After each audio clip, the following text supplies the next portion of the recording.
Hello, hello. Welcome to the live Q&A. For those who didn't just come from the meditation class, I'm Dr. Jared Jones. If you're finding this later, I have a PhD that's interdisciplinary. I studied ancient systems of meditation, in particular Buddhism, the philosophy of science, and also dabbled in the philosophy of mind and a little bit of physics. For my master's work, I covered the cognitive science of meditation, and I've trained in a pretty traditional way for about 20 years in Geluk Tibetan Buddhism. For the last 5 years, I've also trained in Dragon Gate Taoism. So I have a pretty wide breadth of actual experience, and have also studied these things to some depth. My goal, my aim, is to make meditation more accessible to real people living in the real world, city-dwelling lay people, as I sometimes say. So the idea with the live Q&A is that you would all have the opportunity to ask me whatever questions you might happen to have about really any subject whatsoever related to Buddhism. I'm also willing to talk about my own experience, if that's something that you're interested in hearing about, although sometimes things are personal. As those of you who have been around for a while and seen me do one of these before, as the night wears on and my inhibitions grow more thin, sometimes I say funny things. That being said, let's kick it off. So you can really ask me whatever you'd like. Anything to do with Buddhism, Buddhist practice, philosophy in the realm of Buddhism. I'm happy to take questions that are both friendly and unfriendly. I will say, though, if you are happening along watching this later, just if you have questions, put them in the comment section below this video, and I can answer them later. There's very few comments in the last 3 weeks that I haven't at least put one round of answering the question or the comment into it. If you go through my comment sections, I tend to answer basically every question that I get until I get too exhausted or there's too many new ones and I have to move on. So odds are that I am going to get to your comment eventually. If you're here and you're leaving comments in the chat and so forth, just be aware, I go through like 95%. I go through questions in the order they come in. So if I haven't gotten to you yet, rest assured, if you hang in, I will get to you. Last time I did a big one of these, I was here till 2 in the morning and I answered every single question that came in unless I was unable. So do hang in there and I will answer whatever questions you put in the chat. There's no reason to spam the chat. Okay, just adding some notes here for those who pop in later so I don't have to answer all of that again. Open Q&A. Boom.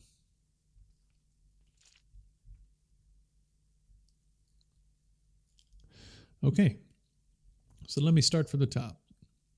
Not sure if it's something you're willing to talk about, but you mentioned you saw some of your teachers demonstrate supernatural abilities. I've never seen someone do something supernatural. To be a little bit pedantic, I've seen people do things that are super normal. I think that whatever happens is natural.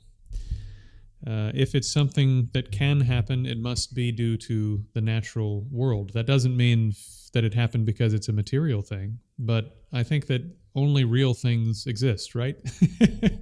And if it exists, it's part of nature. It's part of the natural order. Just because we don't have a scientific explanation for it doesn't mean that it's beyond the natural. So I like to call such things super normal. They're outside the range of the normal experiences that we have. And it is true, some of my teachers have done things that, as far as I can tell, don't seem to obey the normal laws of physics, to understate things pretty radically. But those are the kinds of things that I like to share if I know you personally and you're training with me and there's sort of a good reason at that particular time in your training to talk about it.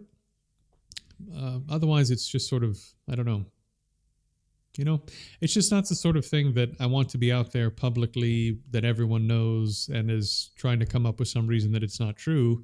I'd rather, when certain things happen to you in your practice and it's really relevant, and we're talking one on one on the phone or whatever, that I would at that time say, ah, yes, see that thing that just happened? So let me tell you a story. So I'm happy to talk about those things in that context when I think it's really important and meaningful and does something, but I don't like talking about them just in public, because then people happen along that don't know what's going on, and they say things that aren't I think aren't good. You know, it's not good karma. Okay. How infallible? Sorry, I was wondering how infallible is the Buddha and the teachings from a Buddhist perspective. Is there space to take some stuff and leave others, or is it pretty cut and dry? So we have a pretty complicated canon in Buddhism. Let me take a quick drink of coffee while I think about this.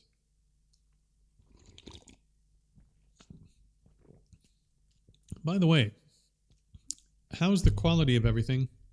I think for the nighttime sessions, I'm just going to have to get some kind of lighting situation in here, because the lighting's still not great, is it? Audio is coming through okay? Question mark? So, here's the thing.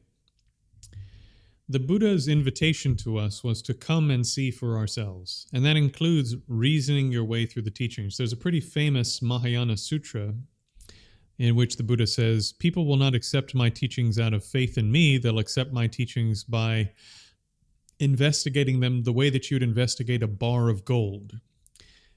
So if you had a bar of gold you were buying from somebody and you didn't know who this person was, you don't know if they're trustworthy, you would cut the surface to see if, when you cut it, if it's like lead or something underneath, right?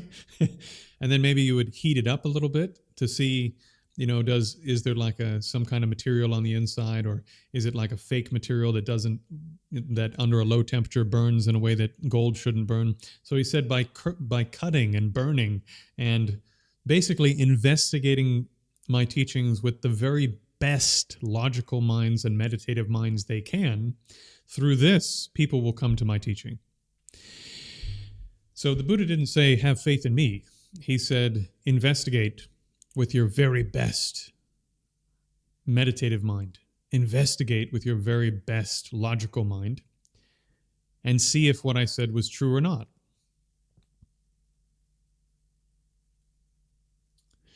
So there's all the room in the world to start wherever you are and accept whatever parts of this you think are acceptable.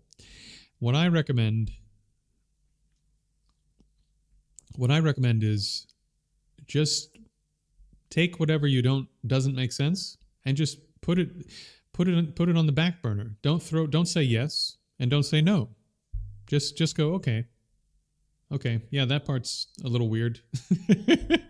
And go, okay, I'm just like making stock, right? When you make stock, you'd take the bones and the vegetable parts you couldn't eat, and you put them in a pot on the back of the stove, and you let them boil for 8 hours, a long time. And then sometimes even you let them boil 24 hours or 48 hours if they're really thick bones. So instead of throwing all this stuff out, you put it on the back burner and you just let it sort of bubble around for a while. Don't say yes, don't say no. And maybe it'll turn into a beautiful broth one day that you can use to make a wonderful soup. A very nourishing bone broth, which is, I think, quite a trendy health thing at the moment, right? And for the time being, it's like this hard, bony thing that you can't consume at all. And and that's okay. So from a Buddhist standpoint, a Buddha is a being who's omniscient. So a Buddha is an infallible being. And again, you don't have to take our word on that. And this is, of course, the challenge of that claim is, of course, confounded a bit from a beginner's point of view, right?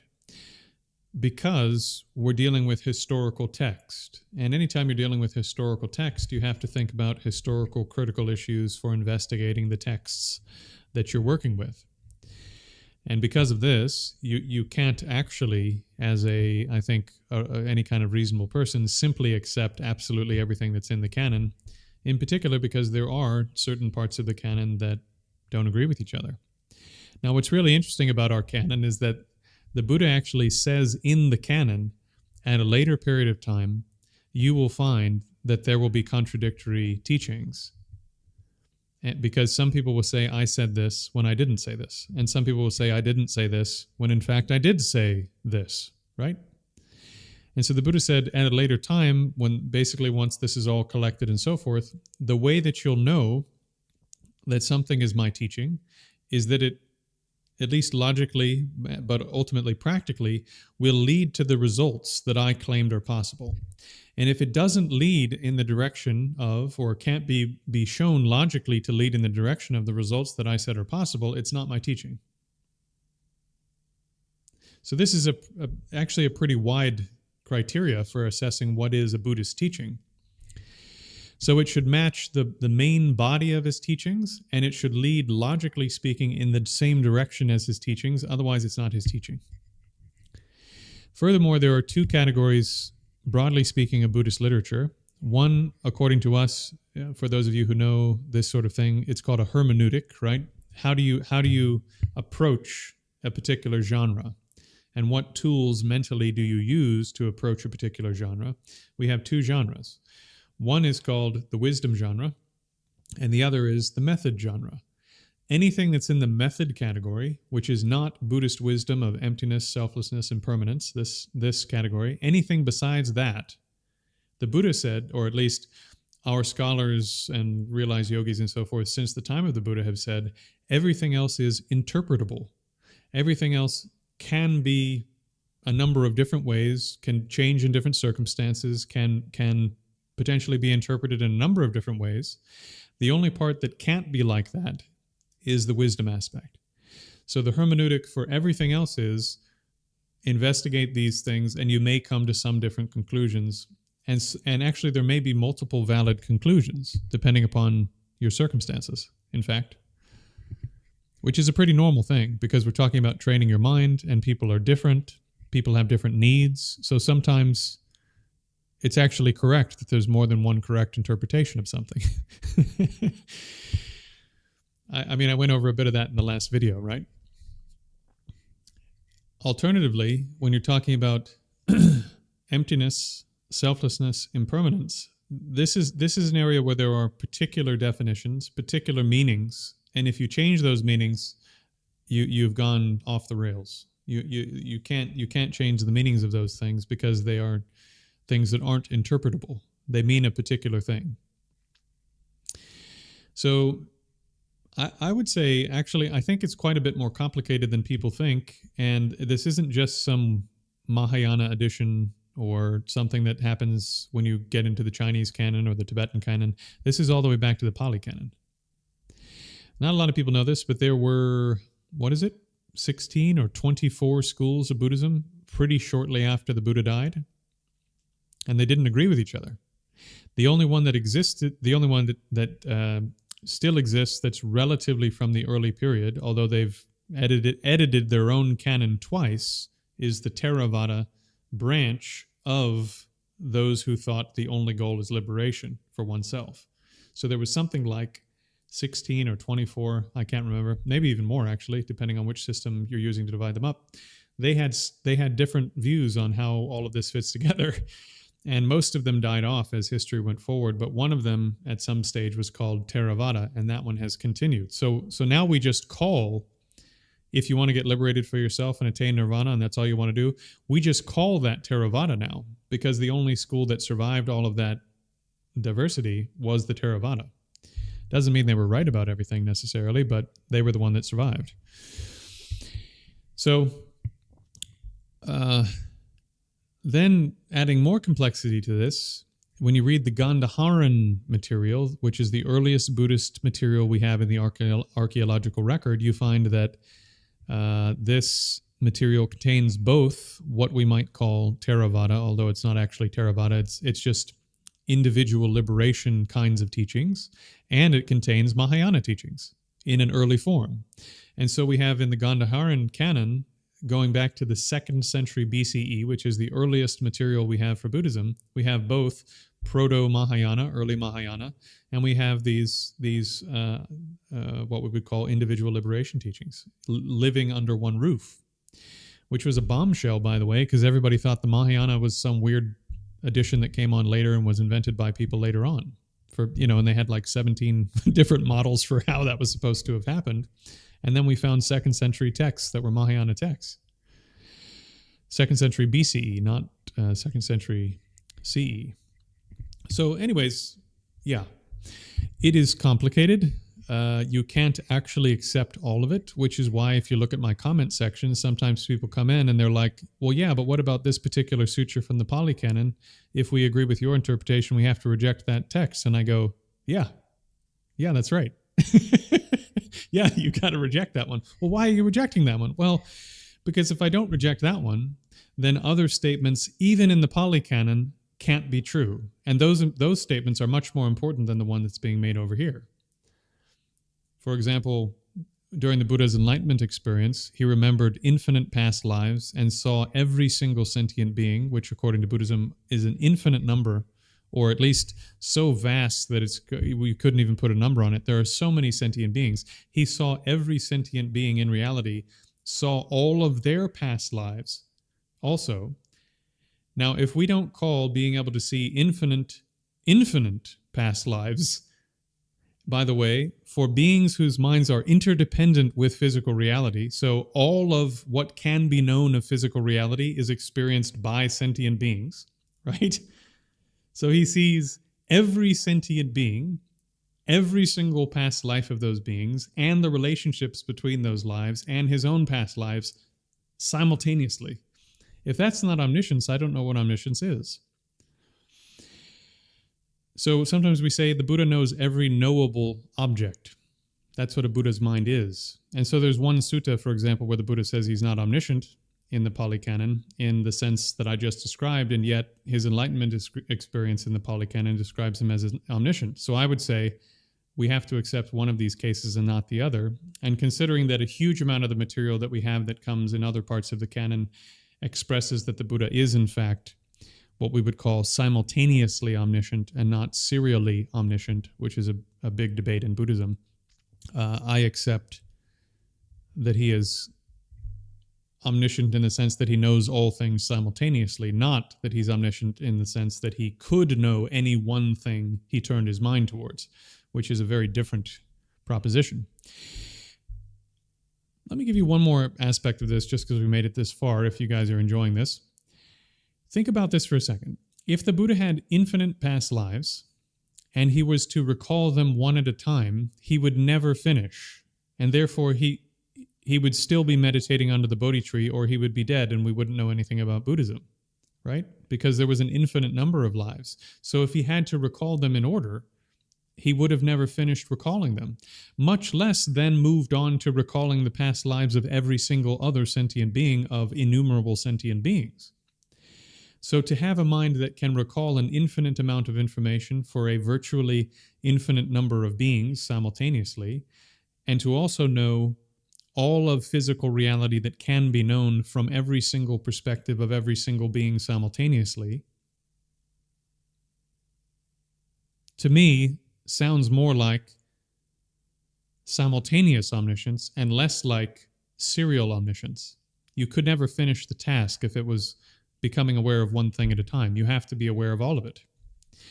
And therefore, I'm forced by the very sort of abundance of that kind of claim in the canon to reject the notion that it's serial omniscience rather than simultaneous omniscience.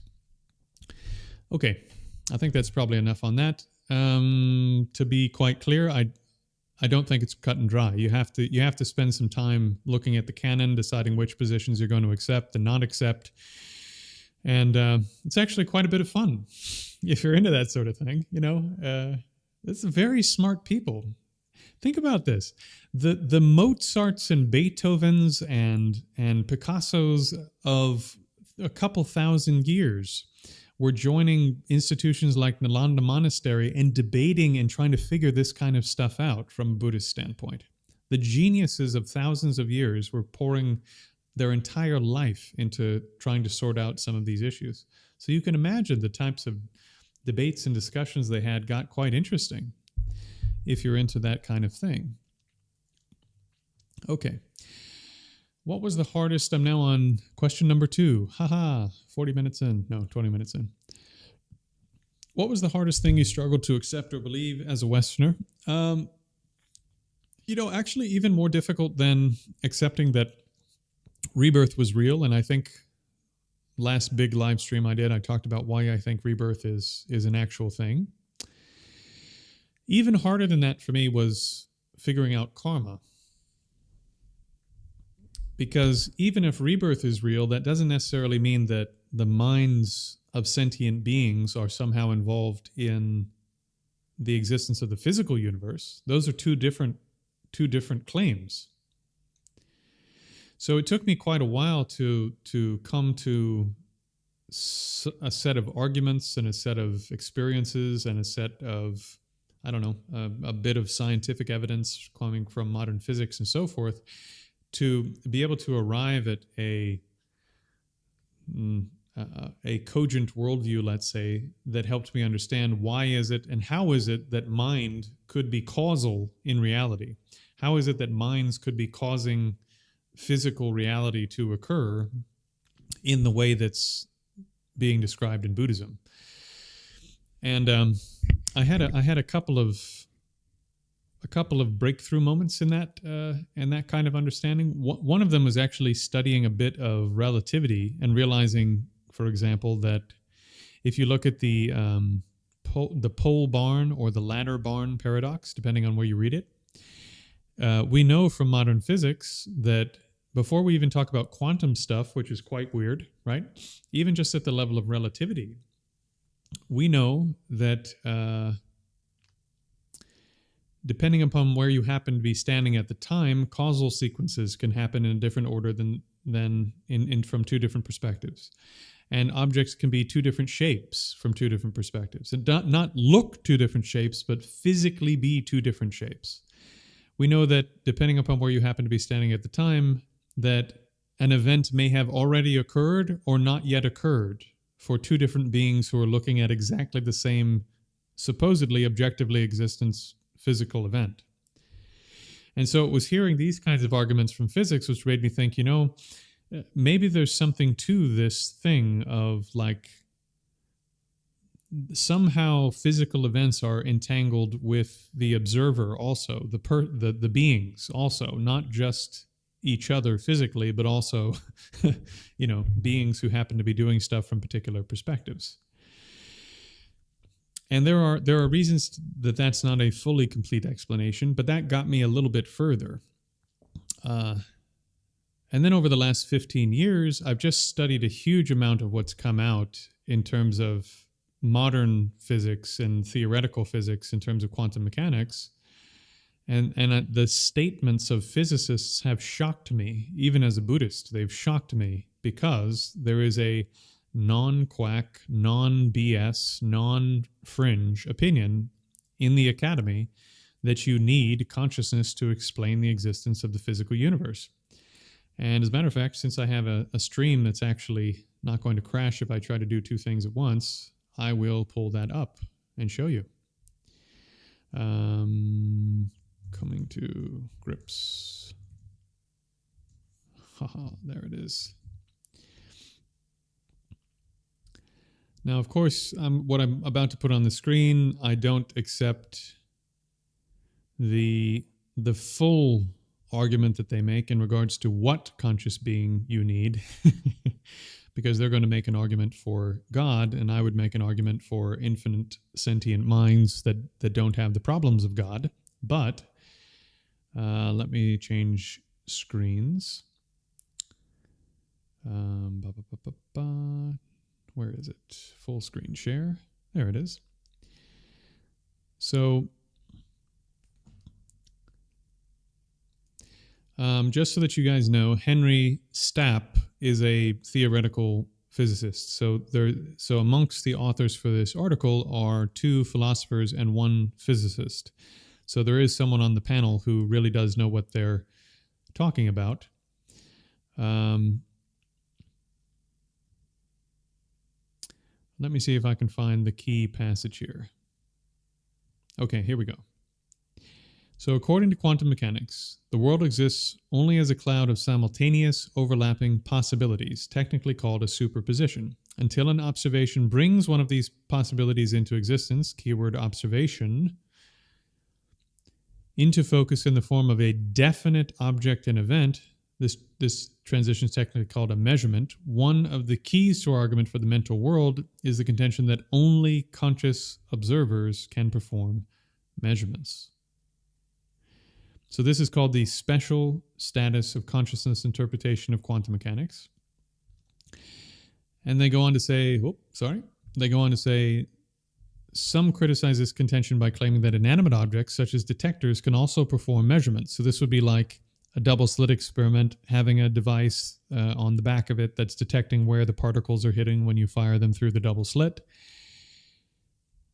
However, the problem is that partitioning the world into discrete inanimate objects is merely nominal. So he's saying that, for example, the detection device, the thing that's emitting the particles, et cetera, actually make up one giant quantum system. The inanimate objects of this world are a single quantum system governed by quantum mechanics. So the distinctions that we make between the things we're measuring in the experiment, the device we're using to do the measurement, and the device we're using to send the particles through, for example, in the double slit experiment, those are arbitrary ones that we're doing just so that we can make more sense out of what's going on. But in reality, those divisions aren't there. The entire universe is going through the same process as the one we're measuring in the experiment. And he makes this a little more clear by saying, is a rock integral to a mountain that it helps constitute? If so, does it become a separate object merely by virtue of its getting detached from the mountain? And if so, does it perform a quote-unquote measurement each time it comes back in contact with the mountain? And I'll carry on. So I think I mentioned at some point in one of the streams John von Neumann and his students. So John von Neumann is a really important. Sorry, let me get this back in the center. So John von Neumann is a really important mathematician of this last century, and he was one of the people who first argued that probably what you need in order to explain basically why it is that you have consciousness as a necessary part of the equation for explaining why things exist in particular states instead of potential states. That consciousness by necessity would have to be something extended out over space, something that is not made of those particles, right? Something that is non-local, and would have to explain, for example, why in certain quantum physical experiments you can have two things that are further apart from each other than the speed of light could account for, and yet their interactions are instantaneous, which is physically impossible according to our understanding of physics as we have it today. So he said what you need is a mind that stretches out over this distance, whose communication is happening faster than light, right? And it's not breaking it's not breaking physical laws because it's not physical. Right. Good times. And I'm summarizing some things and making them slightly too general for those who know much more about this issue. That will not be a sufficient explanation, but please do bear with me. So his students, who are amongst some of the greatest physicists of the last 100 years, agreed with this and basically took his conclusion to the only logical conclusion, which is that you have to have consciousness to explain the existence of the physical world. And if that's the case, the physical world can't be what explains consciousness.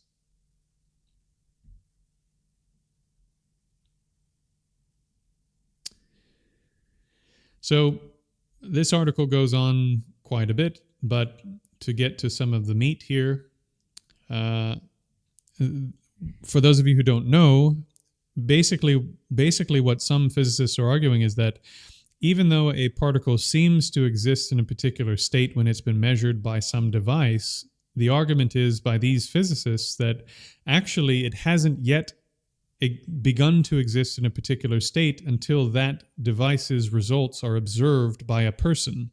And this was, up until very recently, simply a hypothetical proposition.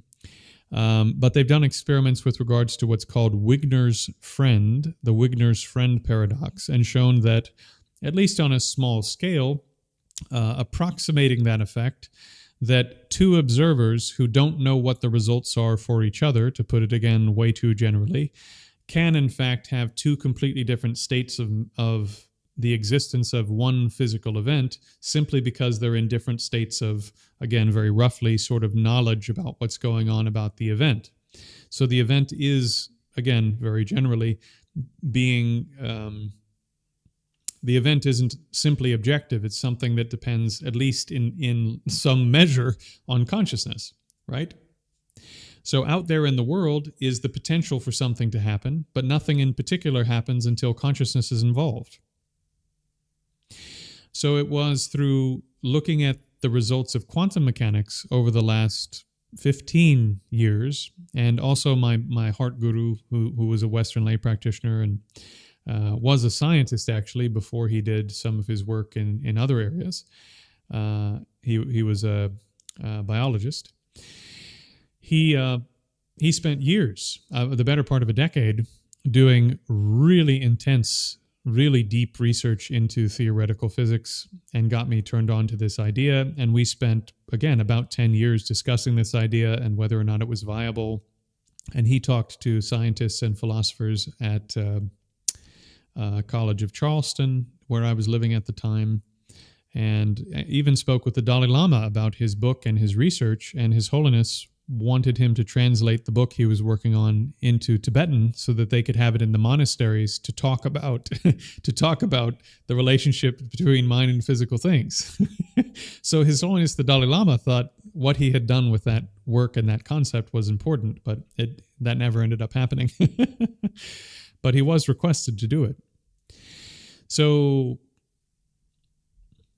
the hardest thing for me to accept is that somehow mind is involved actually in reality in the existence of physical things, and that changed very slowly as I began to think about and look at the special status of consciousness interpretation of quantum mechanics. It gave me a lot of confidence that, you know what, maybe this karma thing could be real, when I heard physicists in my own culture saying it's not crazy at all to think that consciousness has some kind of causal power in reality. Because that's what we're talking about, right? We're talking about consciousness being involved in the coming into existence of the actual physical event, rather than just the potential for a physical event to occur. So all of a sudden I went, wait a minute. Now, of course, we're not quite there to karma, but we're pretty close. We're right there on the edge, right? So yeah, karma was the most difficult one for me to get to. But having now constructed basically the rest of the worldview out of all the other things I talked about on the last giant live stream, and this one being the final puzzle piece where I was going, how do I know this is true?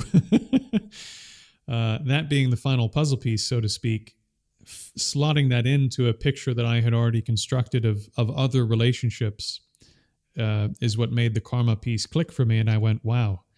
You know what?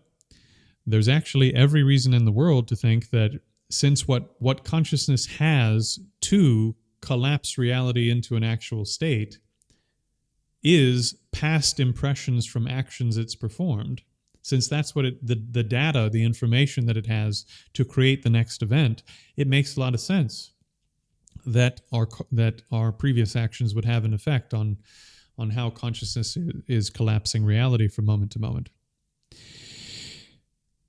Yeah, so we could go way deeper on that, but I know the chat is slowly growing. So let's go to the next question. Oh, wow. I have gotten so far behind. So for those who are new, just be aware, I will get to everyone in the chat. And if I don't, then Too bad. No, I'm just kidding. So I will get to everyone in the chat, even if I have to rush a little bit at the end. I will go through everybody, so don't stress. Just hang out, and I will get to you.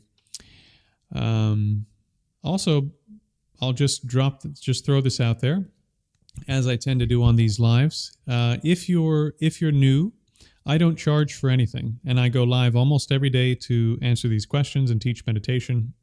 And I'm also making content full time. So if this is valuable to you, take 2 minutes right now, click one of the links below, and just send over £5, £10, whatever you can, so that I can carry on doing this and benefiting the whole community.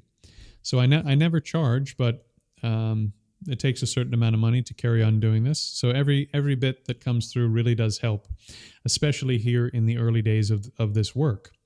So if you're willing and able, it's in the chat. Just click through and send through whatever you can, and that'll make a big difference. Okay, moving on to the next question. My goodness, how did I get so far behind? I have 2 questions in, and there's like 74 questions. Okay. Is coming here more important than studying for my uni exams, dramatically speaking?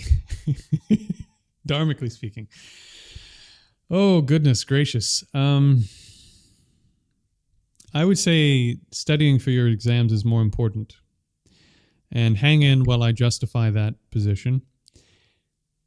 As a Dharma practitioner in the real world, you have to have the skills to function in the real world and do something that can support you and maybe your wife or your husband or your kids or your parents or whoever might come to rely upon you in the due course of time. And the better you are at your work, generally speaking, the better chance you're going to find yourself in a position where you have more time to do practice. So if you can do well in your career and you can make money and you can support yourself, this means you'll have more resources to do your practice. It costs money to go on retreat. It costs money to support your teachers. It costs money to attend teachings sometimes because the teacher traveled from India and there's a certain cost associated with getting that teacher there, and you have to pay it or you can't go sometimes, right? So it will take resources for you to be able to train for the rest of your life in the Dharma. So put a little sort of note in your mind as you're doing the work to make it Dharma work, that you have to do all of this so that you can have the time, the resources, and everything else you need to train in the Dharma full on. Does that make sense? And this also goes for other skills in the world. If you become good at talking to people and interacting with people and making friends and have a couple of things you can do that are sort of like good, nice social things, like maybe you play an instrument or you know how to tell stories or, just something that allows you to interact with people from a Dharma perspective. Well, now you have this network of people who can rely upon you and you can rely upon them, and you can benefit more people because you know how to interact with other people. And so even your social life can become part of your practice. And then furthermore, your entertainment. If you're working and doing stuff in the real world and you're not just meditating 10 hours a day, you're going to have to take a rest and take a break. And so if while you're resting and taking a break, again, there's like a little post-it note in your mind somewhere where you're saying, I have to rest so that the next time I do my practice and I do my work full on, that I have energy, that I can do it with great energy. So yeah, sometimes you're just going to have to like pull back and take a break and do whatever you do that makes you feel good and sort of loosened up and what have you, and then you go back to it. So all of this is actually part of your practice. And even Shantideva, who was a great cave-dwelling, levitating yogi, if you believe the canon, advised us that taking a break is part of your practice of effort. You take a rest so that you can put in full effort later. Okay? All right. When the Buddha saw his past lives, he also saw the lives of all beings in existence. How do we know if what happens is what we just see the lives of some other beings and we mistake them as with our own? I've never heard from any yogi that has claimed to recall the past lives of himself or herself or others. I've never heard that. Basically, the nature of those experiences is it's occurring as the result of you making your mind extremely lucid and calm. You've trained in samadhi. You've attained really deep concentration. Like, you gave up thinking and hallucination so long ago, it's not even worth talking about. I actually had that discussion with somebody in the comment section where, this person had never trained in meditation. And I just said, meditation is the opposite of hallucinating something. So the idea that these yogis attain great states of concentration and then have a hallucination of infinite lifetimes just isn't plausible. Now, that doesn't mean that you can actually confirm what they experienced, but the idea that their experience was a hallucination just isn't possible based on the nature of what they were doing. Okay. So I don't think it's possible that you would mix that up, because your mind's becoming way more capable than it is now. Did I remember any of my past lives? Let me say this. When it comes to my own peak experiences of practice, I don't like to discuss those in public. I will discuss certain things in private with people when it's relevant, like I said. But if you make special claims about yourself, or you say that you've done things, or you say that you've accomplished big things, then people start to they start to sort of, I don't know, it puts distance between you and other people. And I don't like that. And also, I would prefer that if I have had some kind of profound experience of any kind, that in your practice, if I was teaching you something, that at a time where it will make all the difference in the world for me to tell that to you, that I tell you at that time, instead of just randomly on a live stream, So anything that I have that for me is a very sort of precious experience in practice, I generally don't talk about it unless it's going to make a really huge difference for some other person for me to say something about it. Okay? What is trauma? Where does it come from? How is it resolved? So trauma is, I think, a Western psychological concept. I don't know.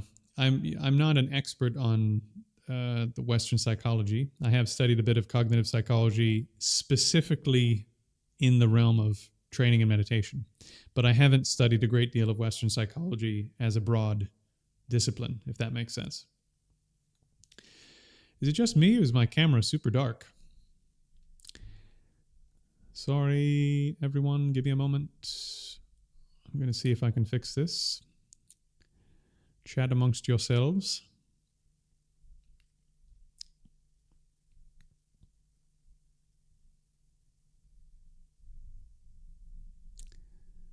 Let's see if this helps.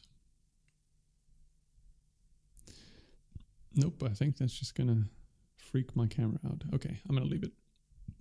All right, so what I do know of trauma is that a great deal of research recently has said that scientists think, based on a bunch of data of some kind, I'm not sure what the data is, but that trauma can be stored in your body. And there actually is a bit of a correlate to this in some of the other training systems that I've been involved in. And this is actually one of the reasons that I put body scanning early on in the process of training, because if you do body scanning, at least the elements of trauma that are involved in the body, you sort of, by taking a very clean awareness and pooling it in the parts of your body, instead of that part of the body sort of just continuing to carry the stress and tension and whatever the patterns that are there that came from the trauma, you placing a very clean, calm awareness in every part of the body begins to sort of wash the nervous system and wash the body of those previous experiences. And so it's, hopefully without saying too much, it's a bit like a form of therapy.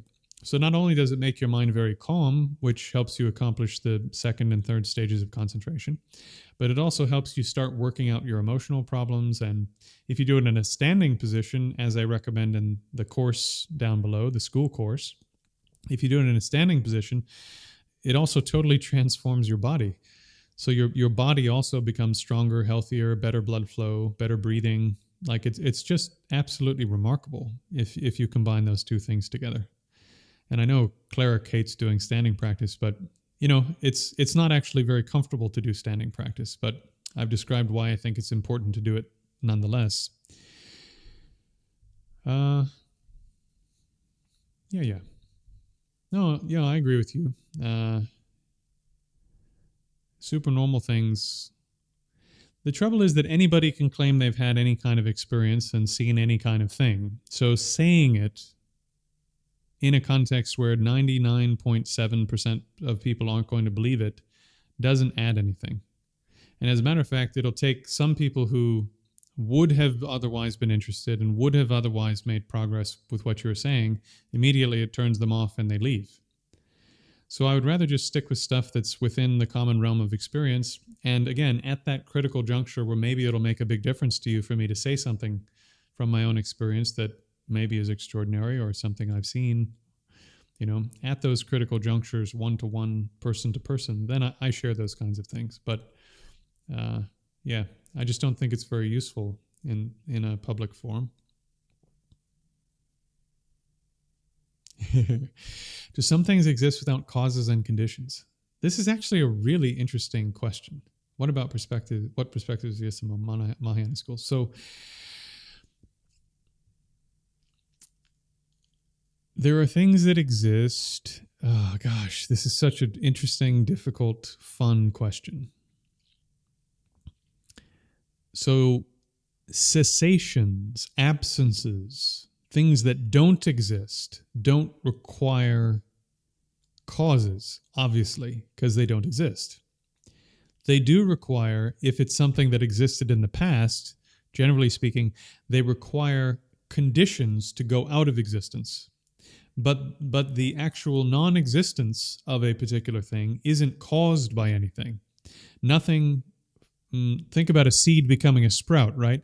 The seed encounters heat and moisture and what have you, and the seed flips over and becomes the sprout. So the seed turns into the sprout, right? It becomes the sprout. Now, when a candle goes out, there isn't anything that becomes the absence of the candle flame. The candle flame simply stops existing. And so the absence of a thing isn't caused by something. There are conditions under which that absence occurs, for lack of a better term, but it isn't a new thing that has come into existence, and therefore it doesn't require causes. Now, it may require conditions to remain in existence because, for example, I'm assuming that for most of you, there's no elephant in the room, right? There's no elephant in the room that you're in. But until somebody mentally goes, no elephant, arguably the absence of an elephant in the room is not like a particular object of any kind, right? Otherwise, your entire room would be filled up with the things that are not there in some sort of weird sense. So negative phenomenon depend upon a subject-object relationship to exist as, let's call, a thing. Even though by nature they're not a thing, I think you can kind of grasp what I mean. To exist as an object, they depend upon a subject knowing that object. Right? And so they depend upon conditions even though they're unchanging, and they don't come into existence due to causes even though they need conditions to arise. Again, the language gets very, very weird.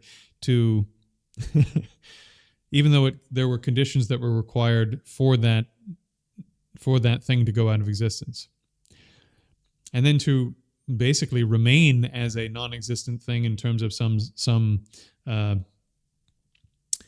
sort of meaningful, how do I say? Stick with me. The reason I'm struggling with the words is because this is actually a really important issue in practice. And some of the most important things in Buddhism are negative phenomenon. Not negative as in you're so negative, but negative as in they're the absence of something rather than the presence of something. So impermanence is the absence of something. Emptiness is the absence of something. Selflessness is the absence of something. Nirvana is the absence of something. Consciousness, in terms of its aspects, two of its most important aspects are the absence of something, not the presence of something. So there are these like incredibly important absences just peppered all over Buddhism. So understanding this issue is actually really important for both your understanding of Buddhism and your actual practice of stuff. Even if you're not Buddhist, your practice of meditation benefits from understanding this issue. In any case, I think I covered some ground on that first question. The second aspect, in Mahayana Buddhism, if you'd like to disappear down the rabbit hole for like 7 years, there's a book called Maps of the Profound. And Maps of the Profound is a text on all of the Indian schools of Buddhism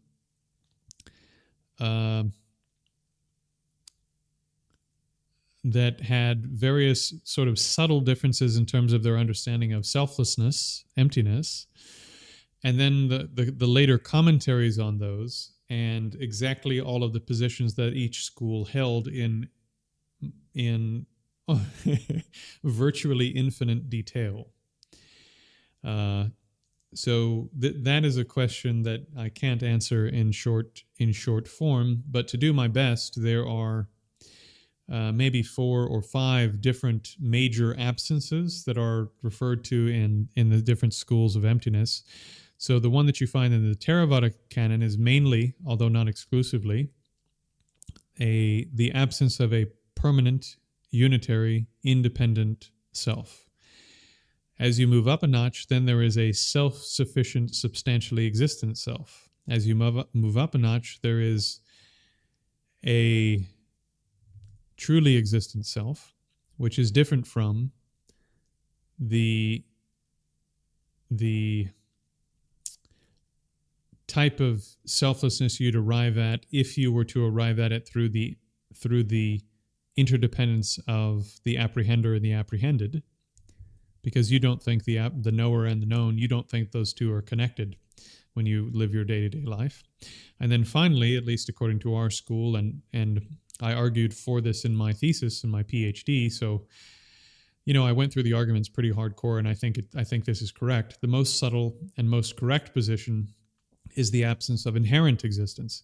And so if you understand these different definitions, they actually build upon each other towards the sort of final and most subtle position, which is that things lack inherent existence. But once again, when I talk about this stuff in public, I usually talk about it in its positive terms, because going the other way is very, very, very difficult and takes a lot of prep, So like in the Timothy Tennant video, I just talk about dependent arising the whole time, because that's very easy to get. What's not very easy to get is that because it's a dependent arising, it lacks non-dependence. Because it's relational, it lacks non-relationality. And actually, when we're talking about emptiness, we're talking about a lack of non-relationality. And that's like the elephant in the room, or the absence of the elephant in the room. That lack of non-relationality is what you're focusing on in meditation. You're not focusing on the dependent origination. You're focused on the lack of the non-dependence, right? So this is the liberating insight you need to get out of samsara. So it's extremely important. And there are, 4 or 5 different major aspects, depending on which school you're in. And they're all helpful. And they're all leading in the same direction. And one is, they get increasingly subtle and difficult to get your hands around. But yeah, it is the most important subject in Buddhism.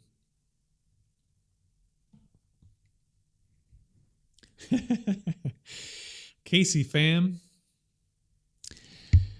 Okay, strap in, I guess.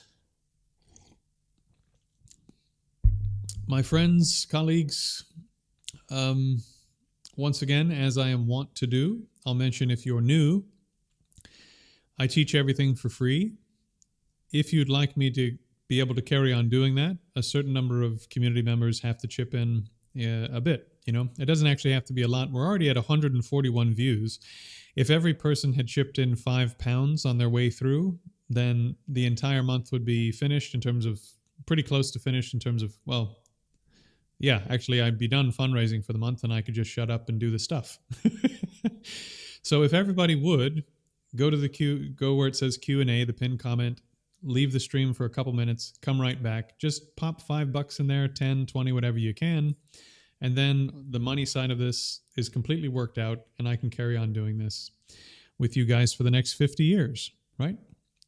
So I'm never going to charge anyone money for any of this, but I do have to have a certain amount coming in or I can't do it for everybody, I've got to be able to pay the bills too, unfortunately, here in the real world. Okay, back to the stream. Why do we... Oh, also, quick commercial break on this as well. For those who do want to train a bit more hardcore in meditation, I have my school course in the description, not in the chat. And that school course, once again, I would give you all of that material for free. However, people who join that community, I'm building that community, one, as a recurring donation to the free stuff I'm giving everyone, right? So you'd be supporting me in supporting everyone. And two, people that want to train much more serious, much more hardcore, I'm parking them there because I want to build a community of about 100 or 200 people who will support each other intellectually in terms of morale and financially when we want to do more serious retreat. How will that work? Let's say that there are 200 of us and we've all been training together for about 2 years. We have a common understanding of what training is, how to train in meditation.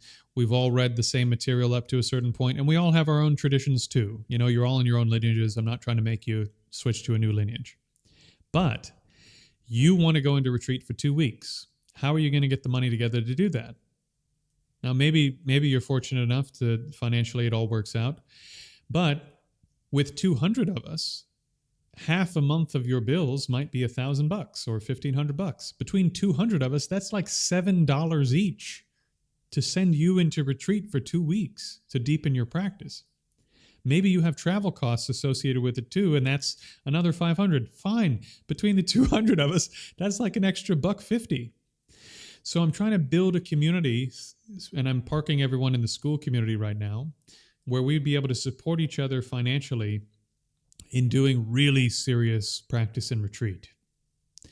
And if we get enough of us together, then probably each month we could send 2 or 3 people into retreat, and all of us over whatever period of time that is, 6 or 7 years, could each do at least one long-term retreat, which is really hard as a layperson to do.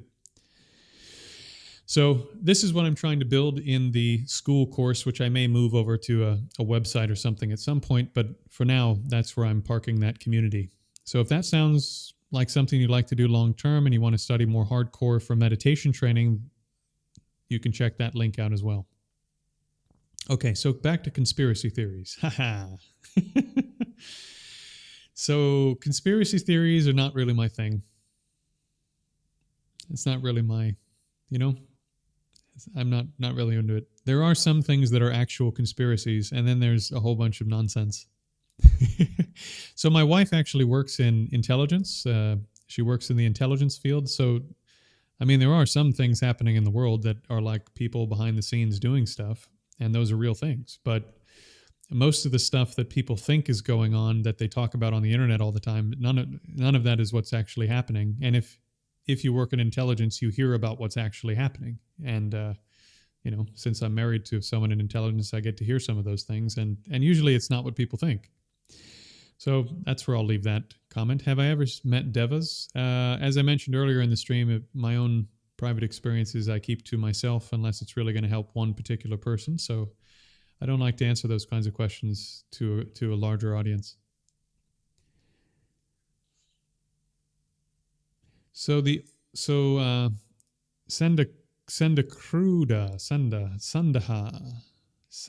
Kruda. the ultimate means wisdom. Ultimate means the emptiness of inherent existence, or the emptiness of the inseparability of apprehender and apprehended, or the absence of a self-sufficient, substantially existent self, or the absence of an unchanging, unitary, and what's the last one? Independent self, right? So that's the wisdom aspect. The ultimate is simply the fact that what you think about how things exist is wrong. In reality, things are interdependent. You think they're not interdependent. And so when you look for a thing that isn't interdependent, you find out that that's not there at all. And when you focus on the fact that that's not there at all in meditation, just like focusing on your breath and your body starts to go away, right? You focus on your breath and the rest of your body kind of becomes gray, it kind of grays out. If you focus on the absence of what you thought was there, then in your perception blooms, let's say blooms or manifests a perception of an absence, which will seem like nothing at all. But it's not nothing at all. You're just focused in on the absence of something. And so within that experience of the absence of that particular thing, the absence of non-relationality, or the absence of or the absence of independent, et cetera, et cetera, et cetera, all these types of misperceptions we have, right? When you focus the mind in on that, what you see, just like everything else graying out, is only the absence. And so, no. The ultimate is not just zero or just, how to say, sort of that nothing exists.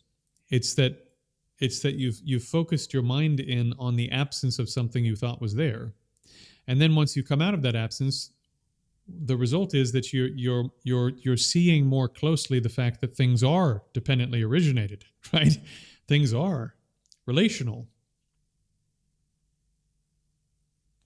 Does that make sense? This is why when I talk about this more generally in the videos and so forth, I just focus on the dependent origination. First of all, understanding dependent origination helps you get at the emptiness. And secondly, it's way easier to understand that part of it. And thirdly, almost everybody thinks the Buddha is saying nothing exists, especially if you haven't studied a lot. And that's just not even close to what he's saying. If you understand the dependent origination, then the thing that we are eliminating by saying it's interdependently existent, that's the part that we're focusing on in meditation, is just the absence of that. And since we're focusing on the absence of that, then sutras are written where it says, no person, no walker on the path, no this, no that, this doesn't exist, that doesn't exist.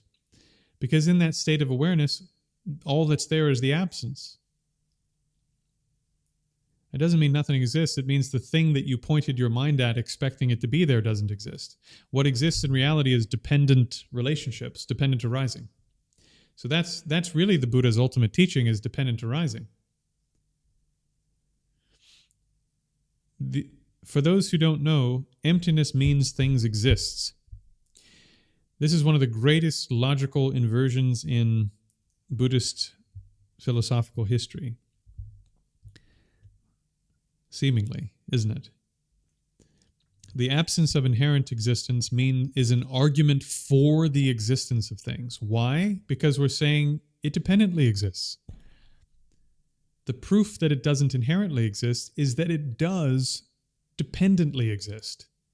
If it didn't dependently exist, what is it that we're saying doesn't independently exist? Do you understand? Let me say that one more time because this is really critical. Just store it away in your brain somewhere. The table dependently exists, right? The table dependently exists, or the laptop or whatever device you're on. That thing is it exists depending upon causes and parts, to keep it simple. Okay? Since it exists depending upon causes and parts, it doesn't exist at all without depending upon causes and parts. If you focus on the fact that it seemed like it existed without depending upon causes and parts. It seemed like somehow there's a phone there that's like more than the causes and parts. That type of phone is appearing in my perception. When I look for it, I can't find it. When you focus on not being able to find it in meditation, all that appears, the only thing that's appearing to your mind is the absence of that, which is just an absence. It's just the absence of this thing you thought was there. But what is it that isn't existing like that? The actual phone, right? It's the actual dependently arisen phone that doesn't exist the way that you thought it did. It exists dependently instead of existing independently. So emptiness is an argument for the existence of the phone or the laptop or the table. And the thing that is empty, the emptiness has to be of some object that actually exists. If the table didn't exist at all, it wouldn't be empty of inherent existence. There would be nothing there to be empty of inherent existence. So it's only because the table exists dependently that it can be said that it doesn't exist independently. It's only because it exists due to relationships that it can be said it doesn't exist independent of relationships. So this is an argument for the existence of things, real things, not fake things or illusion things or dream things, real things. Okay. I'm new and only saw your reaction to the Christian professor, which is very nice, refresher on important points. What tradition school do you primarily follow, and who is your teacher guru? I've mainly studied the Geluk Tibetan tradition. I have a little bit of a background in Thai forest because that's where I got my start. And also I've managed Facebook groups for about 10 years where I've helped people through discussions and a number of other things. And so I've just studied a huge amount of Pali material, Pali Theravada kinds of materials, because I've noticed over the years that part of global modern culture is people will only accept something really if they think it's the oldest possible version of something. So even though I don't really accept that idea for reasons I've mentioned before, I'm extremely familiar with the Pali materials also. And then in the last 5 years, I've also been training in Dragon Gate Taoism, which is a Chinese tradition that blends Confucianism, Taoism, and Buddhism. And for the Buddhism part of those practices, they train with actual Buddhists. So they train with Chan monks, they train with Tibetan tantric yogis, they train with Chinese tantrikas. So they actually are being properly trained in the Buddhist aspect of their Buddhist practice. And so my experience is quite diverse, I would say, in that regard. So who are my teachers? My primary teachers are, when I was in Charleston, it was Geshe Dakpa Topgyal. And then one of his students who's a Western layperson who also had a long background in Zen, which is where I get my Zen background as well. And that was my heart mentor, was that lay person, was for many years, about 12 years. And then when he passed away and I moved to the UK, I began studying with Geshe Tenzin Namdak in London and studied with him for about 5 years. I'm wrapping up a long study program with him through FBMT, just as we speak, actually, right as we speak. We're in the final period for that study. And along with that, while I was studying with him and doing my PhD, I met Ian Burgess, who's a Taoist lineage holder, and have been training with him in Tai Chi and Taoist practices for about 5 years. So that is my background in brief. I have not heard of the Hillside Hermitage. You could tell me more.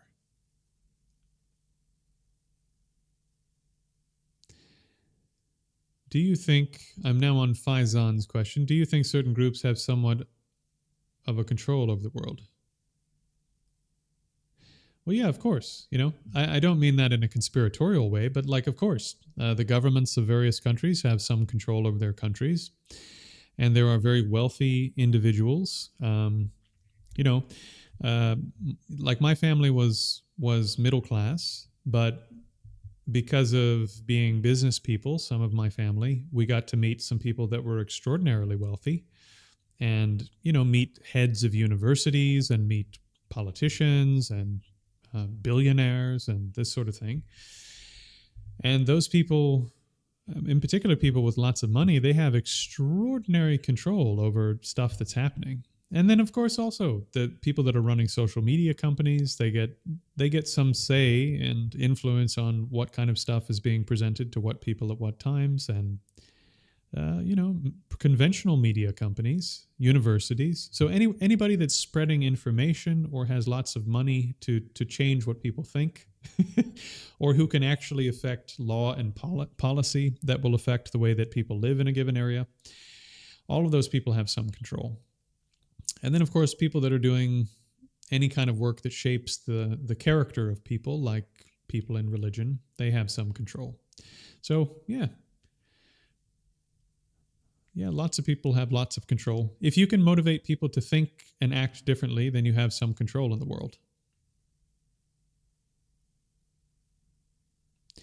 Hello, EP Slayer. So I'm Mahayana instead of Theravada because I think the arguments in Mahayana are slightly better. It was a long, it's been a long road to that conclusion. I think Theravada practice is entirely valid, is a path that exists. It's an incredible path. If I was a Theravada practitioner and had already gained the realizations of the Theravada path, I would be way ahead of where I am now. So it's a profound, beautiful, perfect path. But what the Mahayana says is Buddhist practice is a bit like a ladder. And as you climb to the destination of nirvana, that is one destination you need to reach before reaching full, what's called samyak sambodhi, full unexcelled enlightenment. So there's work to do after attaining nirvana, according to the Mahayana. And having studied the arguments for this and studied the methods that are on offer or available in the Mahayana, I just find the arguments and the methods and so on and so forth, I find it more compelling than what I find in the Theravada. But that doesn't mean that needs to be true for everyone. If you're attracted to Theravada practice, go do Theravada practice, no problem. And as a matter of fact, if you were to do some of the techniques I'm doing, you'll be able to take more of your Theravada practice off the cushion and out of retreat and bring it into real life, which would make me happier than ever. As an aspiring bodhisattva, I have a vow to help you accomplish your Theravada practice. So I have nothing against Theravada practitioners at all. It makes me so happy to think of even one person making progress in their Theravada practice. So happy. Okay. Mates Zabo. Okay. Hello, good to see you as well. Could you please tell us how purification meditation works? And how can meditation purify past negative deeds? Yeah, this is actually a really, really, really fascinating subject. Because purification, especially religious purification, sounds tremendously dull, doesn't it? And it sounds very like, wouldn't surprise me at all if half the people leave the stream like right now just because we're now talking about purifying ourselves, because what the hell does that mean? Right? So let me bring it down to the level and try to make it psychological, because it is at least 80% psychological and is actually a really important, profound, and pretty common sense kind of practice. So anytime you perform an action, you can either perform that action in regards to one of two groups of beings: ordinary sentient beings or realized beings like arhats, bodhisattvas, and Buddhas. So you need some aspect if you're doing quote unquote purification, some aspect of your mind needs to address actions you've performed in regards to ordinary sentient beings, and some aspect in regards to arhats, Buddhas, and bodhisattvas, and other realized beings. So, how do you address this? Well, the only way that you can engage in negative actions in regards to sentient beings is to not have loving kindness and compassion. And the only way you can engage in negative actions in regards to arhats, Buddhas, and bodhisattvas is if you didn't have a great depth of refuge in Buddhas and bodhisattvas and so forth, and arhats and other realized beings. So when you look at it from that perspective, the first aspect of purification is generating compassion, bodhicitta, and generating refuge. So you generate the opposite mind to the one you had in the past. How does that purify the one from the past? Well, you're cultivating the opposite habit to the one that you had before. The habit you had before was all sorts of motivations that led you to hurt other people, including realized beings and Buddhas and right? And so you're generating the exact opposite kind of mind that will stop you from doing that again in the future. That's purifying those minds. Next, you've engaged in specific types of negative actions that hurt you and hurt other people. So you need a contrary psychological force that's driving you in the other direction from that kind of action again in the future. What contrary force do you need? You need to actually recognize that type of behavior shouldn't be done again in the future. So the next mental factor, we call it regret, but again, don't get too weird about the word. Don't get too hung up on the word. It just means that you recognize that you hurt other people and you hurt yourself, and therefore that's not a good action to do again in the future, right? Like, this is pretty common sense. So you generate powerful recognition that type of action, let's say lying, okay, that lying really harmed me, harmed other people, made my mind more chaotic, made my life more chaotic. This lying thing is for suckers. I'm not going to lie anymore. I'm going to form a powerful motivation, which is the next aspect, resolve. I'm going to form a powerful motivation to not lie again. In particular, not to my teachers in whom I have refuge, and in particular to all sentient beings for whom I have loving kindness, compassion, and for whom I want to attain enlightenment. So now you have refuge, bodhicitta, regret, and resolve. Directly acting contrary to the previous mental behavior that led you into non-virtue. And then finally, to address the remainder of the karma, right? Because karma has various kinds of aspects. Now you have to address the fact that you actually have these negative karmas in your mind that are from your negative actions. So to counteract this, you need to accumulate what we would call merit or good karma. So to do this, you engage in some virtuous activity. That virtuous activity could be something very conventional, like you go to the person that you lied to and you tell them the truth. Or it could be a little more sort of Buddhist-y and sophisticated, like in the sutras, they have a practice called the confessional Buddhas. It's sometimes translated, but it's a practice of doing prostrations. There's another practice called the Vajrasattva purification, where you visualize Vajrasattva and you recite mantra, and then basically you use light, a visualization of light, to do body scanning meditation of a kind. So you engage in virtuous activities to accumulate merit, which even in the Pali Canon, okay, not just the Mahayana Canon, even in the Pali Canon, there's a sutra. How about I pull it up since I have technology now? You ready? I'm so excited about this. I've really been wanting to do this in previous streams, and my laptop was just too crap to do it. Man, this is fantastic. Okay. I'm so excited about this. Okay. Let's switch my scene. Full screen. Nice. Zoom in just a little bit for everyone. Let's see how that looks. Okay.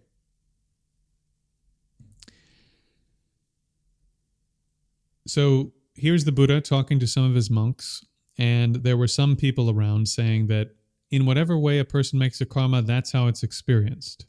And he says, no, it's not that simple.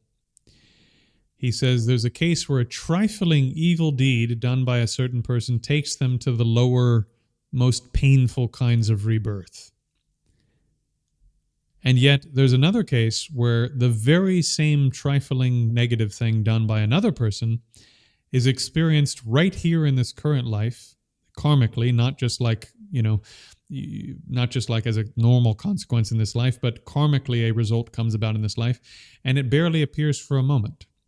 So one person gets a mosquito bite because they did some trifling negative deed, and another person goes to hell for an eon. I mean, this is like a pretty radical difference.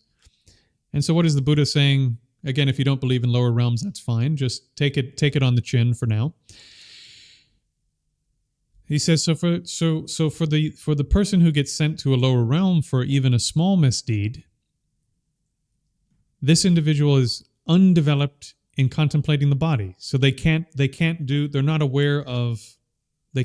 bodily vipassana. They can't do body scanning types of meditation. They're undeveloped in virtue. So they don't have very good ethics. They're undeveloped in mind. So I'm going to take that to mean sort of the character of their mind, patience, blah, blah, blah, blah, blah. They're undeveloped in discernment, which is by the way, once again, this is one of the 5 things the Buddha points out when he says you're made up of 5 parts. Discernment is the one that you use to help figure out how reality exists that liberates you from samsara. So beings who can't contemplate their body and be aware of their body, who don't have good ethics, who don't have good character, and who have little discernment, those beings, even though they've only done a tiny suffering, can end up in tremendous karmic, can have a tremendous karmic negative result as a result, because they don't have anything buffering the arising of this small event as a complete experience of some negative kind. So to put it in more technical terms, this tiny karma could become a throwing karma, as it's called, for a new rebirth that's absolutely horrific, if it's the primary karma causing you to be reborn. So then the Buddha says, well, what about the opposite? What about the being for whom they do some trifling deed and it almost barely, the karma ripens in this lifetime and is completely burned up and they barely even notice? For that person, they're skilled in contemplating the body, in doing body scanning, being aware of the body, being aware of their impermanence and so forth. They have good ethics. They have good character. And they have discernment. So what have they done? They've accumulated virtue. They've accumulated good karma and merit, right? And in particular, the type of karma, which is called merit. I usually use merit to mean the type of good karma that propels you further down the path. So these beings who have tons of good karma that's propelling them further down the path, the small negative actions they do can ripen in this lifetime as like a mosquito bite or a little, I don't know, you trip and skin your knee, and it heals in a couple of days, and that's it. And that karma could have been so much worse. It could have caused rebirth in a lower realm for an eon, and instead it's a skinned knee, or a bug bite or something, or a headache that lasts for a few minutes. So the analogy he uses is, imagine a person were to drop a salt crystal into a small amount of water, and it becomes salty because it's a very tiny amount of water, right? And he says, on the other hand, if someone took that same salt crystal, the same amount of salt, and they put it in the river Ganges, you wouldn't even notice that they had put it in there, because this tiny salt crystal can't affect the flavor of this otherwise completely pure body of water. And so like this, the Buddha said, if you accumulate virtue, then your negative karmas will ripen here and now as things that are much less, that are basically easy to deal with. And so purification practice at the level of actually burning up your negative karma, most of the time, because we're not very good practitioners, what we do is cause these karmas to occur, to ripen in our life, to become some negative experience here and now by accumulating virtue, and we cause them to ripen as something that's not so bad, and then it's gone. It's like ripping off a Band-Aid. So on the one hand, we have refuge, compassion, bodhicitta, loving kindness, right? So this is addressing part of the motivations that led us into non-virtue in the past. And then we have regret, which is forcefully recognizing that what we did was not the right thing to do and we don't want to do it again. And then there's resolve, which is a powerful motivation to not do it again. So we've addressed the entire psychological side that would lead us into that action again, purifying those motivations which will come up at some point from the past. Then to address the rest of that karmic seed, the rest of that karmic potential, we accumulate virtue. We accumulate good merit, which then acts to, if you look at some texts, it says you can actually burn that seed up just through accumulating merit in particular ways by relying on holy beings like Buddhas and Bodhisattvas. Sometimes you just burn it up entirely and it doesn't have to ripen at all. And in the Pali sources, it says it doesn't provide anything quite like that, but at least it says you can make it so weak that it ripens right now, and it's something so weak you're barely going to even notice that it happened, and now that karma's gone forever. It's already done. And therefore you don't have to deal with it as something really horrible in the future. So that's how purification works according to Buddhism. Agape, engineer, the great love, the universal love, agape, building, engineering universal love for the future. Welcome to the stream.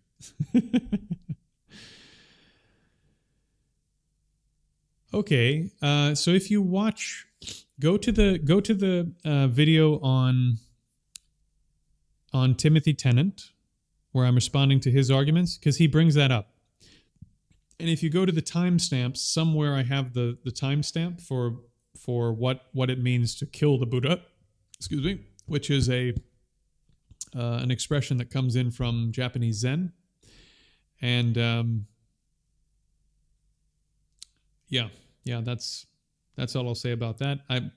It's a good question, but I answered it on that video, and it's pretty easy to find. Okay. Ambitious. Buddha's thought on death. Should someone grieve someone's death? The realized people, the realized beings who I know from my own experience, from my own lifetime, they grieve people's passing. So it's my opinion that you grieving people's passing is a normal thing. It doesn't necessarily depend upon exaggerating the perception of that being in the way that's described in the canon, right? So raga means to exaggerate the positive benefits of something. Now, of course, I think your grief will be of a different quality and will be easier and will have a different flavor, let's say, if you contemplate impermanence on a regular basis and at some point it's all coming to an end and people will die, and the people we love and the pets, and again, don't jump off. I won't stay on this topic very long, but everyone's got to go at some point, and we don't actually know when they're going to go, which is really tough. But the more you think about that, the less surprising it is when it happens. And therefore, I think the grief that you have is of a different quality and is not as intense. And that doesn't mean you don't love that person. It just means that part of life is that people die, and you're sort of becoming mature about this fact. So, yeah, I mean, the realized people that I knew, that I know of, including people like His Holiness the Dalai Lama, do show signs of grief when important, especially kind of important people and important relationships in their life pass away. And so I think that is okay, and it's part of the tradition.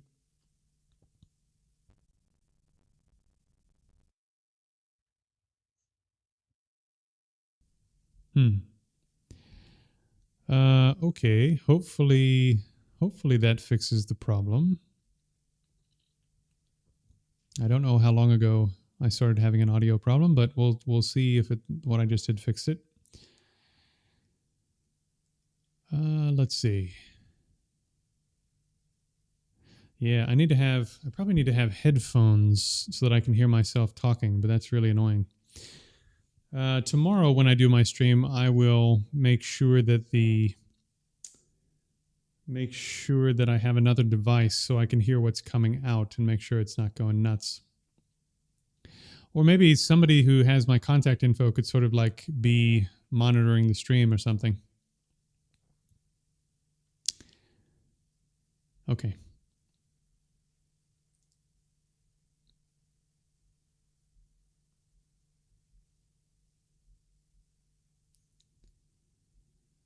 Oh, man. Well, no wonder so many people started leaving. I was wondering. I don't know. You know, once we get super chats and stuff, this will be easier. You guys will be able to tell me if things are going wrong much more quickly. Okay, it's good now. Good. Okay. So let me just scroll back up in the chat and find where we are. Also, again, happy that we have a very active chat tonight, but please do, if you can, because there's so much chat, it's hard to find where the questions are. Try to focus on the questions if possible. Oh my gosh. The chat has been going on so long that the chat's been going on so long, YouTube cut it off. so there's like a huge chunk of the chat that just disappeared and I can't see it anymore. Oh my God, that's terrible. I know, seriously. Donate to save my mic. Okay, making my way down to the next question. Very, very sorry. YouTube has deleted a whole bunch of the questions.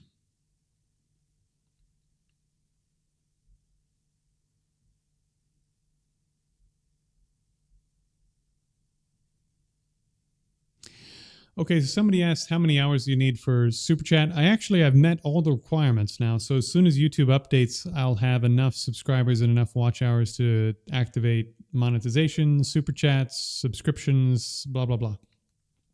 But it takes like 2 to 4 weeks for them to verify that, I don't know what, that I'm not like a AI robot or something. So it's still going to be a few weeks.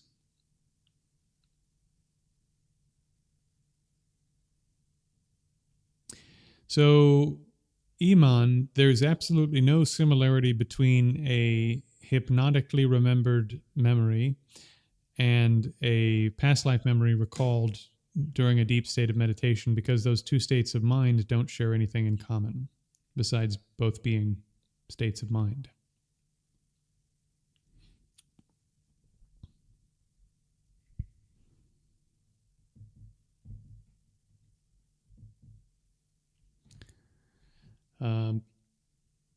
Your hypnotic regressions are not a state of mind in which you have completely quelled all possibility of a thought arising and have the ability to abide in a perfectly stable, extremely lucid, non-dual state of awareness for up to a month, if you so choose, without needing to sleep, eat, or drink anything. There's just no similarity between these two things. So one state of mind is extremely reliable, so reliable it can't even really be understood unless you've done some training. And the other is something you pay $20 for at a carnival, right? So these are just not even in the same category. Who is enlightened? Who can I look to? Well, I did put up yogis of Tibet. Those are some pretty capable yogis. Is your room clean? I did clean my house today. Right intention and right effort for a layman to understand how it works. Uh,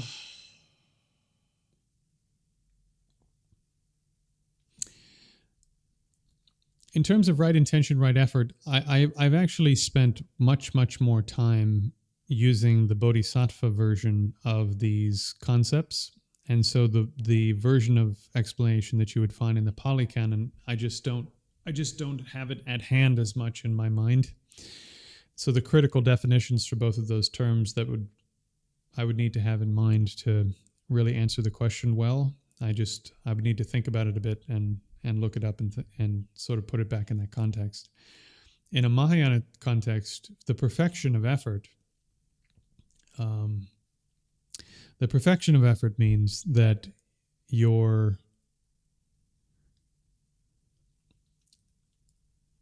able to do whatever is required for you to carry out virtue, and that as part of the process of carrying out virtue and as part of the process of benefiting other beings, you are infusing those actions with your understanding of emptiness. This is what makes them perfections rather than just ordinary actions.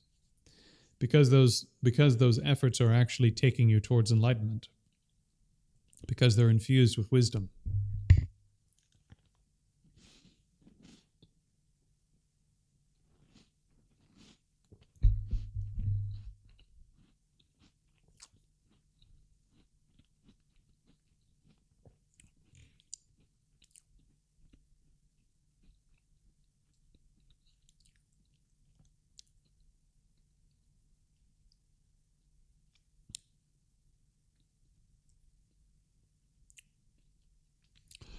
Okay, so with regards to children with past life memories, hopefully the mic is better. I'll have to check the bottom of the chat again. But yeah, nobody cares. If kids are just making it up, nobody cares. But the reason psychologists care, and the reason that there's psychological journals going back to the 1960s and that have carried on up until today, as recently as 2025, there are studies on children with past life memories being published in reputable academic journals.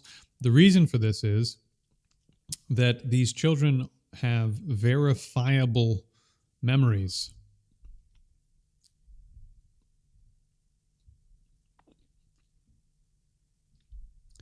They have verifiable memories. If they didn't have memories you could verify after the fact, scientifically this would not be interesting at all.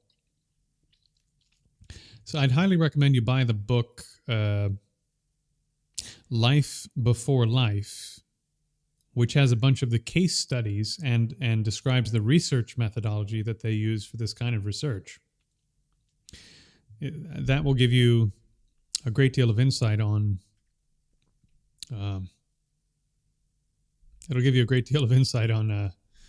what's going on with past life research. Okay.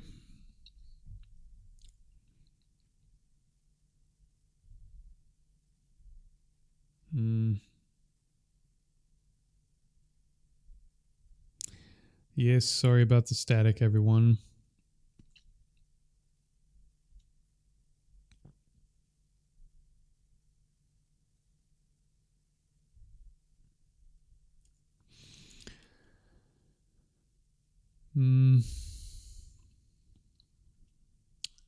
Yep, did that.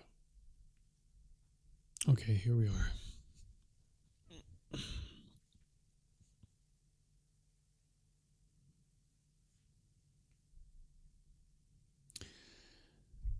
I predicted, my goodness.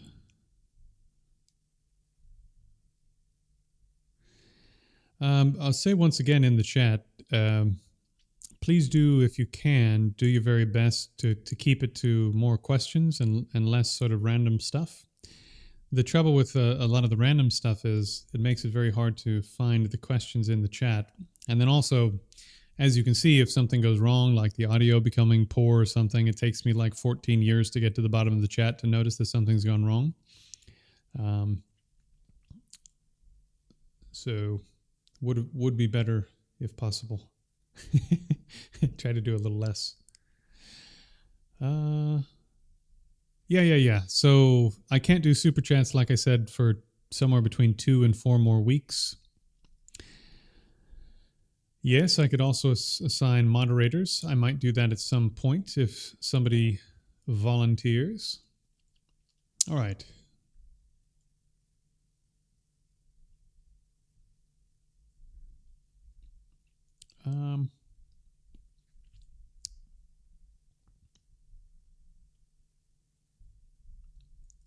Okay. I found a question amongst the chaos. All right. Question.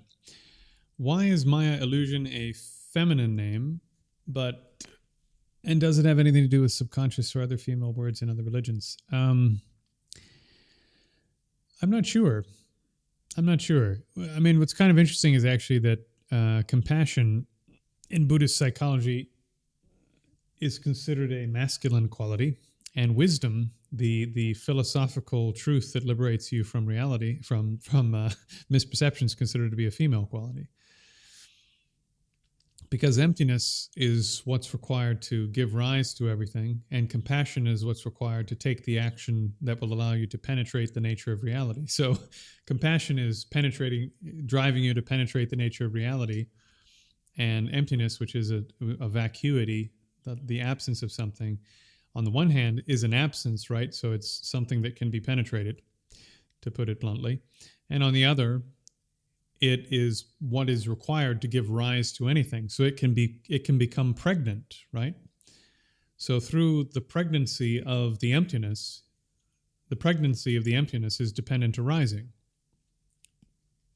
So emptiness is considered to be sort of a feminine aspect, and then the compassion is considered to be a masculine aspect, which is kind of interesting. I think in global modern culture, there's a bit of an idea that we might say the more heart quality, the sort of heart quality of love, compassion, this sort of thing, we would intuit perhaps that would be the feminine aspect, and that the emptiness, which is kind of the logical blah blah blah blah blah whatever, would be the masculine aspect. I'm not saying I agree with that, but this is sort of a common idea, that men have the rational thing and women have the heart, and it's totally inverted in Buddhism. At least from a symbolic standpoint. But then actually when you read the text, they say, women actually have an easier time developing compassion than the men do, as a general principle. And as a matter of fact, can be better practitioners overall than men in the Mahayana Sutras, in the Tantras. It's kind of interesting. So not only are women capable of attaining enlightenment, they're actually capable of probably making more progress in attaining enlightenment faster than men in some contexts. All right. Yogis of Tibet. Anyone in specific? Yeah, I mean, all of the great yogis in that documentary are worth looking into, worth considering. A couple of them are still alive, and worth training with if they were nearby. Can they speak English? Some of them can speak English, some of these yogis. Hypnotic regression means that you would put someone into a state of hypnosis, and then you would ask them to recall some previous event in their life. Like you see in the movies, Imagine a waterfall, and then you walk through the waterfall into your childhood. Now go back further. Blah, blah, blah, blah, blah. I mean, it's like, I don't know. There's some question as to whether you're just making stuff up in your head or you're having genuine memories. There's just been a huge number of cases where people, through hypnotic regression, remembered stuff that never happened. And so again, past life recall and hypnotic recall are two completely different things. As a matter of fact, past life recall is a type of clairvoyant activity. It's not actually a memory. Okay. Um, who's doing the studies? Who's financing them? What is verified and how? Read the book, my man. I mean, that's like a 10-week series, not a question that I could answer all at once. The university that's heading that up is University of Virginia. The head of the program at this time is Dr. Jim Tucker. What type of methods are they using? Basically, they have to use a whole bunch of methods in the first instance to eliminate. They have to do a whole bunch of things at the outset to confirm that all the normal plausible explanations for this have been eliminated, including like checking out whether or not the family in question is a kind of like a scammy family that's trying to make money from this or whatever. And then having done that, they then collect, if they can, they want to get information from the child's parents about stuff the child has said before the researchers have even got there, and certainly before the parents have done any digging into who they think that person might have been. They want to get the cleanest possible version of that information that doesn't include the parents' bias or the researcher's bias. And then having collected that information, the best case would be that the researchers would then be able to identify who that person was, and then using the child's information that was provided, verify actual details from that person's life that are specific, irregular, and extremely improbable that the child would combine those specific details in that way unless they had genuine memory. So, for example, I said this on a previous stream, there was one case where a young girl recalled being born from a different area of the country she was living in. Through a long series of events, they eventually identified the family that she thought she had come from. They took her to the house. The first time she got there, she had 3 kids from her previous life. The kids came up to this, what is a young girl now. She was 3 or 4 years old. And she called each one of them by their pet names, the private pet names that only their family members know to call these children. So she called each child by their personal pet name that she would have called them in her previous lifetime. And then they went into the family home, and she pointed out all the things that the husband had renovated in the house since she had been dead. So she said, oh, you changed this and you repainted this and whatever, right? She knew all the things that he had changed since the last time she was there. And then she knew the places in the house where they had hid money in the house. So again, these are just very weird, highly specific details to know. The pet names of children, the renovations that have been done to the house, and the places that she hid money. And then furthermore, finally, the husband said, well, it's still possible you could have somehow gotten that information somehow, but there's certain things that only my wife could know about me, and I think you can use your imagination as to what those would be. And having asked her a few questions of that kind, although they don't put it in the paper exactly what he asked, he said, this 4-year-old knows things about me that only my wife knew. So that's pretty strange. Extremely difficult to explain, and there are something like 25 or 3,500 case studies of this kind that are considered to be of relatively good quality. And some of them are coming from countries and families where they don't believe in rebirth and actively disbelieve in rebirth, which makes the evidence even better. What are aspects of Buddhism you disagree with?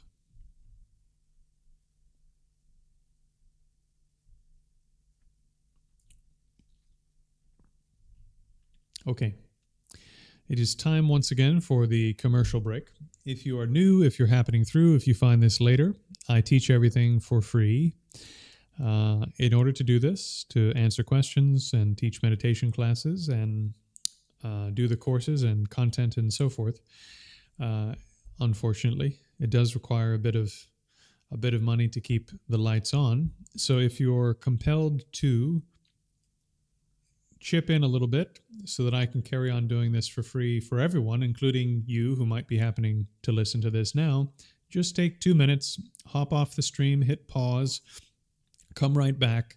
But click one of the links below, the Venmo or the GoFundMe, and just chip in whatever you can, $5, $10, $20 at this particular time, since it's new, since there's less of you, since I'm trying to grow it and improve the stream by getting better technology, lighting, microphones, etc.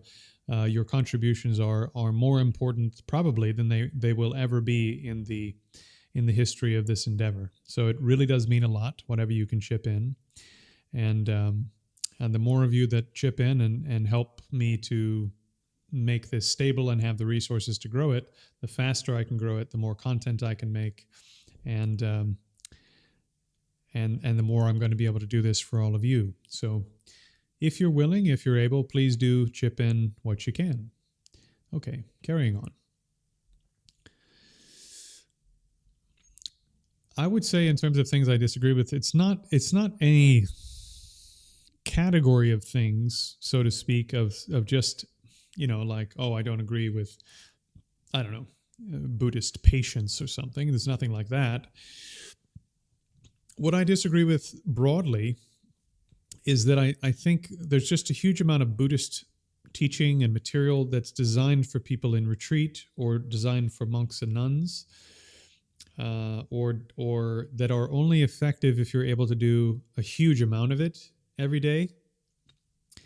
And there's not enough emphasis for lay people living in the real world. There's not enough emphasis in the teachings that are put out there in the world more generally to help people integrate this stuff into their life.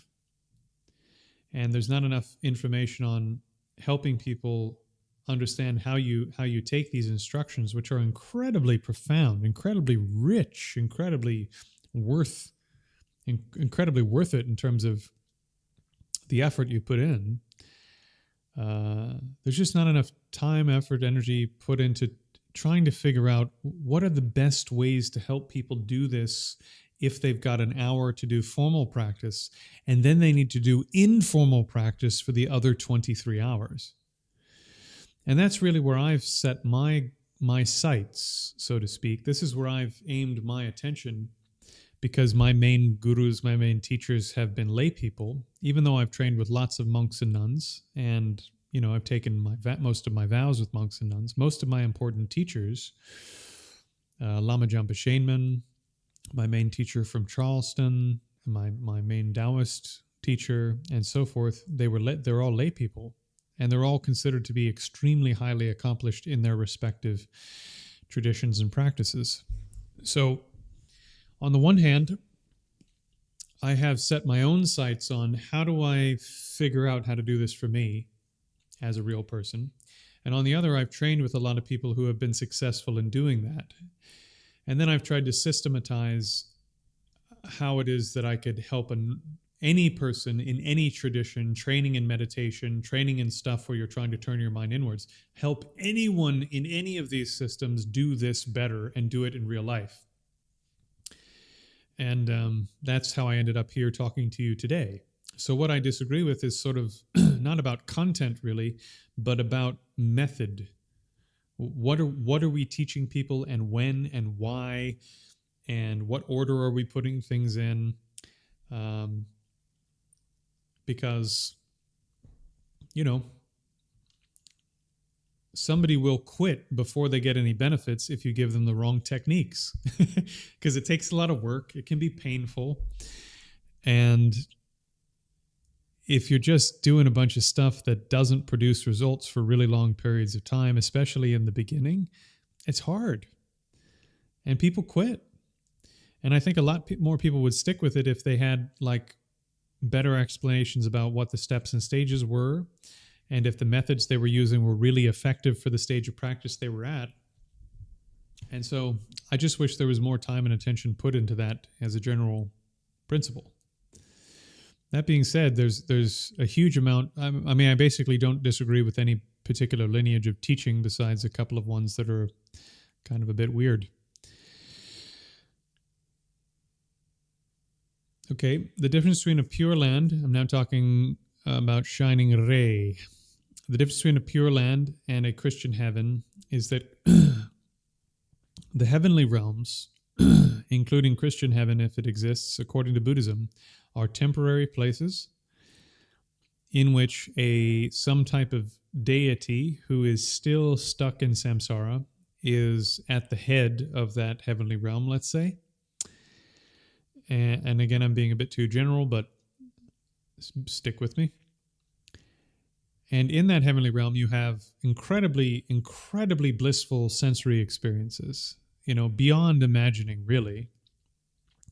But the pleasure you experience and the satisfaction you experience in those types of existence are so profound, you basically have very little or almost no inclination to train your mind at all. I mean, why would you? That'd be like doing your homework while you're on vacation,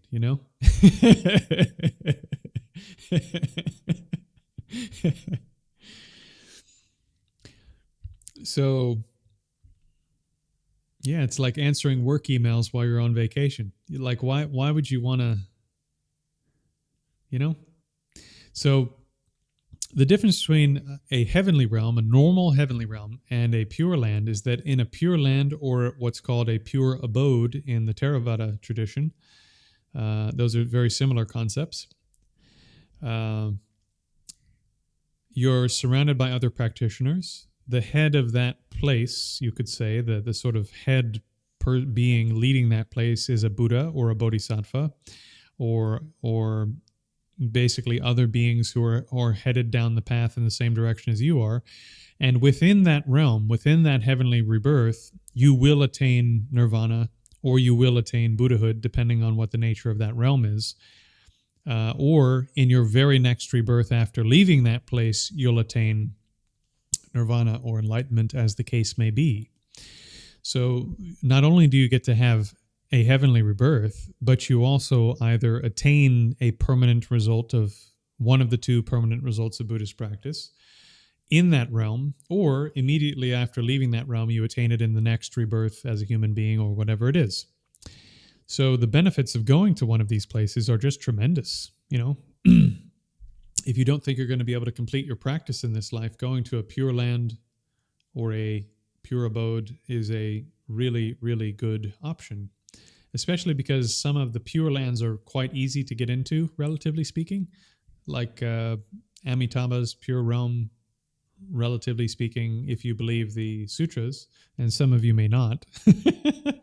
But if you were to believe the sutras, Amitabha's pure land can be reached simply by knowing the name of his heaven, Sukhavati. That if you can recall the name Sukhavati as you're dying, you will go there. Period. And if you recite Amitabha's name while you're alive and you recite the sutra associated with that pure land and blah, blah, blah, this is all basically helping to create the conditions where Amitabha can help you take rebirth in that realm.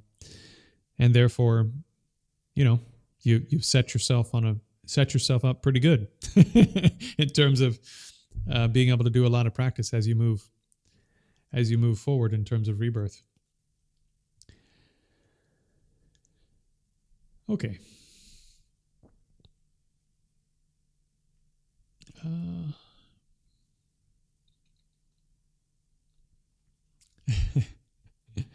Yeah, in reality, to just say a bit more about the sort of female-male thing, I mean, really, if you look at Buddhist practice and Buddhist psychology, men and women have emotions, and men and women both have rationality. It's not like one is the exclusive realm of the other.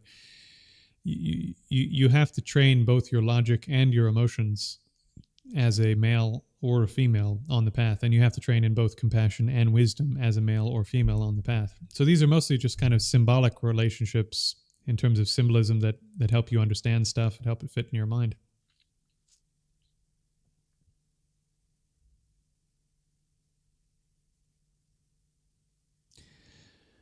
Okay, in terms of, let me see.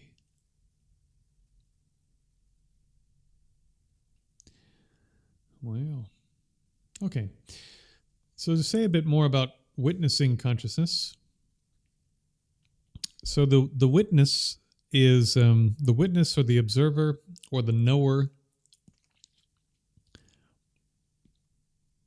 is discussed in Advaita Vedanta literature.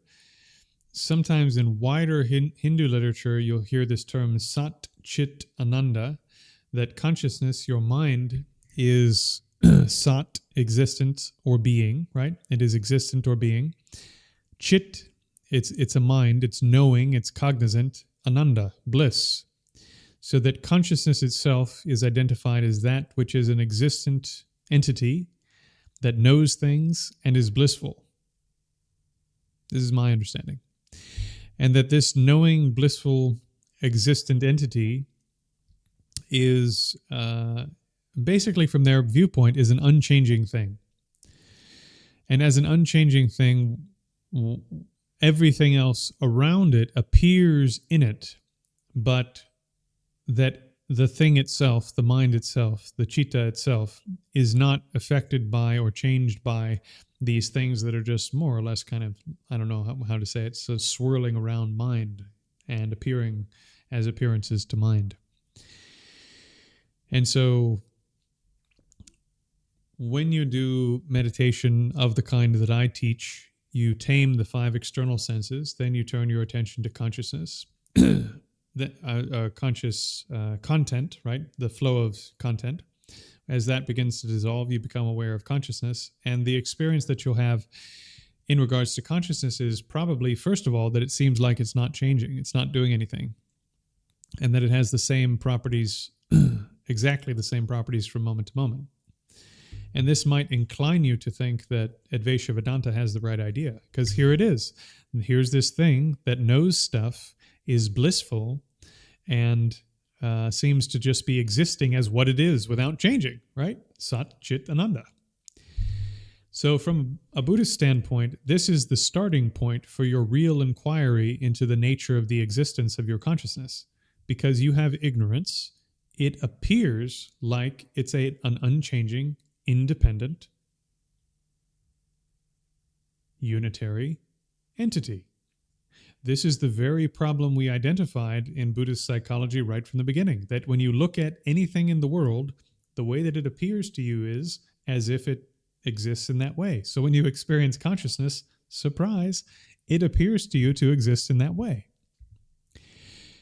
With consciousness, it's even more difficult than other things because consciousness has the same fundamental properties from moment to moment. It is always clear, it is always knowing, it is always possessing the creative potential to give rise to an experience. So since consciousness, this moment of consciousness gives rise to a new moment of consciousness that has the same fundamental properties, once you remove content from the front of it and you're observing its properties, it just seems like it's the same thing every moment, doesn't it? Like if I, pretend this is not the same hand, right? But if this was the moment of consciousness you're in now, and then in the next moment it was like this, you would go, oh, that's the same thing, right? Because it has the same properties as the one that was here a second ago. So the trouble with consciousness that makes it so much more difficult than other objects to analyze is that when you isolate it and look at just consciousness without looking at its relationship to other things, it looks like it's an unchanging entity, like much more than a table or a chair or the other things in your environment. And those look like unchanging entities already when you analyze how it is you relate to those things.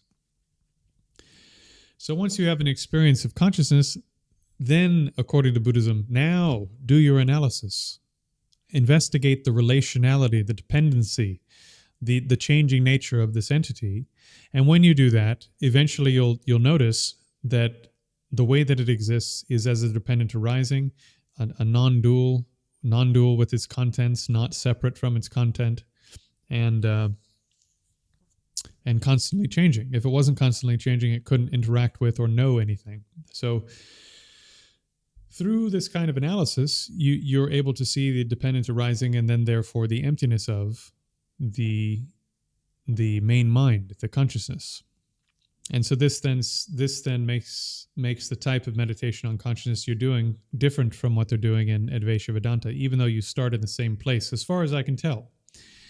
And I could be wrong, but That's how it looks to me from here.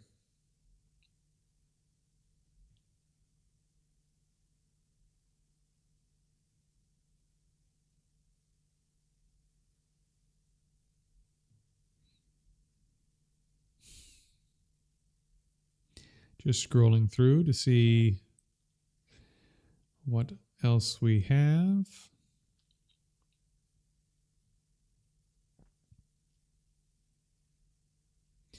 Wow, it's like you guys are so much more interested in each other's conversation that you can't even come up with questions anymore.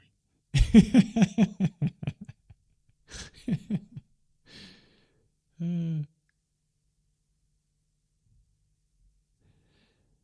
uh, I've got to come up with some system so that I know when stuff is a question so I can scroll through more quickly. Like, what would be really helpful actually?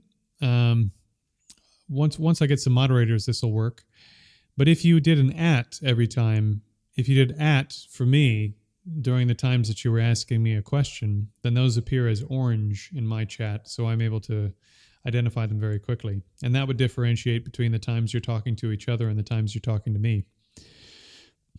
The trouble is when new people come in, they won't know. So I might still have to go through everything.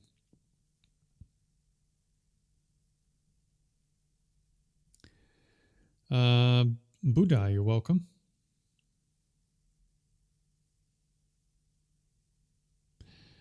General Tao back in the house.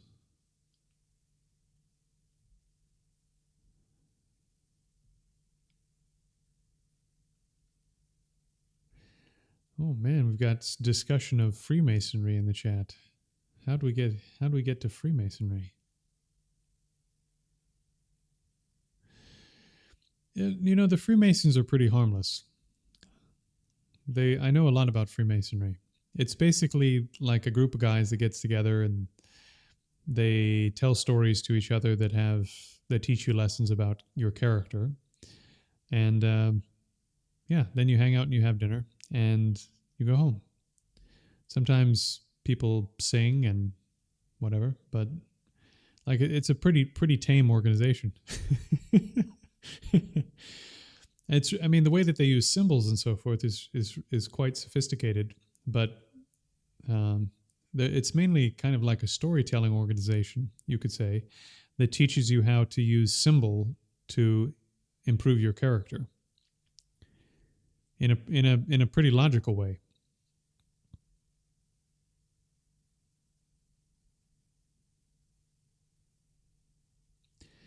Hello, Asex. Welcome to the team. I'm still waiting for the chat to come up with a cute name for people that are actually hanging out, because that obviously, if you're going to be a streamer and a YouTuber, the people that hang out with you on stream have to have a cute name. So we need a nickname. We got to do this.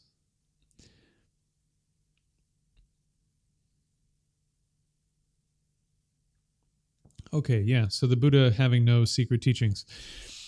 That idea comes from, in my understanding, one place in the canon where the Buddha says, as he's dying, that I have taught with an open hand. That doesn't mean that he taught every. Sorry, there was a weird noise. That doesn't mean that he taught every single thing to every person.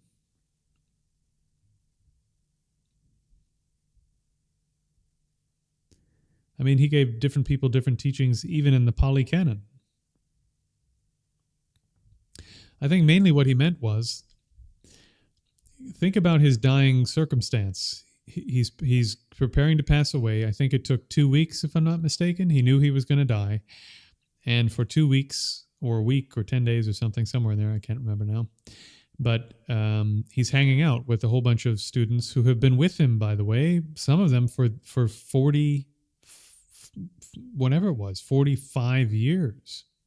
Some of these people have been following him around.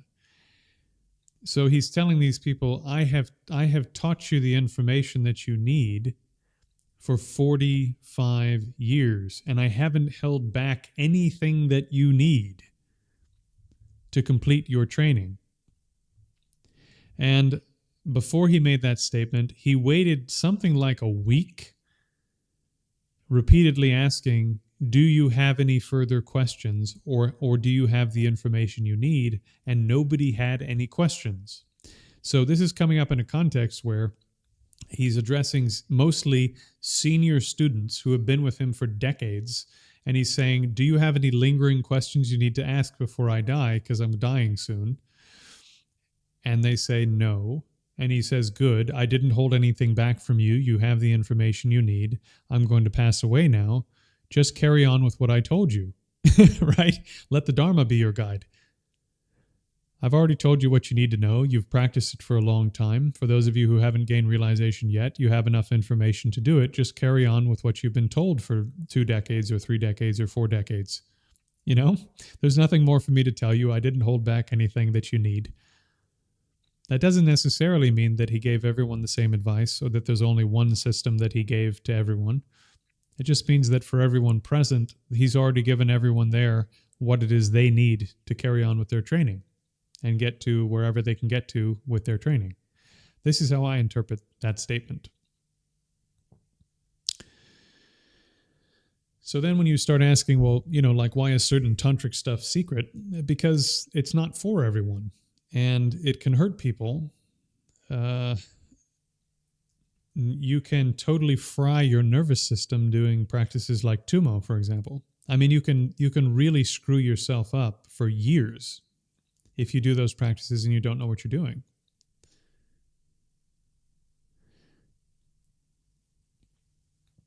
So practices that have more potential to screw you up are secret because if people did them without being prepared for them, it could hurt them.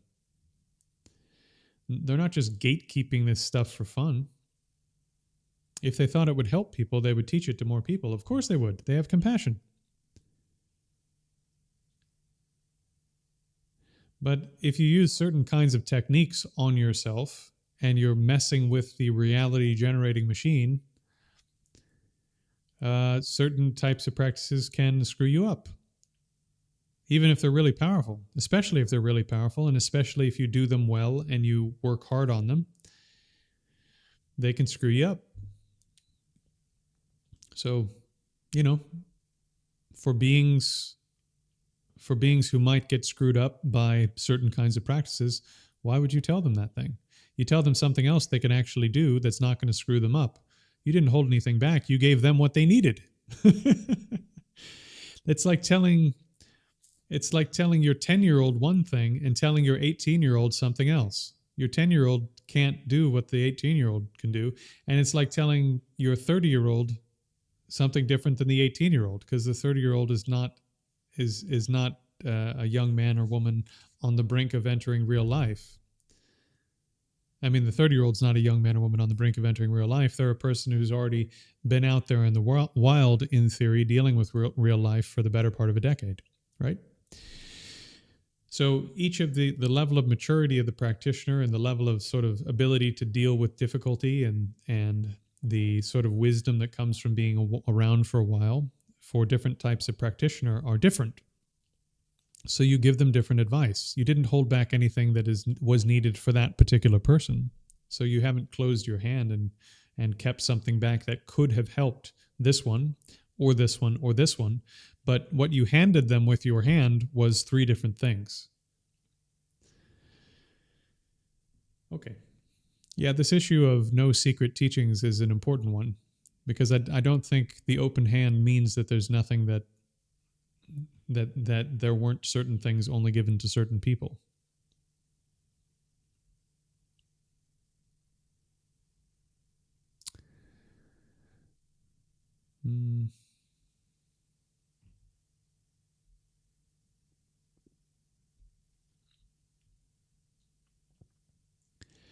Okay, we've reached one more commercial break. So those of you who are new to the stream, this will be before the end, probably the last time that I mention this, but I don't charge for anything that I teach. And so what I rely upon is that the community, if they find this valuable, that they chip in some something as they are able so that I can carry on doing this for free for everyone. So if you're compelled to help me continue upgrading the gear that I'm using, like the new laptop we're on tonight, and making sure that I can keep the lights on so that I can actually do this full time. At the moment, I'm spending between 70 and 100 hours a week making phone calls, talking to people, and helping them with their practice, and teaching them meditation. And then also on top of that, doing all the stuff here on YouTube that you guys get to see and benefit from in terms of Q&As and meditation classes and creating content. So if you'd like to support all of that, then please do just click the links either in the comment section or down below. Take 2 minutes and just donate what you can. And through your donations, I'll be able to carry on this work for free for the benefit of the whole community. And as I mentioned before, at this time, it's especially meaningful because I'm in the beginning. There's not as many of you to support the activity. And so whatever you can contribute, whether it's £5 or £500, is extremely meaningful, extremely beneficial at this time. So please do whatever you can, chip in something.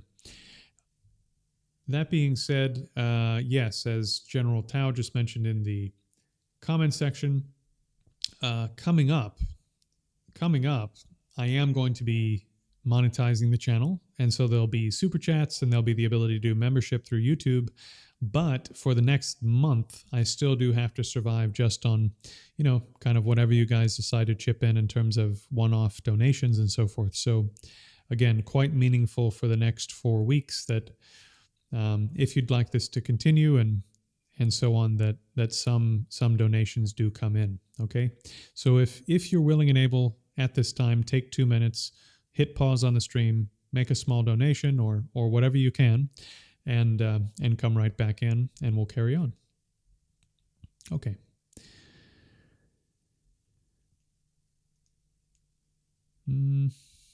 Where are we in the chat?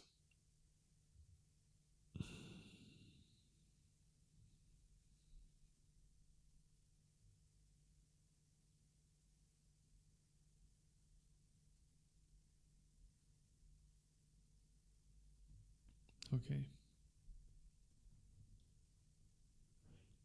AKA Theosophy. I don't know if that's directed at me. I think that's interchat chat.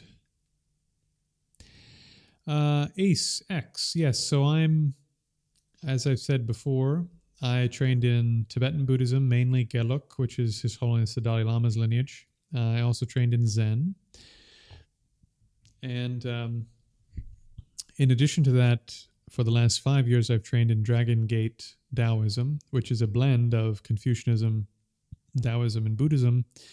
And the teachers that I've trained with in that system, or the teacher that I've trained with in that system, in his lineage, when they do the Buddhist part of their practice, they actually train with Chan monks and Tantric Chinese monks and Tantric Tibetan monks and nuns and so forth. And so the quality of the Buddhist aspect of their training is quite high. So my background includes basically sort of Buddhism and more recently some Taoist practice.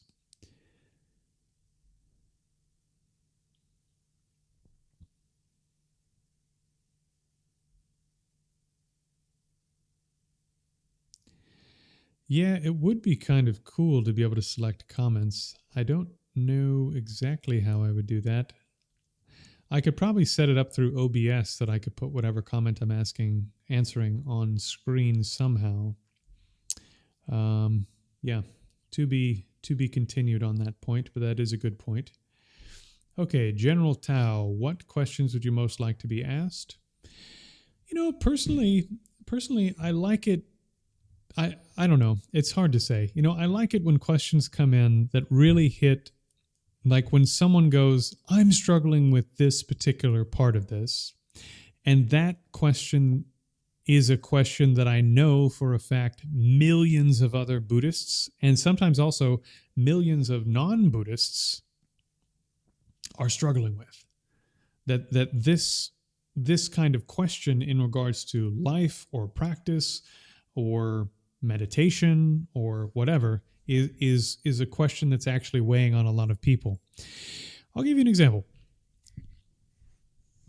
A comment came in today, and this guy was commenting, I think, on the post that I put up on infinite causal sequences, which is basically a philosophical position you need to be able to defend if you want to defend infinite rebirths as a Buddhist. And he put it on the Timothy Tennant video, and he kind of said, I'm just here to eat popcorn, right? Like I'm here to watch the battle, even though I don't have a dog in the fight. And I said, well, or at least started to say, I don't know if I put the comment up yet, but as an atheist even, wouldn't it be nice to have an argument in your back pocket that's pretty tight? I think actually is completely cogent, that gives you an alternative to the creator God, who both you and you as an atheist and me as a Buddhist practitioner, both agree is not the best explanation for the universe. Wouldn't it be nice to have like a really good argument that makes you feel even more comfortable about that conclusion? Yeah, so I think there's some common cause there, actually. Yeah, in any case, I like to answer these questions that are sort of the bigger questions that are weighing on people's mind in regards to both sort of the big philosophical questions and then also questions related to practice. Favorite quote, teaching? I mean, the most incredible... I've always been an emptiness guy, so I'm on Agape Engineer's question. I've always been an emptiness guy. So as Buddhists, you tend to either be really attracted to emptiness and selflessness, or you tend to be really attracted to love and compassion and that sort of thing. This is a known thing. You tend to go one of the two ways, and I always gravitated to the emptiness side. And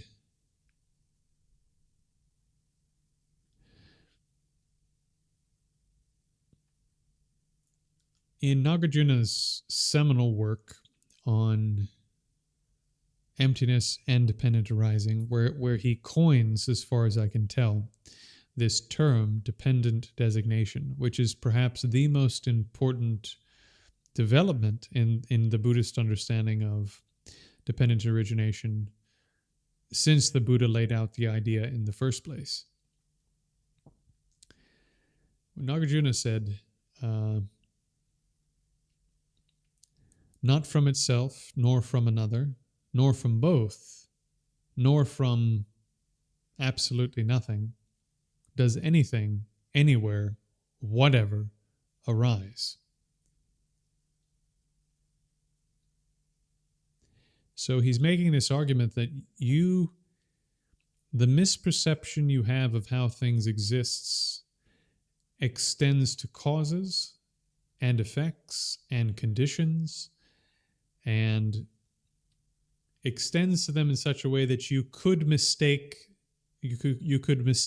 think that a seed, for example, contains somehow sort of the essence, we could say, of a tree, and that it is therefore a tree itself that gives rise to itself. That within the seed is sort of a proto-tree, is the identity of a tree, and that identity of a tree is there from the beginning of the seed, and therefore the seed is not causing the tree itself is causing itself. You could have that conclusion, which is wrong. You could have the conclusion that the identity of a seed comes together with the identity of water, the identity of sunlight, the identity of soil, the identity of all of the things that a seed needs to grow into a tree, and that all of these things that aren't a tree combine their identities, and that somehow becomes a tree identity. This is also wrong. You could think that there's somehow, again, the identity of a tree inside of a seed, and that identity of a tree somehow combines with the identity of the seed and all of these other conditions, and that they all somehow work together, and that is what makes it a tree somehow. This is also wrong. And you could think, having, as postmodernists, for example, do, and other many philosophers like fictionalists in the Western canon do, that since you analyze a seed and you analyze a tree, and when you look for it, you can't find a seed inside the seed, and you can't find a tree inside the tree, there's no such thing as seeds and trees.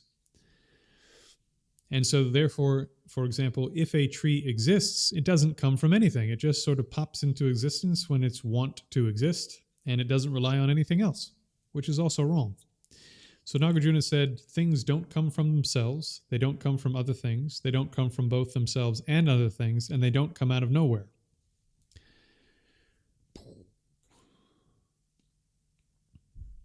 What's left? Not from itself, not from something else, not from itself and something else, and not from nothing. Where does it come from?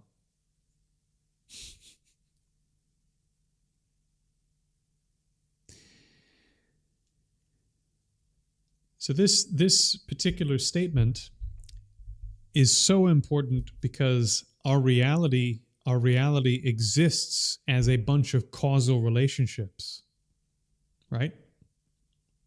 So if what he's saying is correct, and it is, by analyzing the emptiness of inherent existence of causality, you do tremendous damage to your misperception that something like my cup exists inherently. Because if I can't show how this comes about due to its previous causes, in other words, if I can't show that an inherent cause brings about an inherent effect that is an inherent cup that doesn't depend upon dependent origination in the relevant way, if that's true, then I've overcome a huge amount of my ignorance in regards to how things exist. So this is just an incredible, incredible statement, and it's so pithy. It's just a few words, and you can just slice through so much of your ignorance once you understand what it means. It's just incredible. So this is certainly among my favorite teachings.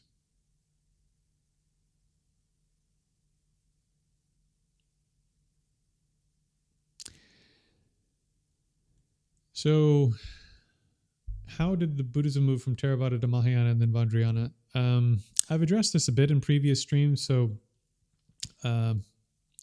Vajrayana is a type of Mahayana practice. It differs in terms of its method, not in terms of its content. So Vajrayana is a type of Mahayana. Vajrayana is a type of practice for accomplishing Mahayana practice. Theravada is aimed at achieving abiding nirvana. Let's say you do a lot of practice. You attain nirvana with remainder, it's called. So you still have a body left over, but your mind's already in nirvana. Then you die and you enter into a state of nirvana in which your mind simply abides in nirvana. This is called abiding nirvana, or nirvana without remainder. You've left the last bit of your previous karma, which is your body, behind, and now you're in abiding nirvana. The Mahayana, you would cultivate compassion so that by the time you get to the point that you could enter into abiding nirvana, your compassion pulls you out of this state and you're now carrying on, emanating and taking rebirths, not because of previous karma, but because of compassion. And your mind remains in nirvana from that point forward. So you're not giving up nirvana, you're entering into non-abiding nirvana. So you've attained nirvana, and compassion is what compels you to carry on in terms of doing things and so forth, but you no longer suffer, and you carry on training until you've attained Buddhahood, because there's more to do. Nirvana is not the end. The nirvana is the end of your suffering, but there's more to do if you want to cultivate all the qualities that are required for you to benefit other beings. You need to perfect your character and your capabilities if you want to benefit others. So this is the difference. And then Vajrayana is a set of methods a set of techniques that allows you to accomplish those perfections of your character and capabilities much, much faster than if you were to do it without those techniques. However, those techniques only work if you first do a lot with the non-tantric Mahayana techniques. You need to do a lot of study, you need to do a lot of practice, and basically you need to have experiential capability in the conventional aspects of the path, because that's the engine that makes tantra work. If you just get into the car of tantra with no engine, the best that's going to happen is that it doesn't go anywhere. My previous teacher used to say, taking a tantric empowerment when you're not ready for it is like getting into a jet, like a fighter jet on a runway, having no idea how to fly the plane, and just starting to flip switches and push buttons and hope it doesn't blow up. So, and this is true, these practices can really screw you up. They can screw you up psychologically. They can make your life a lot worse than it is now. And that's why they're not taught openly. And if you knew how they worked, you would understand exactly why they can screw you up really bad. So, yeah, they're really powerful if you know what you're doing. But if you don't know what you're doing and you have no engine in the car anyway to actually make it function and do something, then it's actually worse than useless. It would have been better if you didn't do it at all. So that's why they're kept but this is why they're kept secret. I'm not a Freemason, but I did learn a little about Hermeticism. Yeah, I haven't trained in Hermeticism. I'm not super familiar.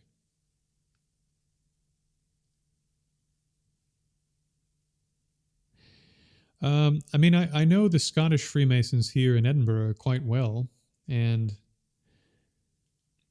there's a lot of people in government and so forth that are Freemasons, but there's a lot of like bartenders and cooks and construction workers that are in it too. Like it's a pretty diverse organization.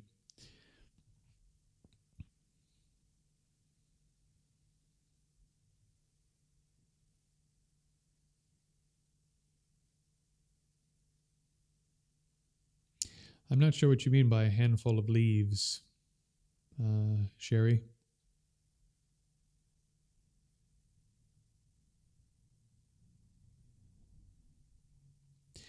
So Buddha does give one-size-fits-all teachings of basically three kinds. So everyone doesn't have their own path. There are only a few paths that actually lead to the final results, according to Buddhism. There aren't like 74,000 million paths. There are maybe like 3. So the Buddha taught a few different approaches that are beneficial for different kinds of beings with different kinds of interests and capabilities and predispositions. But there's not like infinite ways to climb Mount Everest. There's like a handful of ways to get up the mountain, and there's 57 million thousand billion ways to fall to your death off of into a crevasse and never to be seen again, or to freeze to death close to the summit, or to stop halfway up because you can't breathe, or to trip at the bottom of the mountain and break your leg and never climb mountains again. So there are tons of ways to never climb the mountain or to die halfway up. There's only a few actual paths to climb up Mount Everest. If you go up the far side of Mount Everest and climb the sheer ice wall to the top, that's like doing the tantric path. If you take the nice windy one that takes you around and here and there and with like nice pit stops and stuff, that's a bit easier. That's like the sutra path. If you stop pretty close to the summit, but you never, that last base camp, but you never go up to the top, according to us, that's like attaining nirvana. And if you go all the way to the top, that's Buddhahood. There's not infinite paths. There's like just a few paths. Okay.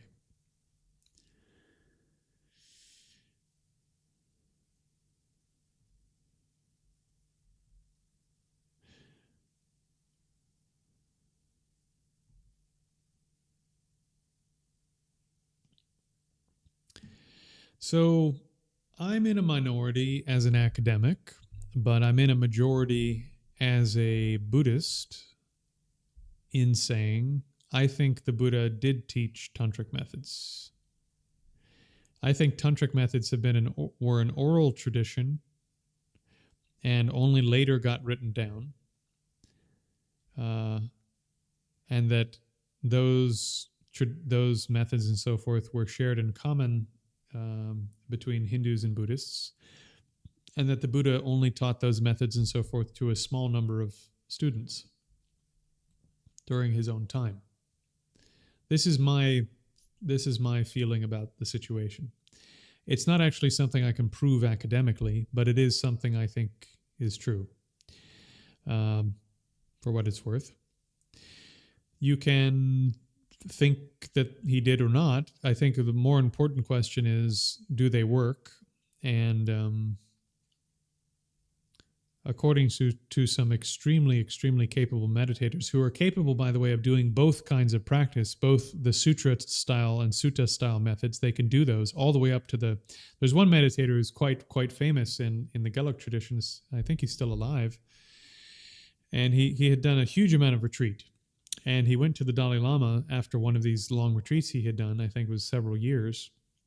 And he was telling the Dalai Lama, so he goes, so I wanted to know if the tantric consciousnesses were subtle, more subtle or less subtle than the jhanas. So I did all the formless jhanas, and I attained all of the stages of the highest formless jhanas. I spent some time in those. And then I think also he was combining those with his understanding of emptiness to see how powerful those minds were at transforming his ignorance by combining them with his emptiness. And then he went and did the tantric stuff and generated those minds. And then he was doing the same thing there. And he was comparing how much progress he was making using both methods. And he goes, and the tantric ones were faster.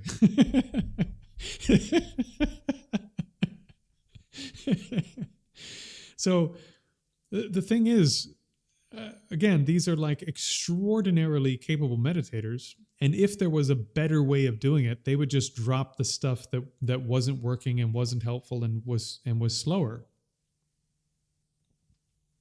So I think the better question is, do they work? And according to great yogis and great practitioners, they do work.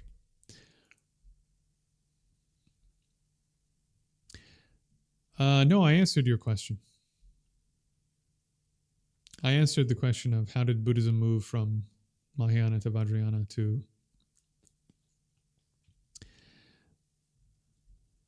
I answered that question.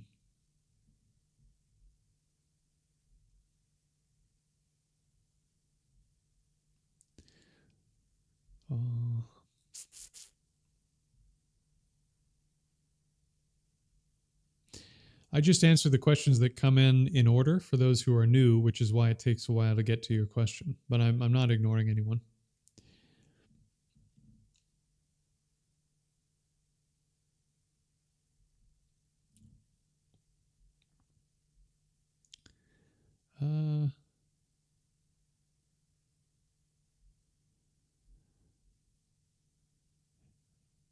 Oh, yeah.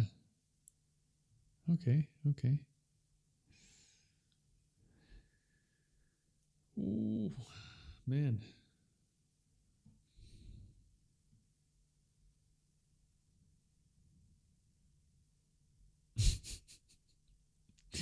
Sorry, the chat has moved so far from where I am. It just jumped down, and now I'm looking for my place again. This happens. I don't know why.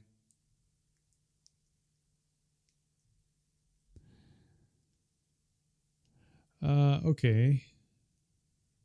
Sorry, guys. I've lost my place in the chat once again, sadly.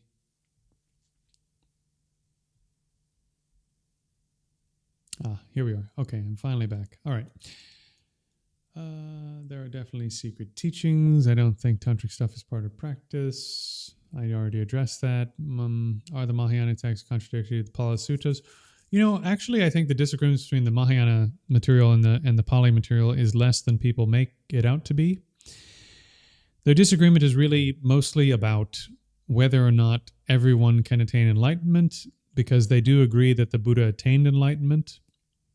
Although there's some debate about what the nature of enlightenment is, they agree that the Buddha attained enlightenment, but they don't agree in large part that everyone can attain enlightenment, because they say it's very, very, very, very difficult, and therefore most people should aim at and should try to attain nirvana instead, and that should be the extent of their aspiration.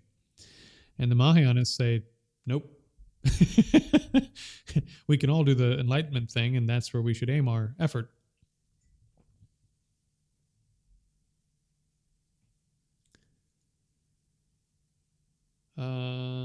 General Tao, I addressed that, I believe, about the memberships. It's going to take 4 weeks or so for YouTube to approve the membership option, super chats, etc. So until that time, I've got to rely on just the donation stuff that I have set up for anyone who would like to chip in. So Elijah asks, given what you've learned about Buddhism and how it emerges in specific cultures,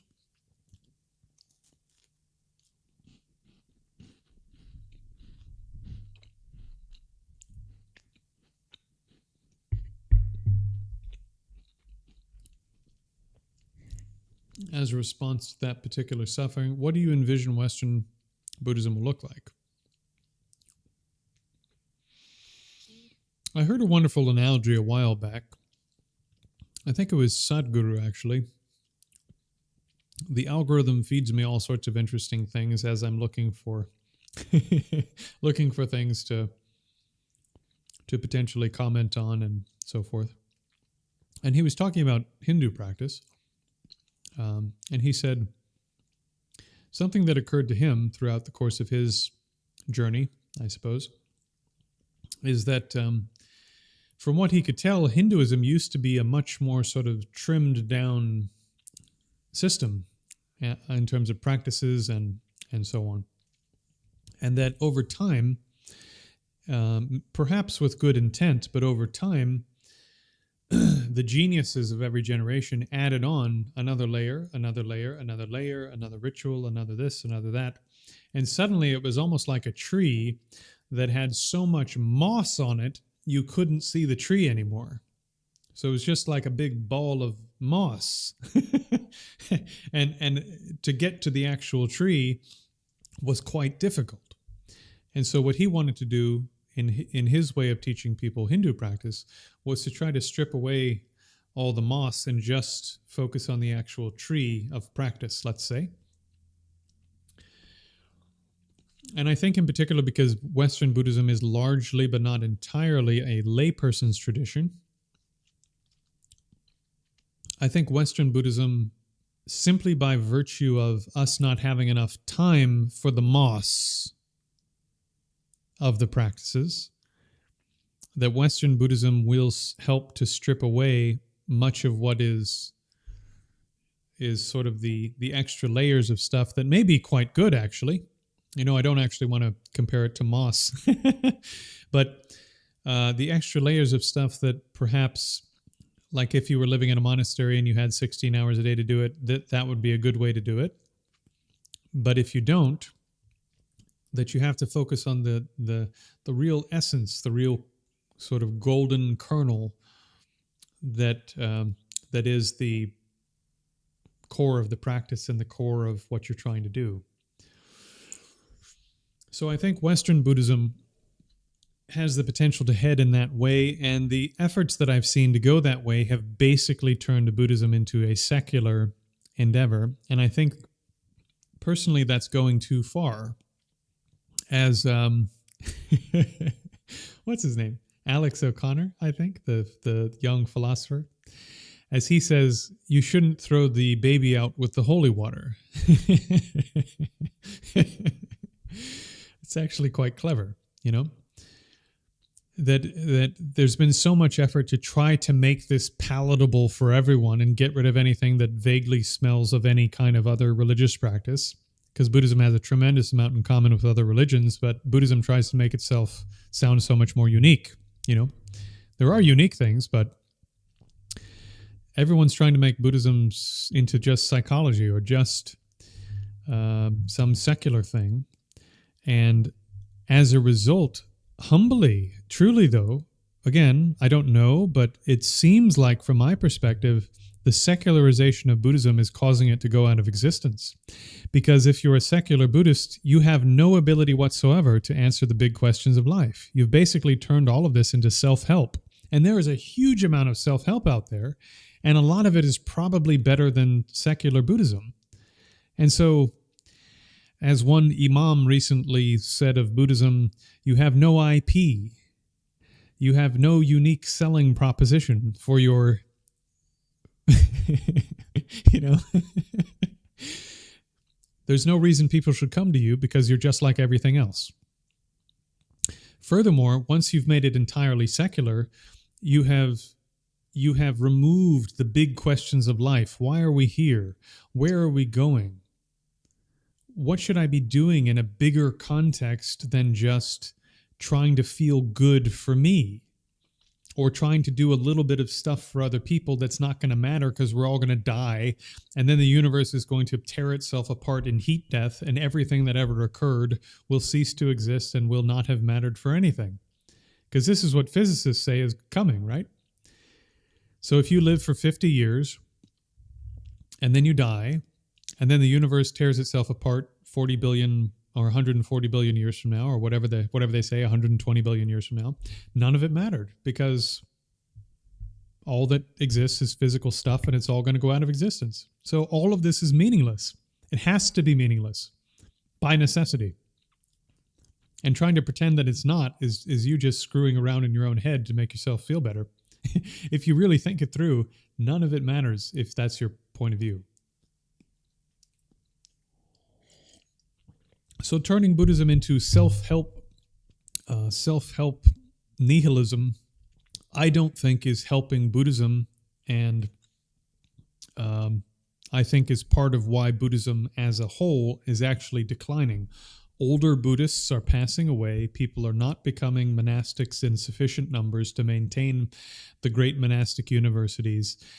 And unless people step up and start addressing the theological challenges and philosophical challenges and so forth to Buddhism, and presenting Buddhism as a reasonable, in its full form, as a reasonable position to hold as a real person, I don't think it has much chance of surviving in a really robust form into, except maybe in small pockets, into the next few hundred years. So I think Western Buddhism has the potential to strip away some of the BS, but without throwing the Buddhism out with it. This is what I think. Also, once again, as humbly as I can, I suppose, using myself as an example, because Westerners tend to sort of kind of pull themselves back from tradition. And by the way, I have trained really hardcore as a traditional Buddhist, but at the same time, we have this tendency, I think, as Westerners to kind of pull ourselves back from institutions and, you know what I mean? To try to be a little more independent. Because of this, even though I've trained very seriously and been very devoted to my own stuff,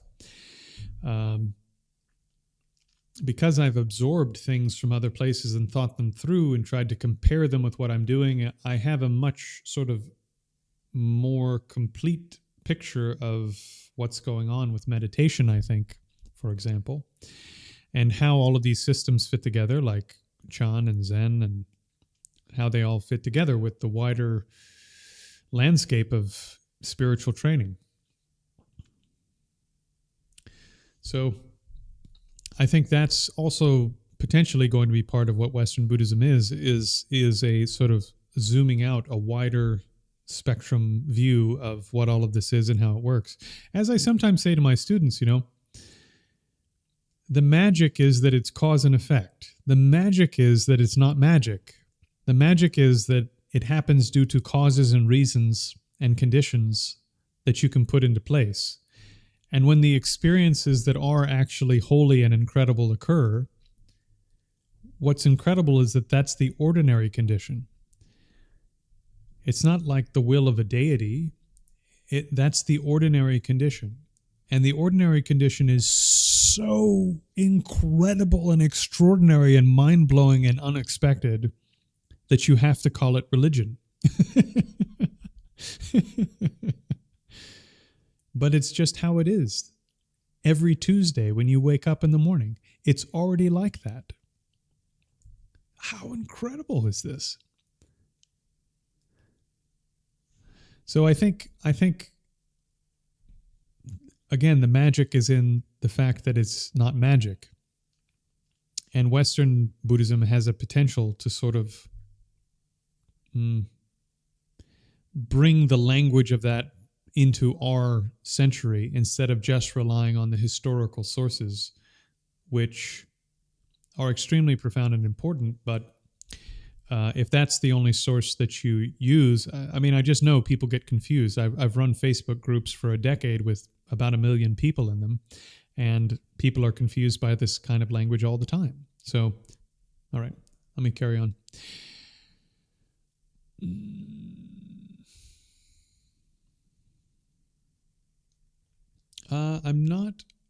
I'm not familiar with the self-arisen Vidya Tantra, so I apologize. I cannot answer that question.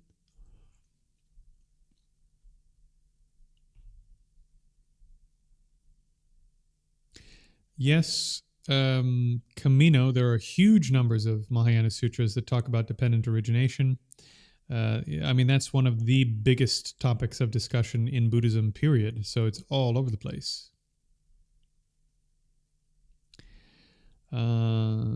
Suere, I know you're saying a lot of stuff, but I can't actually respond to everything that people just kind of say. So if you have questions, sort of put it in one packet and make like a little argument and then have a question mark somewhere, and I can respond to it. Okay, falling asleep during your practice. That's a good question. If you start getting a little bit of concentration, the next problem that you have is that you'll fall asleep. And so the solution for this is you can either use a different technique that makes it really hard to fall asleep, which is part of how I train people, or just like when you're driving and you're falling asleep because you didn't sleep very well, or I don't know what you people do. Maybe you're hungover.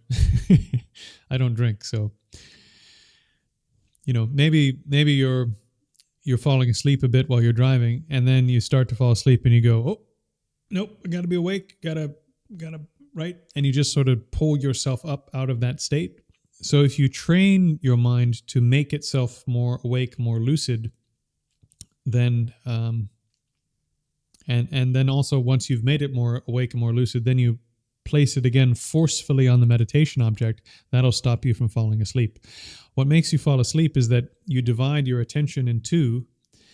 Half of it, let's say, is on the object. The other half distracts inwardly towards the fact that your mind is calm. And since you're losing the lucidity, the awakeness of your mind by focusing on the calmness, eventually you just sink completely and fall asleep. This is what the great texts say about the subject, and that matches my experience as well. Why pursue the Tao if you're a Buddhist? Well, according to the Taoists, and according to some great yogis, or at least one great yogi that I've trained with, and a number of others who practice both systems, Taoism and Buddhism, basically Taoism has been a bedfellow with Buddhism in China for many, many centuries. Over 2,000 years probably of hanging out together and talking and exchanging practices and ideas. So there's just a lot of good information there. Also, when you look at the Shaolin Temple, they have practices that are a blend of Buddhist and Taoist practices, but they're basically the same as the Taoist practices. Even though generally they call them Buddhist, you could find the same practice over on the Taoist side because they've just exchanged so much information. So the Taoists have a lot of methods that are really helpful for lay people because it was a lay tradition for a really long time. And so they're just really good at helping you train in the midst of real life, which is one of the subjects I've put a great deal of time and energy and effort into understanding how to do. And I think if Buddhism and Taoism diverge at some point and become two completely different things, the place at which they do that is really far down the path, way further down the path than any of us probably are at the moment. Basically, Taoists are employing the same or very similar methods to the ones that you find in Tantra, in Buddhist Tantra. So when they start talking about the Tao, in my opinion, they're talking about some of the subtlest types of mind that appear to you when you do tantric practice. And then there's the question of what are they doing with those subtle minds once they occur? And are they treating it more like some of the Hindu tantrikas where they just abide in those consciousnesses? or are they analyzing them in some way and realizing emptiness?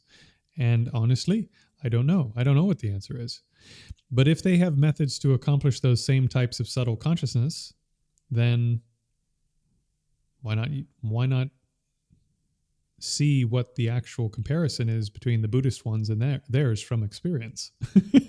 Why not actually sort of make your understanding of how this stuff works more rich by learning both, if you have the time and energy? Also, I won't tell you which teacher of mine because I don't want to say things in public that they might not themselves say in public. But I've asked one of my teachers, who's a great tantrika, I've asked them about this, and I said, "Well, what do you think if I were to carry on with Taoist practice in the midst of whatever, right?" And they said, "Oh, the Taoist practices are fantastic. If you get really good at those practices, then when you do Tantra at some point, you're going to be even better at Tantra because you've gotten really good at using exactly the same systems that you would be using in Tantra.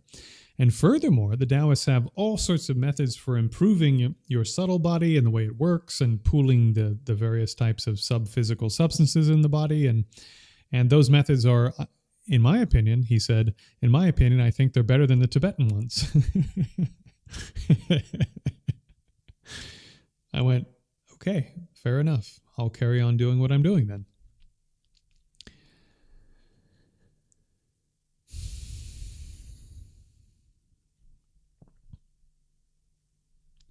It's okay to answer. It's okay to ask offensive questions.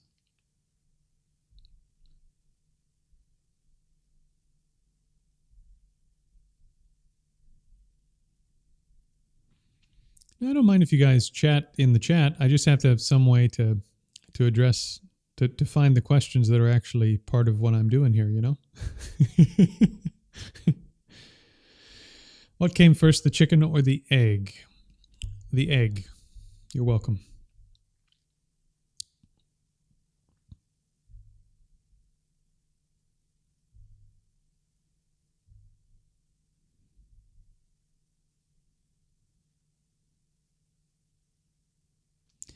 Did Gautama Buddha take Bodhisattva veil? If so, why did he reach final nirvana when there is still some in samsara? So this is one area where the Mahayanists and the Theravada practitioners will disagree. According to the Mahayana practitioners, the Buddha was already a fully enlightened being, and he emanated, rather than being reborn, he emanated and went through a series of signs that we call, I can't remember the name, but it's something like the 10 signs or 14 signs or something of a Buddha coming into the world. And so he goes through various steps and stages of life to show that all of those types of ways of living and and ways of practicing don't work before establishing or reestablishing, let's say, the Buddha Dharma in the world. And so according to some of the Mahayana sources, the Buddha was already a fully awakened, enlightened Buddha, a Samyak Sambuddha, who had already attained nirvana. and then also carried on and perfected his character entirely and attained full Buddhahood. And then he emanated rather than simply being reborn, which is a big, big topic. But he caused the appearance of a being born as Gautama Buddha, rather than actually being reborn, and showed that being living very rich to show that being very rich doesn't solve suffering, and then showed that being training in deep concentrations with two different Vedic teachers to show that deep concentrations don't fix suffering, and then showed 6 years of starving himself and destroying his body and doing all sorts of self-mortification to show that simply causing pain and discomfort to the body doesn't lead to liberation, and therefore gives confidence to us ordinary beings that just mortifying and doing terrible things to your body doesn't lead to moksha. Just training in concentration doesn't lead to moksha. And just living in bliss, in ordinary bliss of eating nice food and having whatever perfect princely life or whatever you want to call it, that doesn't fix the problem either. And therefore, that the approach that he's revealing to the world, this eightfold path, having actually himself tried in an exceedingly extreme way in every case, having actually tried all these other methods, he can then show, I know from experience those don't work, and I'm going to give you something that does work. So a Buddha emanates, shows these signs in a particular way every time. And actually, when you look at the Theravada sources about past Buddhas, this is true. Every Buddha in that life shows the same signs when they come into the world. And so the Mahayana explanation for this is different. The Theravada say the Buddha was on his last rebirth under the influence of karma, and that this was an actual rebirth, even though it was basically under his control. It was still due to karma, but not under the control of karma, which is another subject we could talk about at some length. So they just disagree on this point, right? It's fairly easy to understand. And and so then when the Buddha, quote unquote, passes away, I mean, he's been a Buddha the whole time, and he's a celestial Buddha. He didn't actually die. It's just an appearance for our benefit.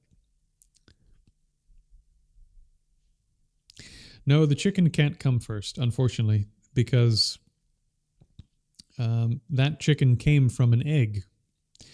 However, in the course of evolution, at some point, some being that wasn't a chicken laid an egg whose genetic material, because of combining the father and mother's genetic material, which had genetic variations in it, right?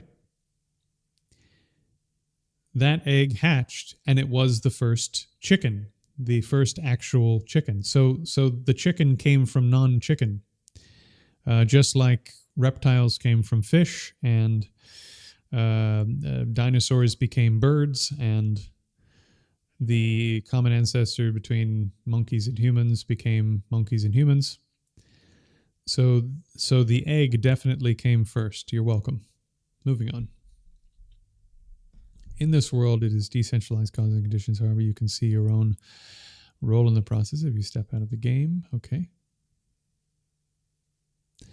Agape, you're quite welcome. Glad to have you here. I have hit another 30-minute mark, which is time for the fantastic commercial break. For those of you who are new or who find this later, everything I do is for free. I teach for free. I do these live streams for free.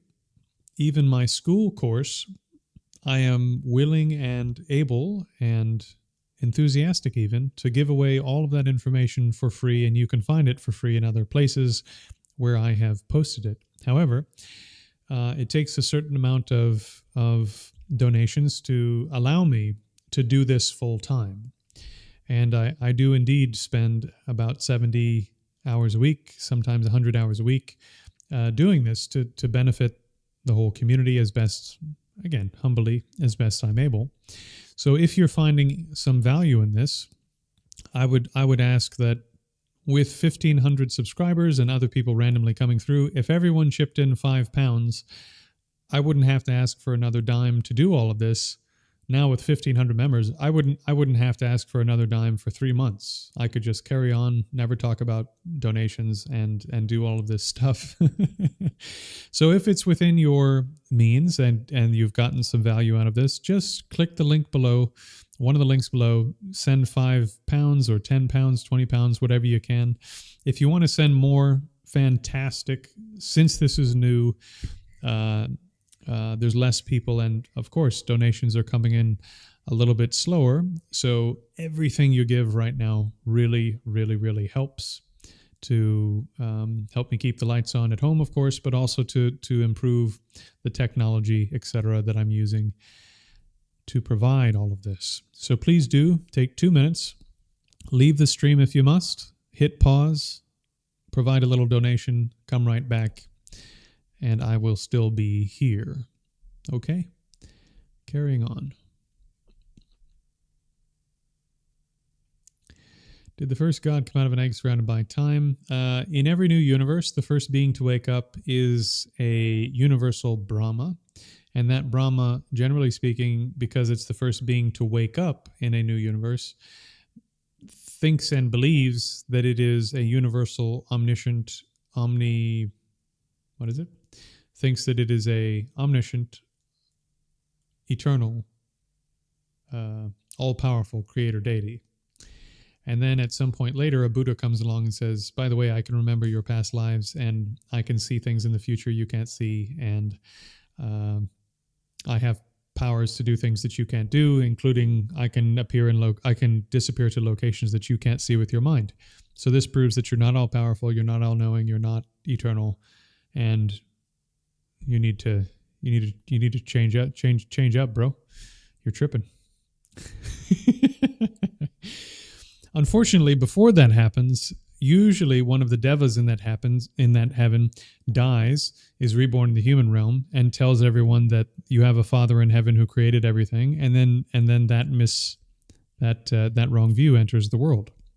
So then we end up with things like the Abrahamic faith, according to Buddhism, because these lesser devas in a Brahma heaven from the first deity who wakes up in a new universe, those deities, when they pass away from that realm, enter the human realm, and they teach people that there's an omniscient, all-powerful, etc., etc. They teach basically that there's a Christian God of some kind, or a Jewish God, or Islamic God, that there is some type of universal, unchanging creator deity. And thus, we can actually be pretty comfortable with most of even Jesus's miracles and so forth that we find in the Bible without having to feel somehow contradictory as Buddhists and understanding things in that way.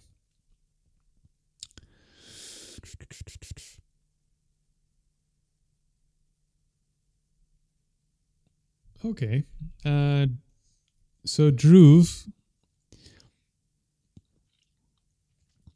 Orthodox Christianity has, as far as I understand, very well-developed systems and practices and so forth for developing concentration, even though they're not quite as sophisticated in terms of explanation, and therefore less people will figure it out using that system alone. They do have ways of developing concentration and deeper insight, and it's basically a sort of a mystical system of practice. One of my teachers is of the opinion that they actually have basically the sort of complete path, at least up to, in my opinion, at least up to pretty profound states of concentration, which then give you access to all sorts of things, including potentially the ability to see other realms and interact with divine beings. And this is what Buddhism says happens if you develop concentration. So, yeah, I mean, all of that is there. I think the only piece that would be missing is this wisdom piece. Really, the the big thing that's missing from these other systems, as far as I can tell, as a general principle, is the wisdom aspect. How do you analyze your being to see how it actually exists, rather than simply abiding in how your being appears to exist when you enter states of concentration? This is, as far as I can tell, for the most part, is a unique Buddhist approach to the final stages of practice. So one of my students is Eastern Orthodox. I have no problem if you wanted to train with me and do some stuff and be on the stream and whatever. Just carry on with your training and carry on doing your Orthodox training. And when you generate some jhana, doing your prayers and doing the other things you're doing, let's just talk about, like, how do you take that quality of mind and use it to realize interdependence? And if you realize interdependence and realize emptiness, then that's Buddhist wisdom. It doesn't matter if the rest of what you're doing is Christian. I want more realized beings on the planet, not more Buddhists. Okay.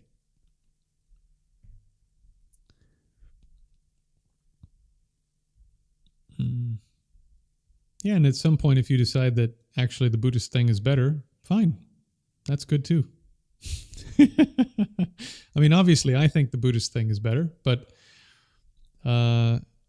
people have different dispositions, and if that's what you need and that's what you think will work for you, maybe that will be more profound for you. I don't know. And if it is, fantastic. And if you can get to the state where you have, if you can get to a place where you're getting deep concentrative practice through those things, great. Now just add the wisdom component and you're way on your way to being a highly accomplished practitioner of Buddha Dharma in addition to your Orthodox practice, Okay.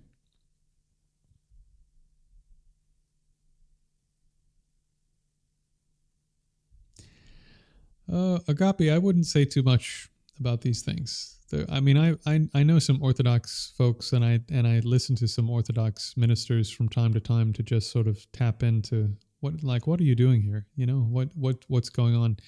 And there's so much there. There's so much there. I mean, it's not arranged the same way as Buddhism, but if you trained hardcore in Orthodox, you could make so much progress.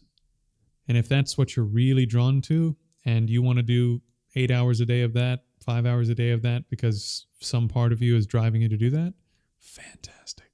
So good. Go for it.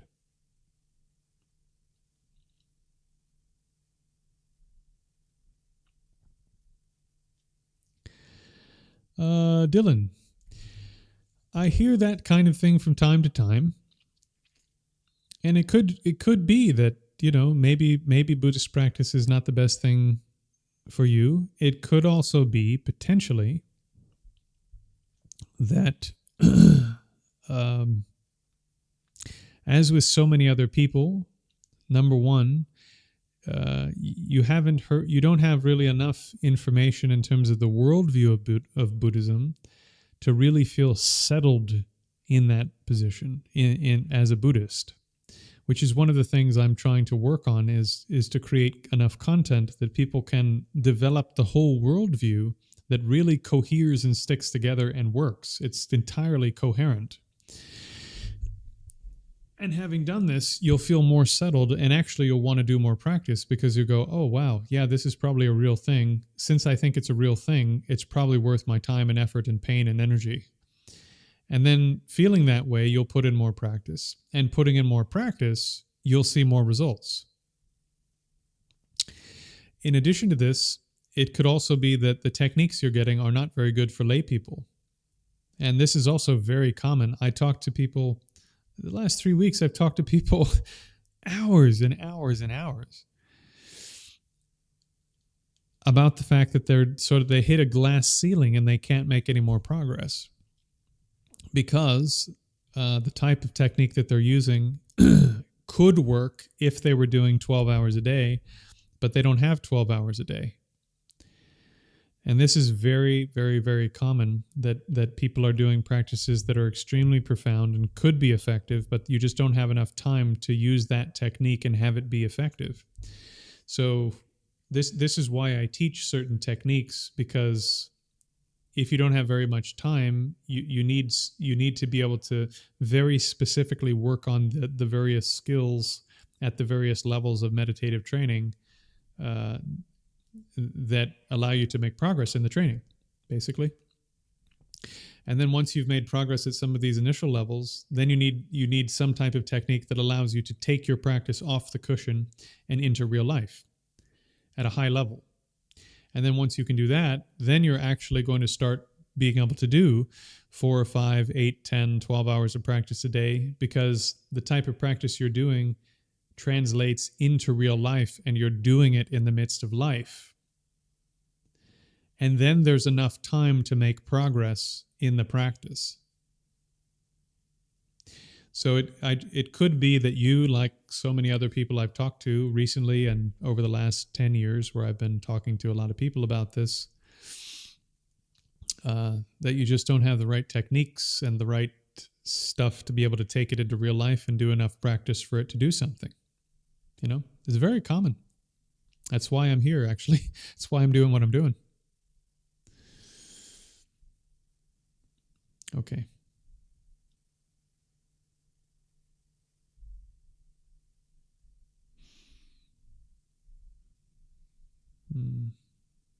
Started the writings of the elders.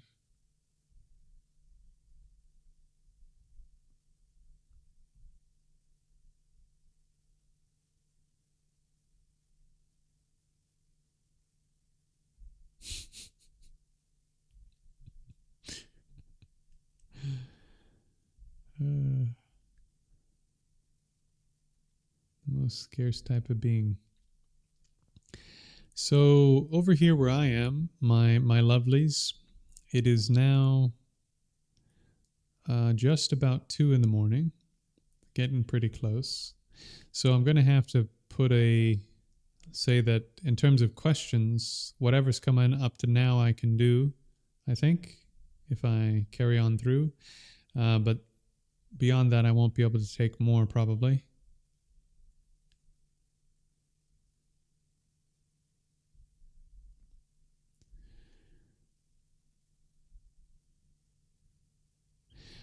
So the Venmo link, as I'm scrolling up, I just saw that the Venmo link is in the chat,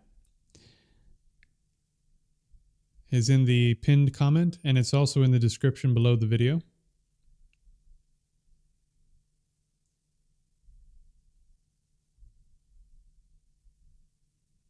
Okay, I finally got back to. All right.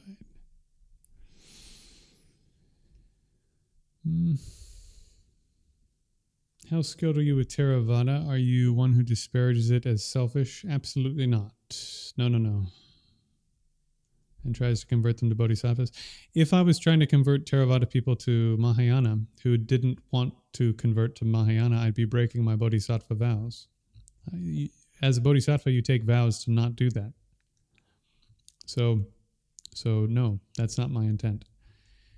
I am completely overjoyed, Jeff, if you carry on down the Theravada path and you make progress in that and you enter, like if you could enter nirvana in this life due to some combination of the lineage you're in and a little bit of advice I gave you, that would make me so happy. I mean, this would be incredible. And to accomplish the path of a bodhisattva, if I'm so fortunate, I have to pass through the Theravada path.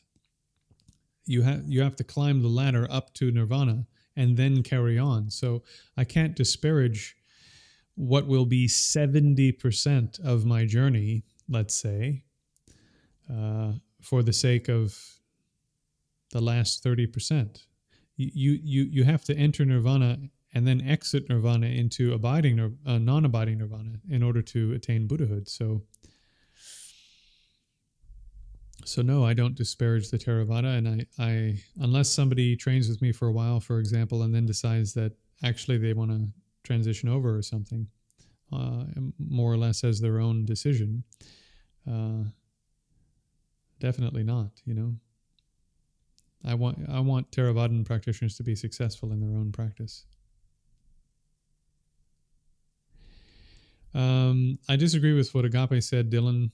You should definitely seek to try to understand something. You should definitely try to attain something, and you should do it like your hair is on fire.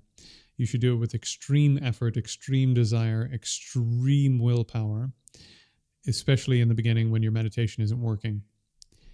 And when people give that kind of advice where you should try to give up all motivations, all intentions, etc., before you've accomplished anything, that is not at all, not even slightly, not even 1 ounce of what's described in the text. It's not there. And if you give up intention, motivation, drive, force before you have anything, then you just wander around fucking clueless for your entire life. This isn't a joke. People waste their life like this. I've watched over 20 years people waste their lives and hurt themselves and hurt other people because of this absolutely stupid advice.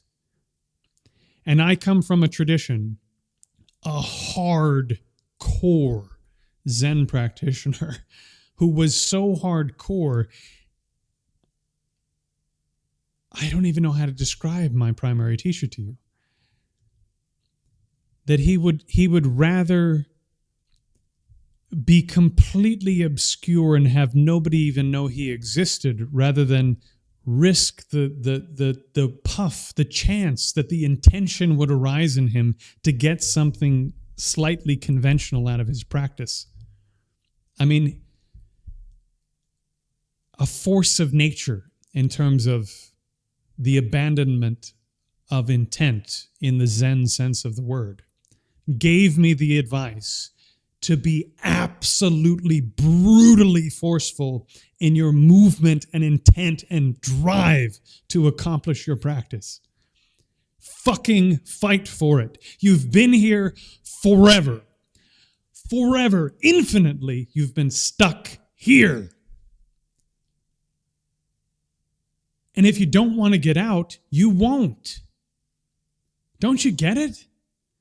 Do you know what renunciation means? It's the desire to be free after forever of not being free. Desire, intense. The Buddha said, it's like your hair is on fire. You think you're just going to sit there with no intent while your hair is burning and your face is melting off? Are you insane? No. Your life depends on this. Not only your life, your infinite future lives depend on this. Wake up.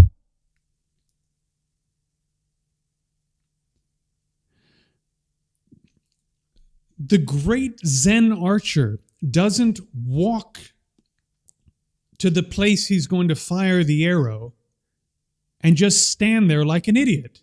He has intense focus of mind, flawless intensity in terms of his technique, every atom of his being involved. And that's why he hits the target. There's no room, because he's an accomplished practitioner, for him to form the intent to get something out of it for himself. But that came from not being a noodle. It came from applying technique, intense drive, intense effort for years, until the need for this desire to hit something, to hit a target, was completely irrelevant, because the application of absolutely perfect technique accomplishes the goal. You don't give up before you have attainment. The attainment causes you to give up the motivations, the drives of that kind. Effortlessness comes from effort. A child learns to run not because they never exert the effort, the desire, the power to run. Running becomes effortless because they begin running. They want to run. And then at some point you just run. You're not like struggling to run.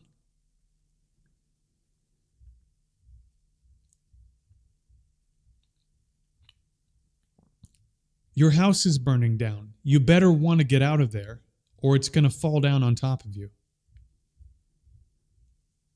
Your head is on fire. You're standing on top of hot coals. I mean, this is the kinds of analogy you find in the text. So if you think that this doesn't involve drive in a very conventional sense, intense desire in a very conventional sense, you're just flat wrong. And the place that intention and motivation in the way you're describing begins to drop away is when you start having some accomplishment because of your intense drive and desire to get to those goals. Because you need intense drive and desire to accomplish to acquire enough information and technique to actually be able to make progress enough that the intention will fall away. The intention to get something for you falls away because there's no fucking you in the sense that you think that there is one. And when you see that, it just doesn't make sense for you to orient yourself in that way anymore. And so the intention stops being oriented that way. But you don't get there by trying to jump off the ladder before you've climbed the ladder. You need a ladder to climb up to the rooftop, and then you can kick the ladder away. If you kick the ladder away before you get to the rooftop, you're just standing on the ground like everyone else. So this sort of thing is another, to go back to the Western Buddhism thing, this is another one of those things that needs to die, and it needs to die like way sooner than later. Because you have to have some capability already to let intention and motivation drop away without also dropping away those things that allow you to attain further accomplishment on the path. I know I'm really going on about this, but I've just seen so many people that probably that are willing to put in 2 or 3 hours of practice a day, basically not accomplish anything. And that breaks my heart. It's a huge waste of their time and effort and energy when they have real heart and they could have made progress and they didn't, as far as I can tell. I'm not psychic, but it doesn't seem like they made much progress through that. Otherwise, why would they be coming to me after 15 years of practice to ask me what I think about it? If they had made progress, they wouldn't be coming to me and asking me about this. I'd be going to them.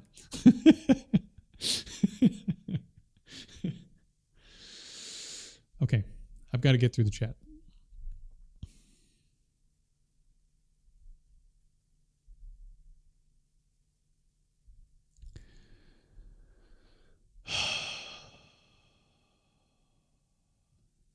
Yeah, it's good. Sorry. We'll bring the intensity down now, back to normal. So word walk, that's good. It's good to do practice in difficult places. If you have the capability to actually generate your actual practice in those places, if you're not being distracted by being somewhere more difficult, it's good. It's very good. No, by very agape, by the very definition of enlightenment, it's a permanent attainment. You can't lose it.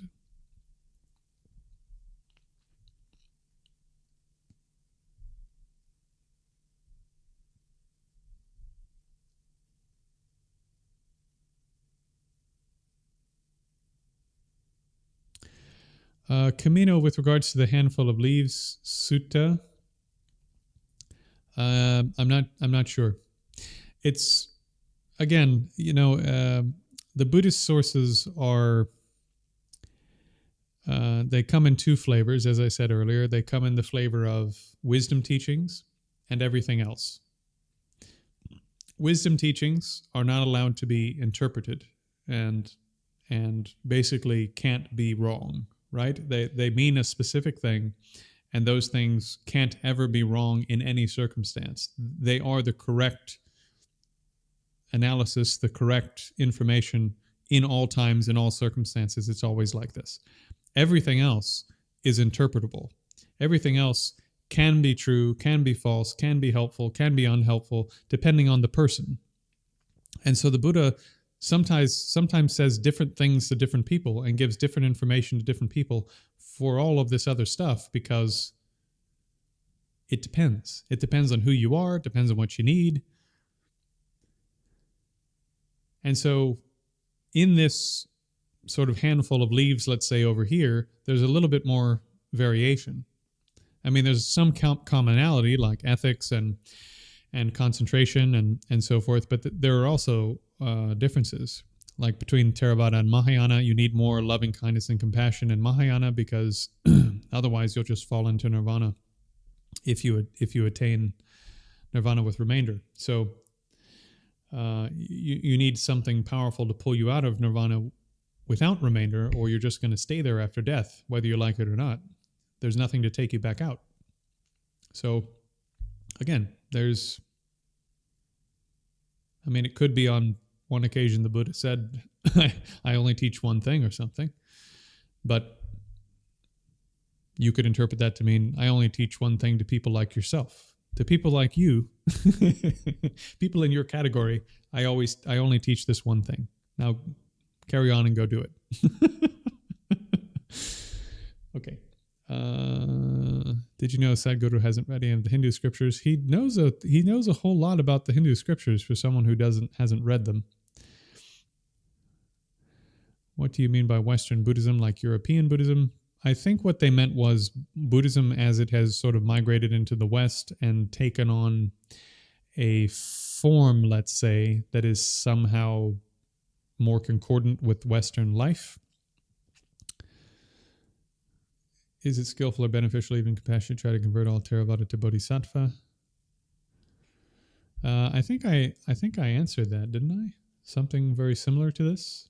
Bodhisattvas have vows not to try to convert Theravada out of their practice if that's their main direction.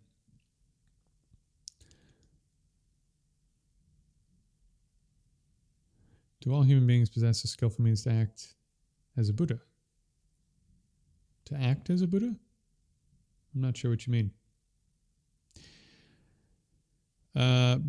To answer a similar question, since I'm not quite sure what you mean, Buddhai, according to the Mahayana Sutras, all beings in general have Buddha nature, and all beings in general can attain enlightenment because they have Buddha nature.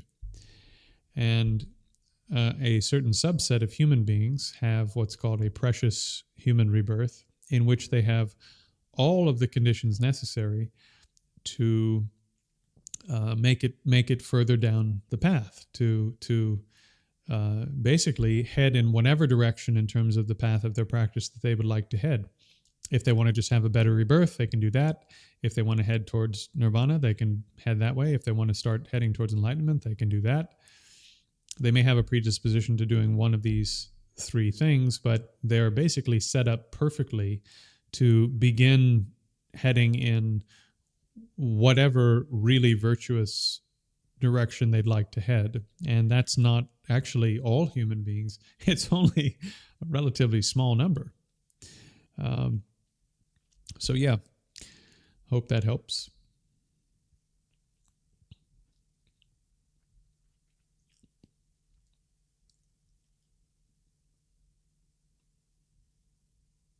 Are you more Theravada, or do you learn everything, including Mahayana?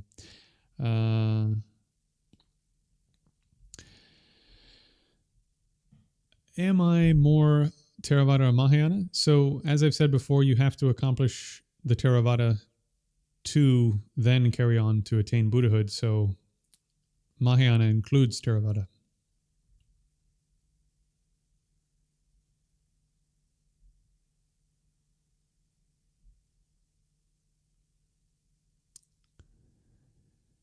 Okay, what's the difference between nibbana and parinibbana? Uh, well, nibbana or nirvana is a broader category, and then I think parinibbana is it like a specific event related to nirvana. Again, I think it depends a bit on which tradition is defining the terms.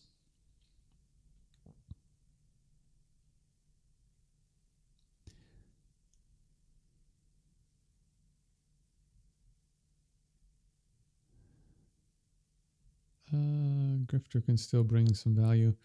Yeah, what's funny is I mentioned it earlier on the stream, but because I make this kind of content and because I'm consuming a lot of sort of adjacently related material, like I'll watch things on Hinduism, I'll watch things on Christianity, I'll watch things on all things that just surrounding religion and spirituality. So the algorithm feeds me anything even kind of tangentially related to that. So I get all the weirdos. And so, anyways, weirdo is not the right word, but I like if it's even kind of in the ballpark, the algorithm's like, how about this?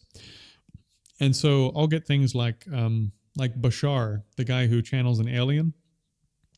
And I have no idea what's going on there, right? Who knows? Who knows, right? I mean, this is pretty out there. But what's really interesting about him in particular is that, I mean, there's a fair amount of what he says that's, to me, is like, again, just totally insane. But sometimes he says things and you go, wow, that's actually a really insightful point that you've made there.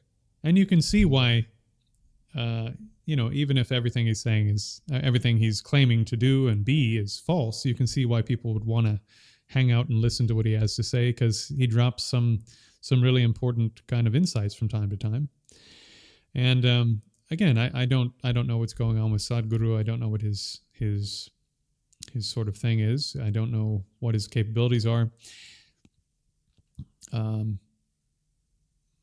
There are some people through my community that know people who have trained with him closely for many years, and they say, I don't know, basically his stuff is real, like he's teaching real stuff. So for me, that's good enough.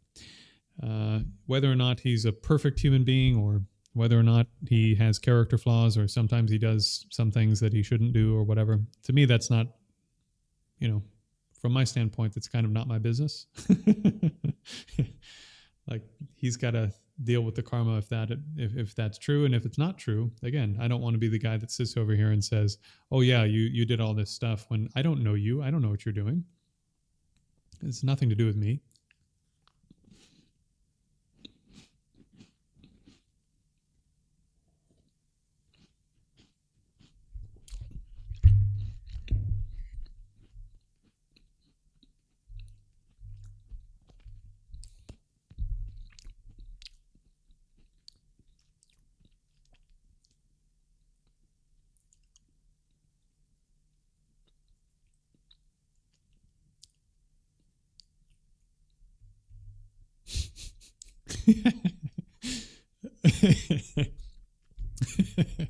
Sorry, I was just reading William's comment about magic. The ritual is just a performance, but the magic behind the magic is not magic, but it's magic.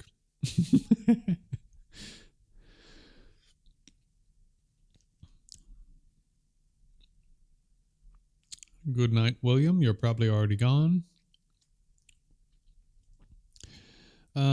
Since we've hit another 30-minute mark, time for my regular commercial break. Friends, colleagues, comrades all, I don't charge for any of the teaching, advice, etc. that I give. So this live stream, the meditation live streams, the content that I make, etc. I don't charge for anything. It's all for free. So the trade-off is to carry on doing that for free for the whole community. A few people need to provide some donations so that I can keep the lights on and continue upgrading the stream, etc.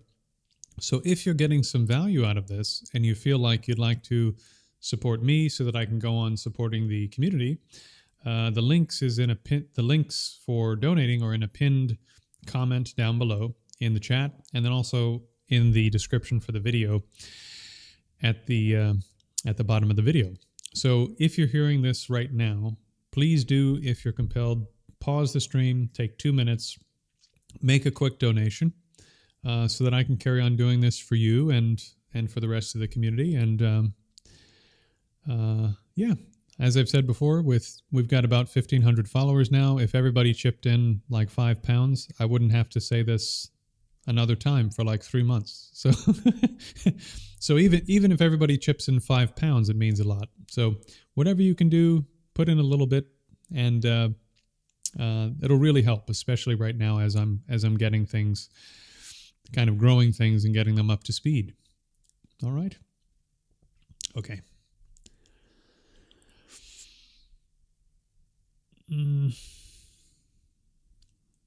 Yogananda.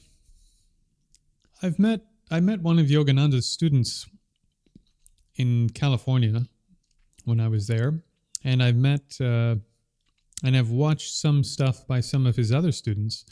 And Yogananda himself I find to be unusual in some ways, but his students, when I've met his students, seem like actually really, really capable practitioners. And that makes me think maybe my perception of him as being kind of an unusual character is unfair. Because if he were just some kind of, whatever, fill in the blank, I don't think that he would have the types of students that he has making the kind of progress they seem to be making. And the same probably could be said about Sadhguru and probably some other teachers.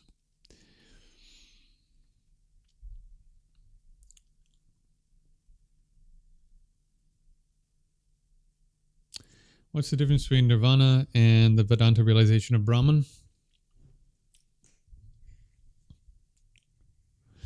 So I'm not familiar with the term nirgun, but my understanding of how Vedanta works is that you meditate on consciousness itself, and through meditating on consciousness itself, you come to recognize that consciousness is an unchanging, formless, non-local phenomenon, and that formless, non-local, knowing, unchanging thing also, as it so happens, is inseparable from or unified with the creator of the universe, who is also, like your consciousness, unchanging, non-local, and so on and so forth. And where nirvana would differ from this is that, first of all, we don't accept that there is such a being that exists like that as the universal creator of everything. And we don't accept that your consciousness is inseparable from such a being, although it is possible to attain states of formless concentration. And for you, in that state of concentration, it will seem like you are inseparable with other beings in formless states of concentration, because of the nature of not having a particular location and having a mind that's clairvoyant and a mind that's spread out over a large area and overlapping with other minds. But actually, consciousness is changing if you look at it closely. And it's also not one universal consciousness. That's just a type of a sort of a perspective that can occur when you engage in certain types of subtle concentration, and that type of perspective is valid in some respects, but it's not nirvana. To achieve nirvana, you have to remove this set of mental factors and karmic factors that cause you to be reborn out of control. And just attaining really, really, really subtle states of concentration doesn't uproot that problem. It just suppresses that problem for a period of time. And so once again, the unique element you find in Buddhism is the wisdom aspect. the aspect of overcoming your misperception of even something like consciousness itself, overcoming the misperception of how that exists by using your discernment, by analyzing it. And so this is the difference, I think, between Buddhist and Advaita stuff in general, and also the difference between Buddhist and Advaita Nirvana.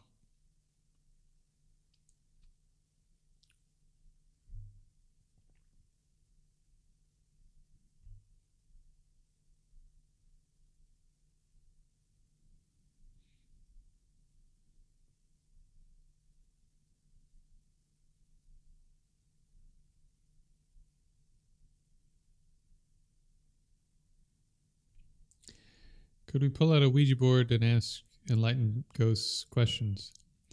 Joking aside, and being a bit serious about this,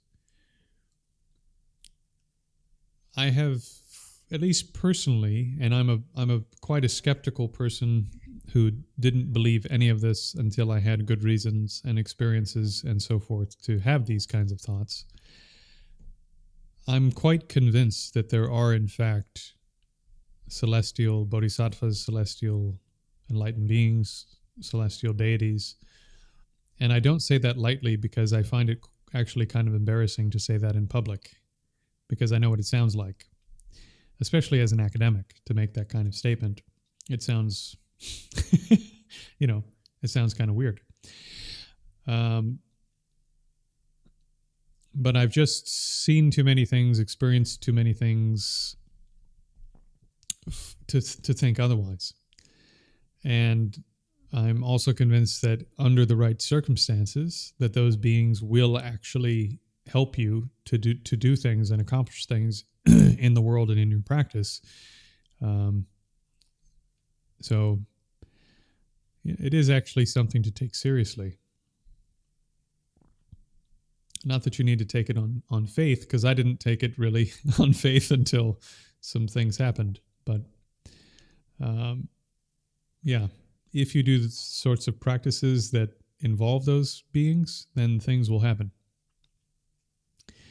Would you guess that a Buddha is the most scarce type of being out there? Yeah, according to our traditions, Buddhas are the least populous infinity amongst the various infinities of beings. As I said on the other stream, we deal in infinities in Buddhism, and infinities come in different sizes, even according to modern mathematical theory. Buddhas are the smallest infinity. The next largest infinity is bodhisattvas, and then an even bigger infinity is pratyeka Buddhas. An even bigger infinity is hearers who attain nirvana rather than becoming a solitary realizer. And then below this are devas, and then an even bigger infinity is human beings. And then an even bigger infinity is animals, which includes insects and so forth. Even bigger infinity is beings in the hungry ghost realm. And the largest, of course, is beings in the most extreme types of suffering, hellish rebirths. Happy Thursday. Okay.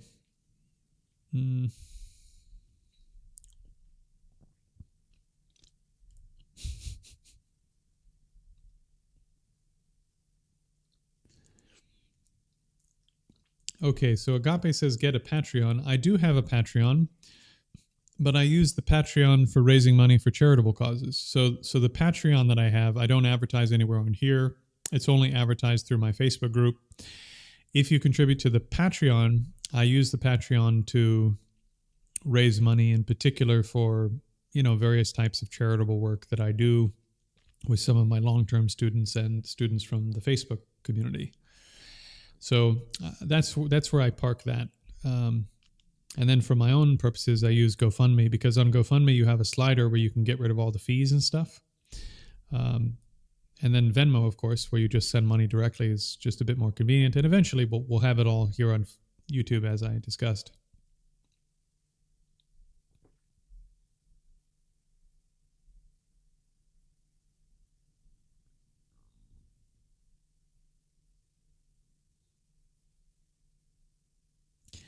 In regards to the supernormal capabilities of realized beings, Dylan, just quickly on this point, as I've said before, I don't like to share too many of my really sort of, how to say, kind of personal experiences with my teachers of this kind beyond in public, beyond simply saying that I've had experiences with my teachers that, as a skeptical person, as a trained academic, who's spent 10 years in the extremely skeptical Western Academy, I've had experiences with more than one of my teachers that defy the laws of physics as I understand them. And that's convinced me, along with a few other experiences I've had on my own, in regards to, again, to be a bit vague, some other things, that probably none of this is mythology. Probably all of this is actually talking about real stuff, but it is so different than the way we think things actually work that it sounds mythological. Is it possible that some of it is exaggerated? That's possible. But I think that there's significant portions of it that are real and actual, and it's things that real people can do with training. So, yeah, I think I'll leave that with you. You can watch the Yogis of Tibet documentary, for example. And who would have thought, who would have expected, as an example, that a person could train in certain meditative techniques and then stop their body from decaying for 37 days after death by keeping their mind inside their clinically dead body? Who would have expected this? And if you heard that, if you heard such a thing on a random Thursday on a live stream by some guy you didn't know, or you read it in a text from 4,000 years ago, you would go, nah, that's bullshit. But we have it on film. You know, there are great meditators who can stay in this state called tukdam after they're completely dead, no heartbeat, no breathing, no brain activity. And they can remain in this state of tukdam sometimes for up to 37 or basically like 40 days without their body decaying. So who would have thought such a thing is possible? And then POA practitioners who do transference of consciousness, through their practices, develop a hole in the top of their skull. Who would have thought? But now we have skulls of POA practitioners with holes in them. So I just think that what's possible is a much wider sphere of things than we can currently explain with the physical sciences that we have. That doesn't mean they're not real. It just means reality is a lot more interesting than we thought. Am I reading your mind? No. No, I don't read anyone's mind, but I've been at this a while, so sometimes people ask things, and then I think of like 74 other questions people have asked related to that thing in the immediate vicinity of that question, and then I answer all of that at the same time. And that can make it seem like I'm reading your mind, but actually I'm just relying on my past experience of where these questions come from, what's related to that question, and so on.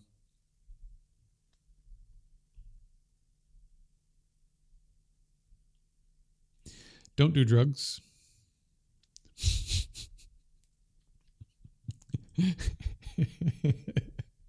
In the chat, don't do drugs. Oh,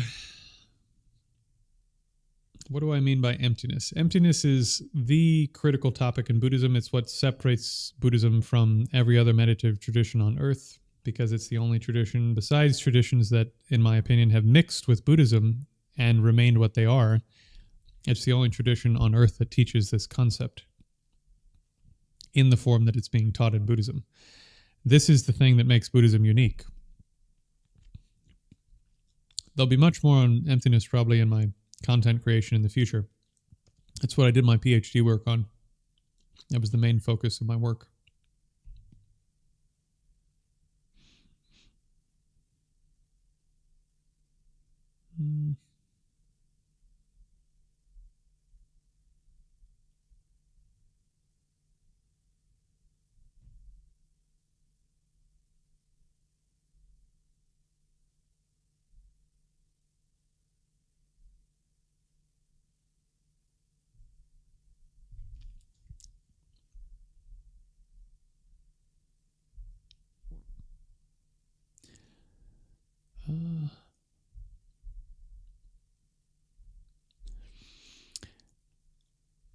Okay.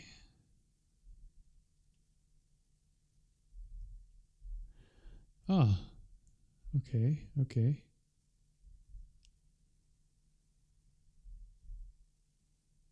All right, finally. Okay, Krishnamurti. Krishnamurti is quite interesting. His technique is basically like a just sitting kind of practice taken to the extreme.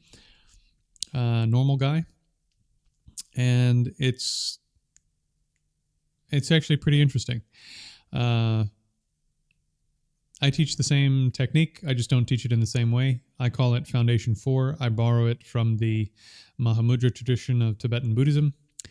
And I mean, to make your mind actually enter into a state of non-doing is extremely difficult. And to abide in that condition while engaged in ordinary activity is basically impossible for ordinary people.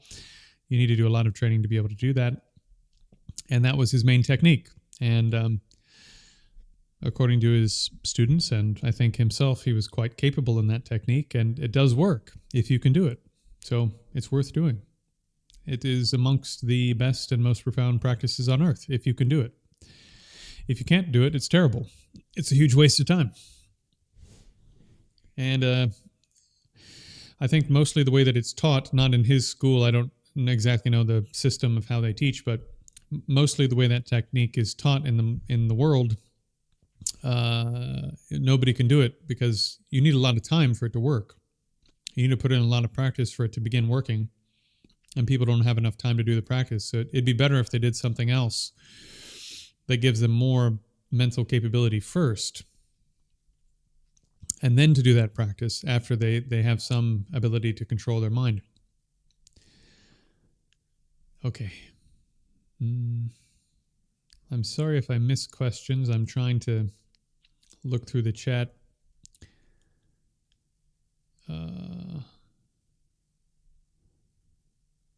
So if I don't see a question mark, I'm just sort of skipping over it. What do you think of Western female practitioners looking to change traditions by making them more progressive? I would need a specific example. And, thinking about it, even if I got a specific example, I'm not sure I'd want to comment on it. I mean, frankly, I don't like commenting on people's character that much. And I don't like really commenting on, I don't know how to say. I prefer not to criticize people, if that makes sense. What I prefer to try to do is to identify stuff that's weighing on the minds of many people. And then if I find an example of someone who knows a lot of things and they've put themselves out in the public sphere, like, Dr. Tennant, for example, who is making the same mistakes that a lot of other people's making, then I want to correct the idea because it's useful for a lot of people to get that idea right. And by hearing Dr. Tennant say it as a relatively respectable figure, they go, oh, somebody has the idea that I have. Yeah, that's what Buddhism is like, right? Nirvana is nothing. Emptiness means that there's nothing. The only option is there's either everything is my mind or everything is nothing. Yeah, that's Buddhism, right? No, that's not what it is. And then they go, wait a minute, what do you mean? What do you mean that's not what it is? And so I'm able to take his misunderstandings that are the same misunderstandings a lot of other people have and bring them over to make them something helpful.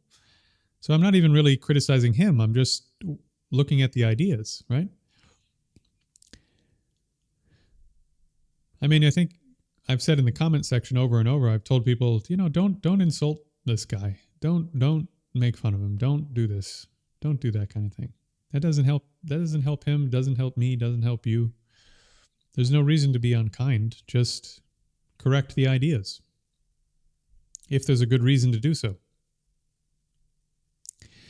Without the ego, can you have a will? Yes. Consciousness by itself has various mental factors. This is described in the Abhidharma literature and the mind and mental factors literature of Buddhism, so-called. Mind itself has intent. So it's not your conceptual image of who you are as a person that has intent. It's your mind that has intent. So yeah, you have a will even if you have no sort of internal mental picture of who and what you are as a being in the world.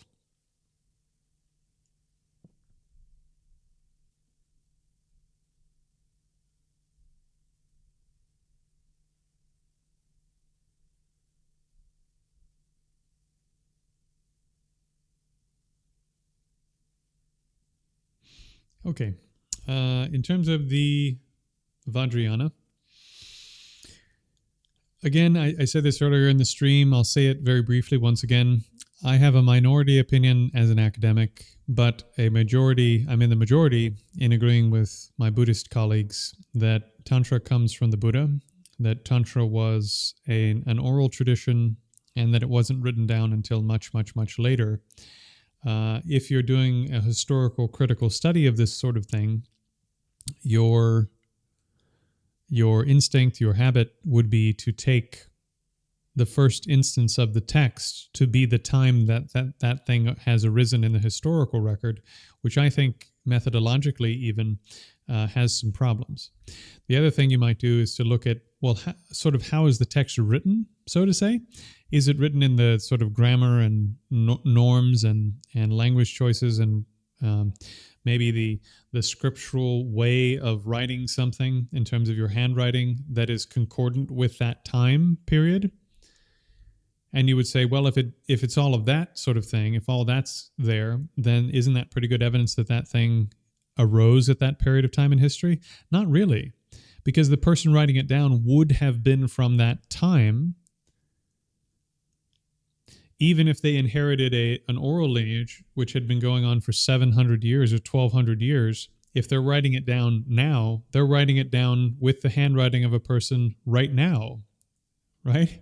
They're not writing it down with the handwriting of a person from 1200 years before, and they're probably writing it down with the grammar of right now, not from 1200 years ago.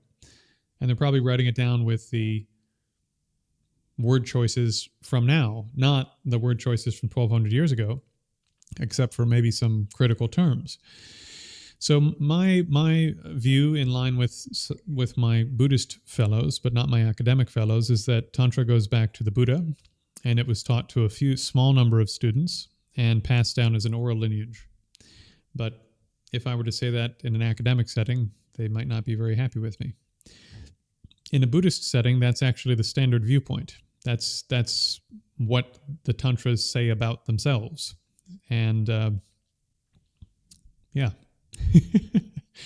I mean, there's another aspect to this, which is that if you understand what the Tantras are and how important they are, it might not actually be possible to attain enlightenment without doing Tantra, because you can't get the understanding of it. It's like Inception, right?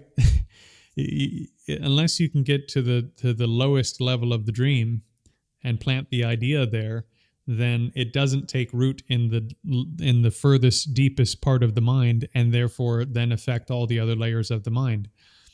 Again, a bit of a funny analogy, but if you can't get the emptiness of inherent existence into the subtlest layer of your mind by doing tantric practice and making that kind of mind manifest and unifying it with your understanding of emptiness, then you haven't touched down on the lowest, most fundamental layer of your being, and therefore you can't actually fully that you can't attain full enlightenment. You can't remove the final layers of problems that are in your being, in your mind.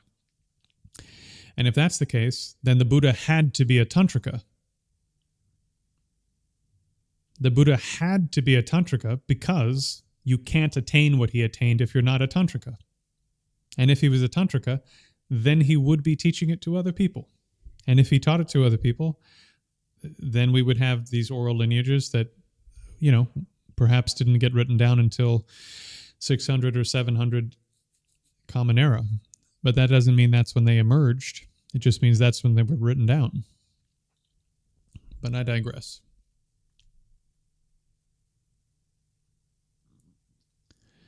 In Buddhism, are your problems of life essentially your own responsibility, no victimhood?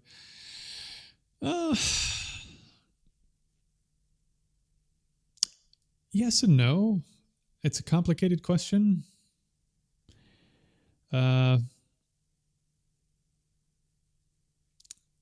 I mean, the thing is, people have free will, so they can still do stuff to you that, how do I put this?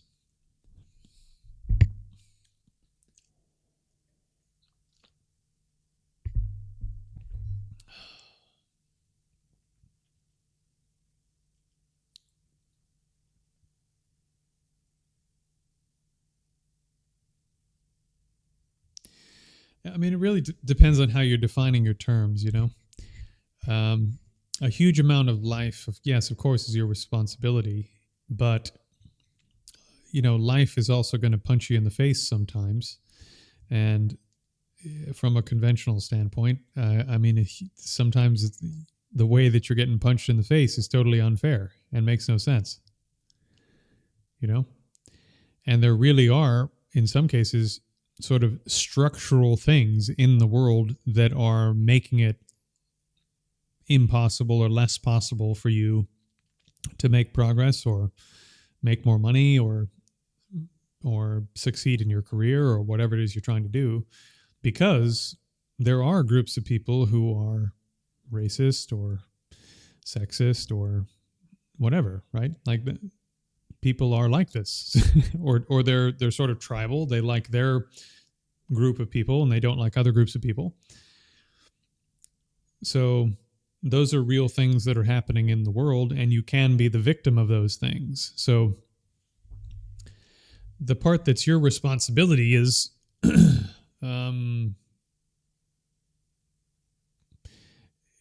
the end of the day, you do have free will. At the end of the day, once you're an accomplished or at least somewhat accomplished practitioner, you can, how do I put this? You have taken much more significant control of your internal state. And so in an important sense, your internal state, your reaction to what's happening is up to you. And if you'd like a really extreme example of this, I apologize for those of you for whom this might be really disturbing to hear, but look up Venerable Robina. Venerable Robina. She's an Australian nun, and before she became a nun, I think she was hitchhiking, and two men assaulted her in the fullest sense of the word. And she tells this story in particular because you can watch the video and you can watch her explain it, but basically she took control of what her internal state was going to be for this, both sort of as it was developing, while it was happening, and afterwards. And because of this, basically mentally, she was able to maintain herself in a much, much, much better way. So even in quite extreme situations, we do have the potential, at least, to not only not be injured and traumatized and sort of broken for a long period of time, but to actually even be pushed forward. In fact, there's a principle in Western psychology called what is it called? Well, in psychology, there's this idea that, you know, sometimes you go through something traumatic, and because of it, afterwards you're worse, right? Obviously. But then there's also this other principle in psychology that sometimes you go through something traumatic, and because of it, you're better afterwards, actually. Both can happen. And so you do have the potential to go through extremely difficult things and be better for it. And part of training your mind, maybe not today, maybe not next week, maybe not within a couple of years, but like after you have some capability, is learning how to transform the most difficult things that happen to you into things that drive you forward as a person in a very conventional sense. You know, like you're just going to have better character because you've been through some stuff. And you're not carrying it around like a burden. It's just made you better at dealing with everything because you know you can get through it. You know you can handle it. All right.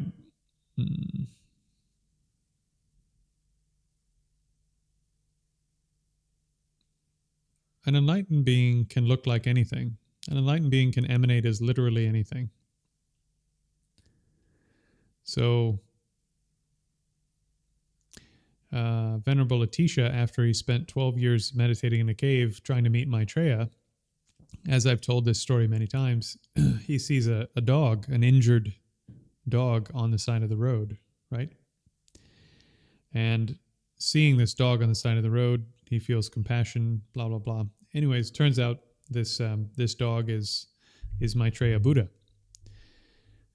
So a Buddha can appear in whatever way is going to benefit your mind. It can appear as a living being, as an inanimate being. This is one of the powers of a Buddha. This is something you cultivate on the Bodhisattva path. The ability to do that kind of thing.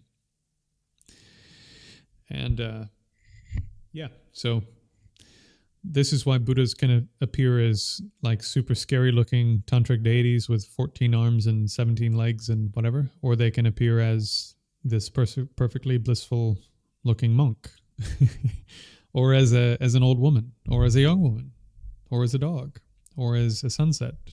Like whatever's going to benefit you, or as Jesus. They don't mind.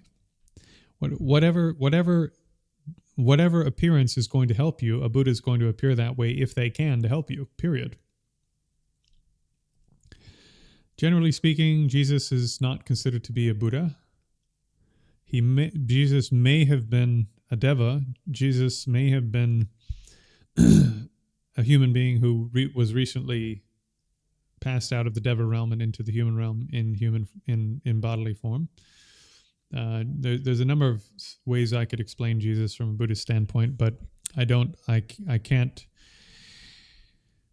can't really say for sure that he would, really for any of them, but I don't know. Okay, carrying on.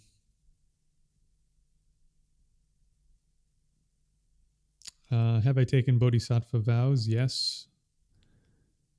What conditions would one renounce the vow? Don't do that. The precondition for taking the vow is that you've had at least one moment of spontaneous bodhicitta. As I've said on many occasions now, I know someone who spent 4 years working on the first step in the 7 or so steps that are required to generate bodhicitta. It's very hard to generate this mind. So when you've had one moment of spontaneous bodhicitta, where you didn't have to build it, it just happened, then there's basically no chance, or very little chance you're going to give up your bodhisattva vows. It's just, you're very different as a person if you have bodhicitta at hand. It takes a long time and it's very hard to generate this mind, and you'll be very different by the time you do. Why does Buddhism deny the existence of God? Because there's no creator God. In brief.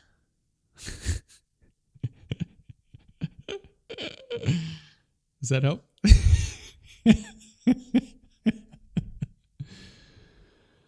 But at the same time, some sects worship many deities, so what's the point of not believing in a creator deity? Creator deity has properties that make it impossible. And if you don't believe me, as I put up in the post today, I challenge you to answer 2 questions. Name an effect besides the Big Bang that comes into existence without depending upon basically a set of causes and conditions that are themselves changing things, right? Secondly, name for me a cause of any kind besides God that didn't itself come from other causes. When you realize that you can't answer these 2 questions, what you've admitted to actually is that you want me to believe there's a first cause that is unchanging and uncaused. And yet you can't provide by nature any evidence whatsoever from any part of existent reality that would convince me or could align with the solution you have just provided. That's point number one. Point number two is, on the other hand, I'm providing you with a different explanation, that causality is infinite, that causality has been going on forever. And what evidence do I provide you? All of reality exists as a set of causes and conditions that gives rise to another set of causes and conditions. And this is happening every moment. Boom, boom, boom. The evidence of all reality is that there is no such thing as first causes. So my evidence aligns with reality as it is, doesn't require any extra magical beings who break all the laws of reality as we see them, and only requires that the Big Bang is not the first set of causes and conditions. It's an effect of previous causes and conditions. That's all it requires, without getting into the mental part of all this. You can't provide another example anywhere in reality where there is a first cause. I can provide every example in reality where everything always infinitely, well, until we get to the critical moment, right, is always sets of causes and conditions. So my argument is more elegant because it has less metaphysical stuff you have to import into the argument. And then your next argument is going to be, yes, but God is a necessary being, and contingent reality is a being that could have failed to exist. And I agree with you.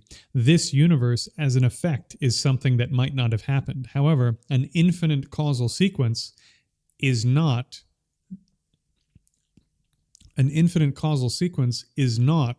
the same thing as the individual, let's say, units within that causal sequence.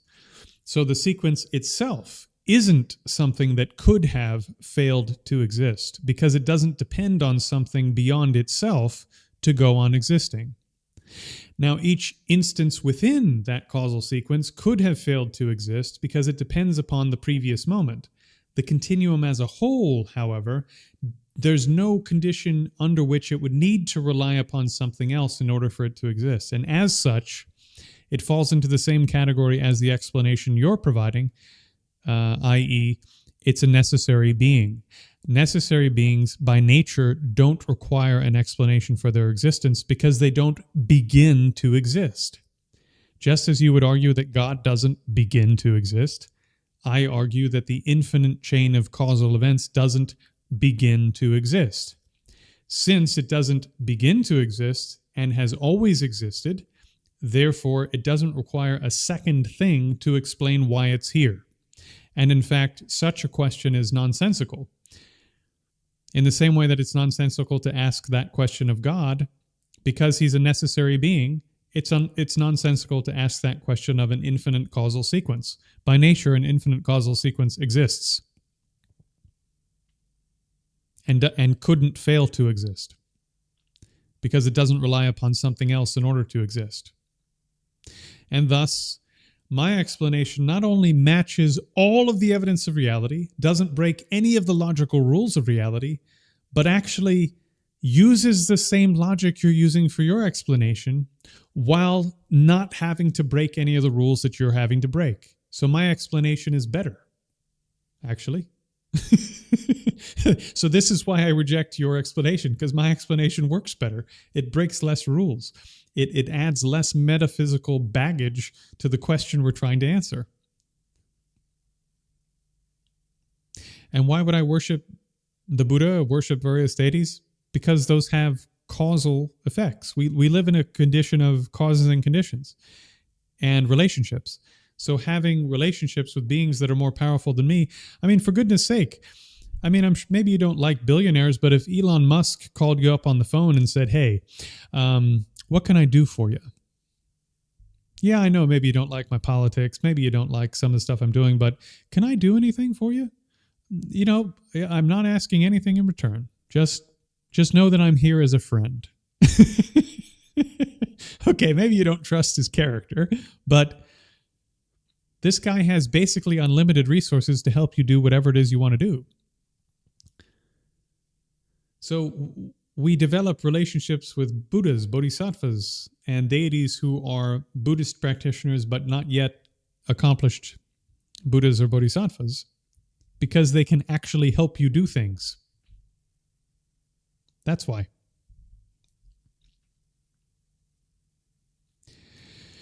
I think Buddhism is not popular in the West because they've turned most of Buddhism into secularism, and so it's basically self-help with Buddhas.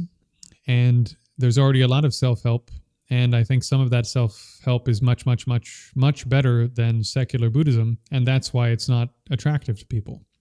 On the other hand, religious Buddhism, let's say, doesn't have the vigorous justification that it needs in order for people to be convinced that it's a viable solution to the big questions of life in the public sphere. Even though it does have those solutions, they aren't being talked about. It's not being made part of the popular discussion, the popular culture, and thus people never hear about it. And if they're not hearing about it, they're not going to be interested. Dharma Dawa. Oh, yeah. Yeah. Don't call me a Dawa guy.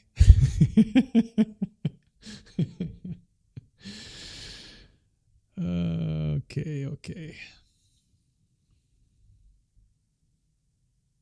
No one said there's good narcissism and bad narcissism. No one said that. And I guarantee you, if you look up that quote, it was never said. And I've already explained it once.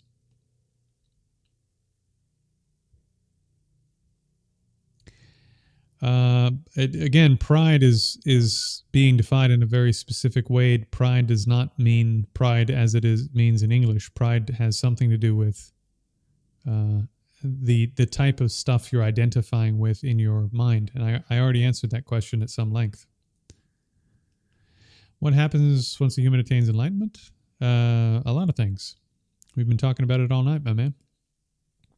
It's the perfection of all good qualities, the removal of all negative qualities.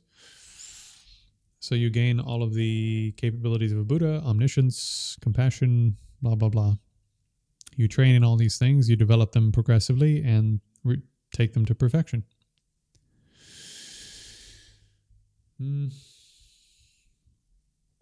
Okay. What do I think of... Oh no. I lost my place again.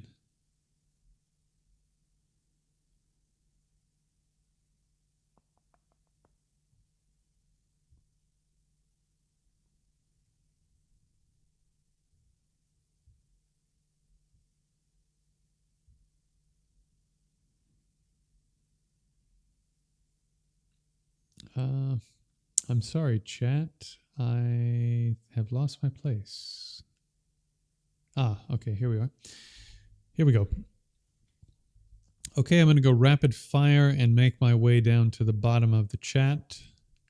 So, what do I think of Madhyamaka and Yogacara? They're both absolutely fantastic. Study them as hard as you can with the best people you can, as if your life depends upon it. Do they contradict each other? In some small respects, but they are so close, both of them, to being exactly what you need in every single possible way to fix your problems, that if you picked either one of them and took it to its farthest possible point, you could attain enlightenment using either viewpoint. So have at it. Is one of them better than the other? In my view, I think middle way, Madhyamaka, in particular the Prasangika school, is the most correct view. But there are some great practitioners who would disagree with me. And there are some who would agree with me. So, again, go for it. See where you end up. I'm mainly in the Mahayana school, but to be Mahayana, you have to be Mahayana. You have to accomplish the Theravada as well. You have to attain nirvana and then keep going and attain enlightenment. So, why did they... Okay. Why did Tibetan Buddhism syncretize and demonize the original Bon religion? I don't know. to be honest. I'm not sure I agree with the frame of the question, but if that's true, I'm not sure why they did that. Is that jhana equivalent? Oh, I don't know what you're referring to.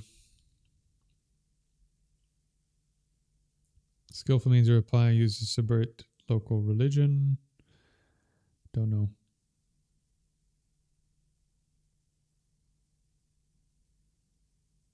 Oh. Okay, good meditation practice for beginners. That's a good question. God knows. The one that I teach first is called intensive breath meditation. If you go to my school course down below, if you wanted to sign up for that, people that sign up for that, I actually have all that information for free on YouTube as well. But I'm building a community of people who are training and studying a bit more seriously in the school course. And the recurring donations that you provide through that school course really do mean a lot at this time if you wanted to go that way. And I'm going to park my book in that course, which gives you a lot more information on how to train in meditation. So the school course is down below. That being said, if you look on my channel and you find intensive breath meditation, that's the practice that I recommend for beginners. It's 5 minutes, and it helps you overcome the first two problems that you have in meditation, which are you can't get your mind to contact the object of meditation, and then you can't keep it there once it's made contact. So you have to overcome those two problems first. The best way to do that is to do short, high-intensity sessions. So, I have a lot of info on that on the web, and if you join the school course, I'd be more than happy to get on the phone with you and talk to you about it and help you do it.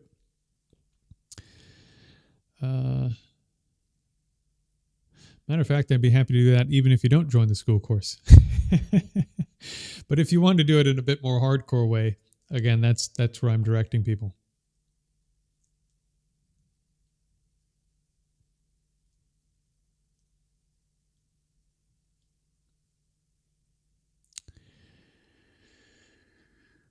Okay. Prayer is not meditation. Prayer can be used as the focal point of a meditative mind. But if your mind has not been generated into a state of sufficient concentration, then prayer is not meditation. Prayer is just you saying words and feeling some feelings and imagining some things, perhaps, and having thoughts in your mind.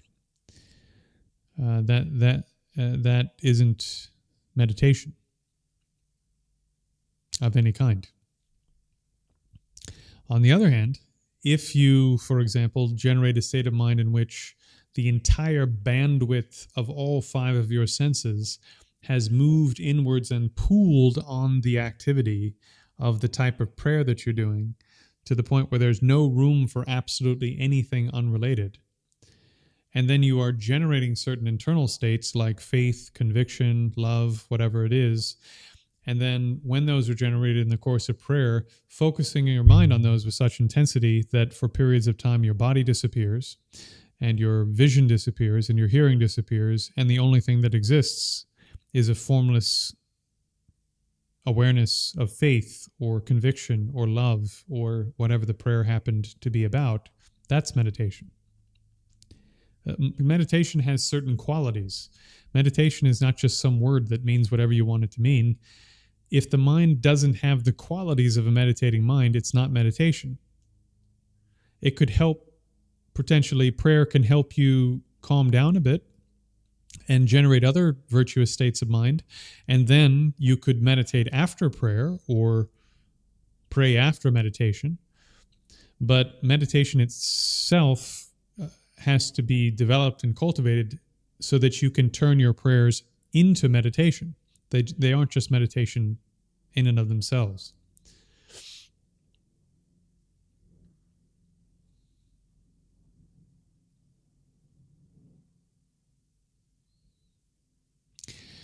I have not met the hardcore Zen guy.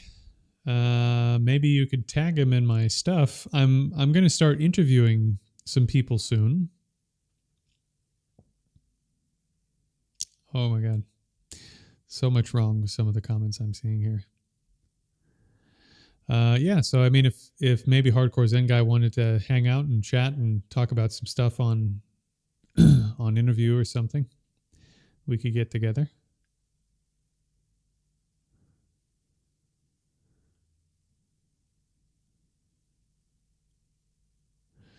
Oh, that's really interesting. Yeah, it's really your neighbor. If it's true that one of your ancestors met the historical Buddha and your family passed down the story of actually meeting him, that's really incredible. That's really something special. Enlightened beings, Elsie, can appear as whatever will appear as whatever you need to benefit you. Now, that doesn't mean that every butterfly is a Buddha or something, because Buddhas can only appear as things to benefit you dependent upon your karma and your connection with those particular Buddhas. So you have to how to say, you have to keep in mind that some butterflies are just butterflies, some chairs are just chairs, and so on, right?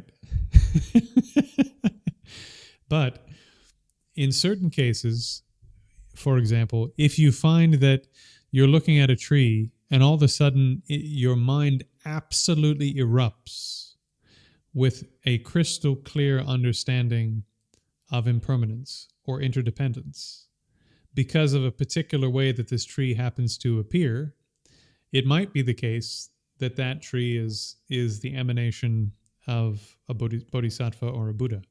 There's some potential that this is what's going on. You'll never, I mean, you may know at some point, like 15, 20 lifetimes from now, when you have a lot more capability, if that actually was. There's no way to really know right now. Oh, okay. Can Jesus be a bodhisattva? It's possible. But in terms of his teachings, he wasn't giving Buddhist teachings. So sometimes, even according to the Buddhist canon, bodhisattvas and even Buddhas will appear as religious teachers of other systems and won't teach the Buddha Dharma and will teach other things because those things will benefit some beings. And through practicing those things, those beings will develop connections with Buddhas and Bodhisattvas. And then at some point, they can be reborn in a circumstance where those Buddhas and Bodhisattvas can benefit them. But since you happen to be here and a Buddha appeared as a Buddha and gave Dharma teachings as a Buddha, it would behoove you to do that instead of other things which may or may not, in fact, be the skillful means of a Buddha or Bodhisattva. We can't really say. We can't know for sure.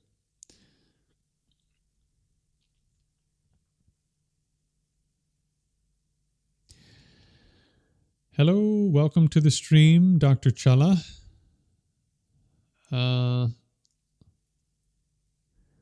Wow. Yeah. So Dr. Chala, please do below the stream, in the comment section, you'll see a link to my Facebook. Follow that link. Send me a message on Messenger because I don't have any ability unless you have an email attached to your account. I don't have any ability to reach out to you and start a conversation. So send me a message through Facebook, and we can talk about whatever. You know, if you want to talk a bit privately and maybe go live at some point together, or just have conversations that we can later edit and put online for the benefit of other people, or you know, if you want to fly me out to India for something, or you know, options. We've got options, and it'd be a pleasure to do that. If you know, if there's something that makes sense. Who said there's no creator in Buddhism exactly? The Buddha. for starters. Does China have a golden child or something like that? Not sure. Did you see the Buddhist cast video I sent? Oh, yes. So Abhishek Verma, I watched about half the video so far. At some point, I'll do a response. Like I said, I haven't gotten around to doing a response yet. But yeah, it's just not a very good analysis of, like, most of the sources don't say what the guy says that they say. So I don't know. It's just another example where if you just actually go and read the stuff that he is citing, it doesn't say what he says it says. And so I got halfway through and I looked up the things that he was saying were in these sources, and they weren't in the sources. And so I went, okay, like, how interesting is it actually to respond to this, to just correct this guy's errors? I don't know.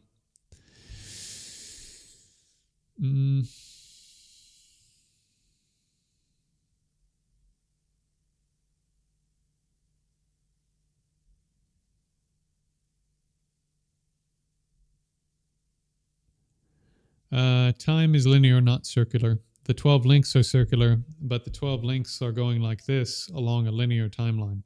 So you're taking rebirth over and over again, and every time you take rebirth, it's because of a circle of causes, but time is still moving in one direction. Time is not moving in a circle. This is a pretty important point from a Buddhist standpoint.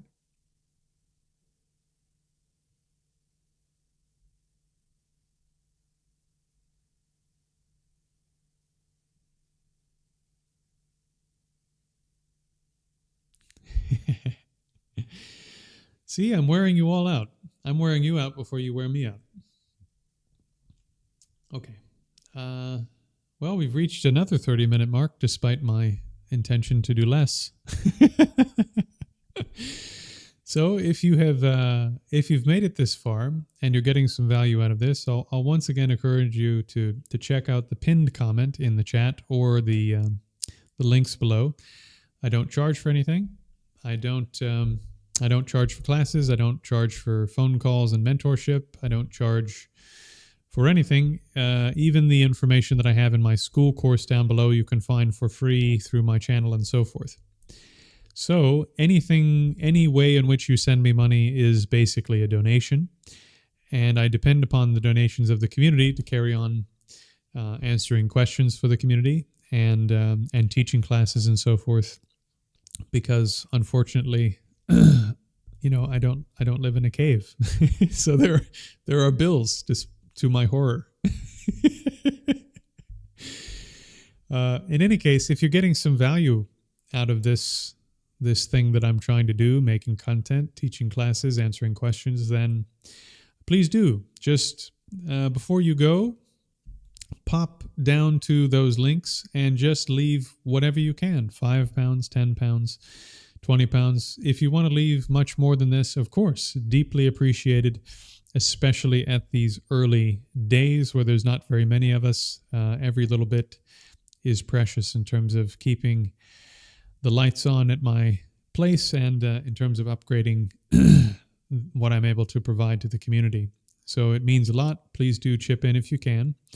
And then I'll be able to carry on doing this with you guys, which I really, really do want to do. Okay, let's see. I go on forever because of training and concentration. Yes, that's true.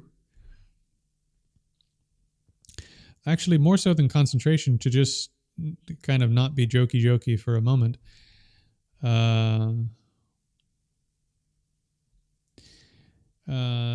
The main thing, if you want to be able to do a lot of activity, is to train in motivation. So if you train your mind in renunciation and you train your mind in loving kindness and compassion, then this motivation provides you with the energy you need to do the things that benefit other beings. And they provide you with the energy and motivation you need to do your practice and to do your studies and to spend time with your teachers and be humble enough to be mentored by them so that you can do your practices and studies even better. So the main thing is spending time training in compassion, loving kindness, this sort of thing. Because even if you get tired, the motivation is like, well, other people need this. Other people need this, and I'm just one person. There's been 652 people that have come through here. So for me, my needs is like I said in a video a while ago. My needs are like one little loaf of bread, and on the other side, there's 652 people that are hungry. So my hunger compared to their hunger is like nothing. It's like almost nothing. And so if you train in thinking in this way, then it allows you to do more. So in terms of the way that I train people in meditative practice, I put this under Foundation 5. How do you control the content that's on the surface of your mind? Like your intentions, your motivations, your attitude, your worldview. And this also relates to training in things like impermanence and emptiness. Because also, here's the fact of the matter. I don't know if I'm going to wake up tomorrow morning because I'm an impermanent entity. There's nothing that guarantees that this won't be the last time I get to talk to any of you. And since that's the case, and since your hunger is greater than my hunger, my mind can just, because I'm relying on past familiarity with all of these other trainings in terms of the natural stuff that sits on the surface of my mind, I can just keep going. See? So I'm not saying this to say how special or awesome I am. I'm just trying to sort of explain this in a way that doesn't sound like mysticism. Because I was, at 19 years old, I was a very normal person. I was a very, very normal, self-involved, not particularly inspiring, made lots of mistakes, hurt a lot of people. There was nothing extraordinary about me at all.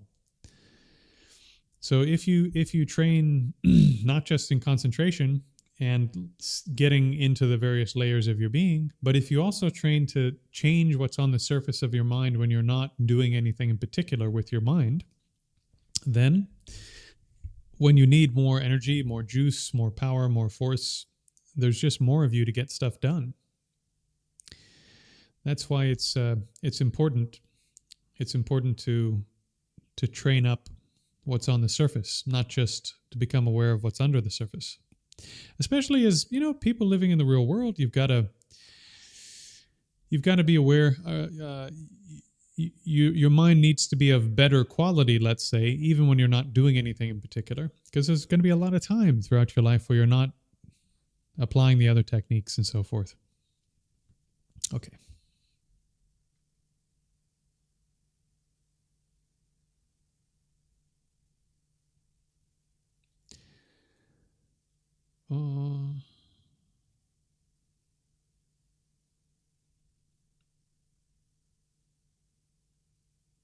Why are religious Buddhists relying on blind faith instead of doing research and study of the Dharma and applying it to daily life? Because it's complicated, Miriam. It's complicated. It's difficult. It takes time. It's uncomfortable. And also there are pathways for people who are basically sort of, I don't mean this in a bad way, but I mean sort of like salt of the earth people who sort of, they just want to live their life and be a decent person and do their work and take care of their family and pray to their Buddha, That's it. They just have sort of a very sort of simple, rustic, salt of the earth kind of approach. And the Buddha left pathways for those people. He didn't leave them in the lurch and say, sorry, you're not smart enough, you're not capable enough, you're too basic. He said, just have some faith, say some prayers, keep yourself connected to holy beings. Make some offerings when you can, when the money is there and the food is there, right? Maybe when you have some extra, a little extra, get some new robes for the monks and the nuns. And then you've done it. You've done enough. You've done what you can do. And from lifetime to lifetime to lifetime, you'll take better rebirths that allow you to do more. It's fantastic. The Buddha didn't leave people that can't do very much to just suffer and fall into lower rebirths.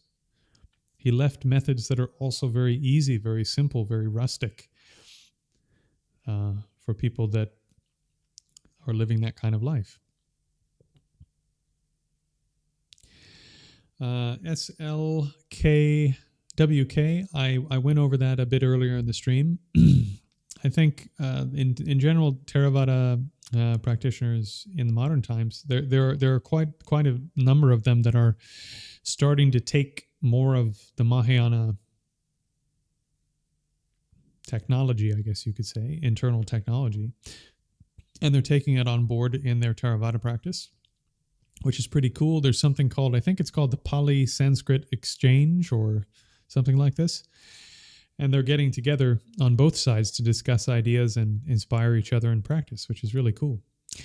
On the other side, Mahayana practice from a Mahayana perspective includes the Theravada. You have to accomplish the Theravada to do the rest of the Mahayana path, so we don't give up the Theravada.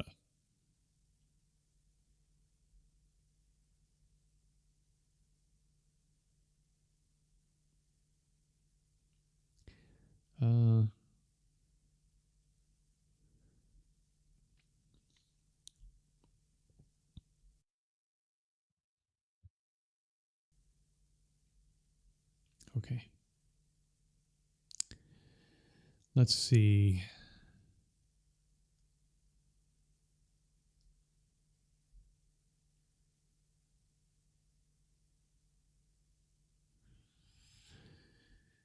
Is it true, according to Pure Land tradition, that once you get enlightened and are certain not to fall into the four loans, you asked to go back to the samsara? No, I don't think so. In the Mahayana in general, what confuses people is a lot of texts say, well, they're giving up nirvana, but that's not actually true. What they're giving up is abiding nirvana. On the path of Mahayana training, you have to attain nirvana, and then out of compassion, you don't enter into abiding nirvana, which means that you would be staying in the fundamental nature of your own consciousness forever. Instead of this, you stay in a state of nirvana and continue training up to enlightenment. So you have no more suffering, but you're not just abiding in your own nature. You're in a non-abiding, what's called a non-abiding nirvanic condition. So your mind is free from suffering, but it's engaged in activities headed towards enlightenment. So you have given up abiding nirvana, but you're still in nirvana, and you're continuing on your way to full enlightenment to be of maximum benefit to other beings. Okay. How to meditate? Kazukawasaki. Nice. Japan, I'm assuming? Kazukawasaki, 97. So I spend quite a bit of time teaching people meditation, and as I mentioned before, if you go to the section on my channel related to I think I call it the meditation and mindfulness course or something in terms of the playlists. I have the videos there that you can follow. If you wanted to train a little bit more seriously and get much more detailed information on that training, you could also, if you were so inclined, in the description below the video, you could sign up for the school course. And then, of course, the donations that you make every month coming through the school course will help me teach everyone meditation.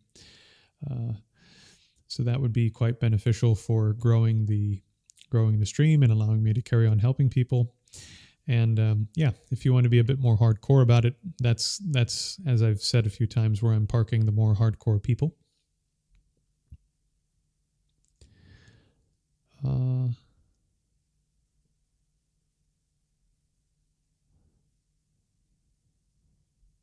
Oh my gosh, I've hit the bottom of the stream.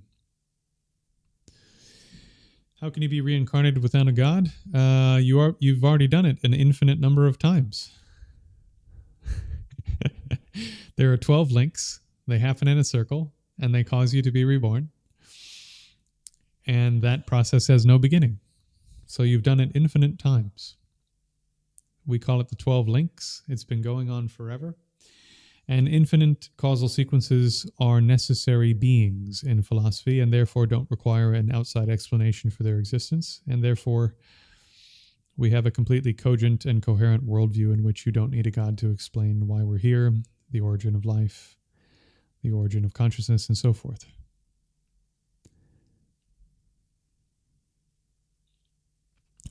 Shining Ray, good to see you again. I believe you've been in here before. Can you prove it? Well, the thing is, when we're talking about philosophy, we're talking about what is the most compelling argument based upon the evidence. The argument for a uncreated, uncaused deity is non-existent, as I proved earlier in the stream while you were here. Who created the necessary being that cannot, under any condition, have an explanation for its existence because it exists by nature? Who created it? Who created God? You realize a necessary being can't have that kind of explanation because it doesn't begin to exist. God never begins to exist. And therefore, you can't ask that question, even though you can put the words together. That question doesn't mean anything because you're asking it about a being who never has a beginning. You understand? So likewise, an infinite causal sequence never has a time where it doesn't exist. And so asking who made it exist is exactly equivalent philosophically to asking who made God exist. So the nonsensicalness, you could say, of both of those questions is identical. Both of them are necessary beings of different kinds. Since they both, philosophically speaking, are on equal terms in terms of being necessary in terms of their existence. But the uncreated creator God is logically impossible, and the infinite causal sequence is not logically impossible. And therefore, the infinite causal sequence is a better explanation than the creator God. And that's as good as it gets in philosophy, right? like your argument can be good, but that's as good as you get. Yeah, I mean, we're talking about things that happened before the Big Bang, and unless you attain clairvoyance in meditation and you can actually look and see what happens before the Big Bang, then you don't get any better evidence than logical argument. So Shining Ray, yes, Pure Land offers you the option to enter a path where you are going to attain full realization, even though you're a normal being, by relying upon the power of another being to get you into a circumstance where, sort of like bowling with the guardrails up, a Pure Land is like bowling with the guardrails up. The ball is going to go towards the thing. There's no chance of it falling in the gutter. It's headed towards the destination. So once you're in the Pure Land, you're either going to attain realization there, final realization there, or you're going to attain it immediately after leaving.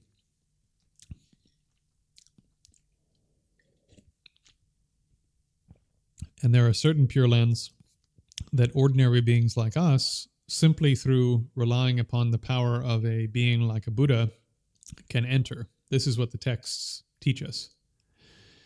Okay. Final question.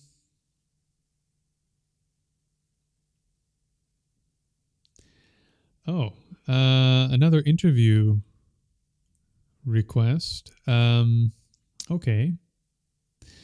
Let me just do this. I'm going to pull your channel up and add it to, because a couple of people have asked about this. on the stream tonight. So, pursue Arcane Academy. Okay. I'm going to have to look at some of your content, see what you're doing over there. So, the 5 Buddha families are purified expressions of your 5 aggregates. So each of the 5 Buddhas represents one of your aggregates in perfected Buddha-like form. So each of the 5 Buddhas is, so one is representing your body, for example. Another one is representing your, what is it? Form, your feeling. Sorry, my brain is now turning off at this hour. Form, feeling, discrimination, compositional factors, and consciousness, right?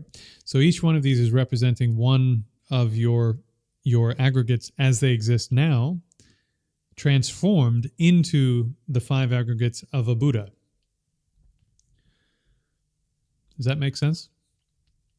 So that's what the 5 Buddha families are, is your aggregates perfected and represented as a Buddha who is the full expression of one particular aspect of your perfection in the future.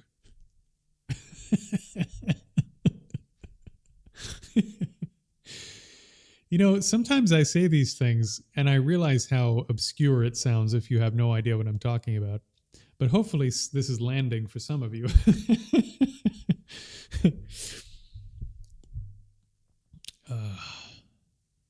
Okay. So pursue Arcane Academy. If you look at the down below, if you look at the links that I have in the description for the video, there should be a Facebook link. And if you follow that Facebook link, it'll take you to my Facebook group. And you just have to find me in the group as the moderator or the admin or what have you, and then just reach out to me and send me a message, and we can chat about it. Yeah, yeah, we'll chat about it, see what you're thinking, and we can talk it through. Okay, my friends, comrades, colleagues, we have arrived at the final juncture. This is the end of the stream. If anyone survived from beginning to end in this stream, good on you. Some of you are watching this later while cooking dinner or taking a shower or doing ungodly things.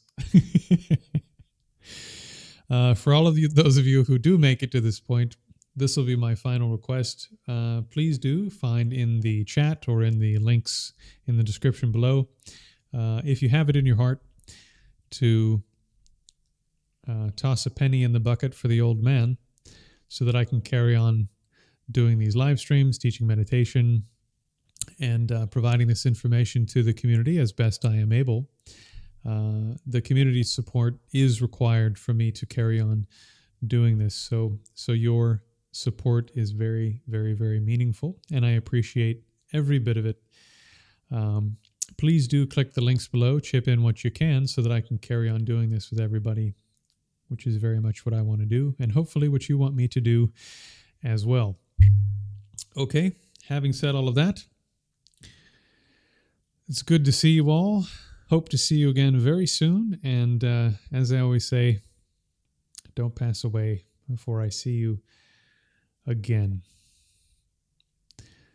Cheers.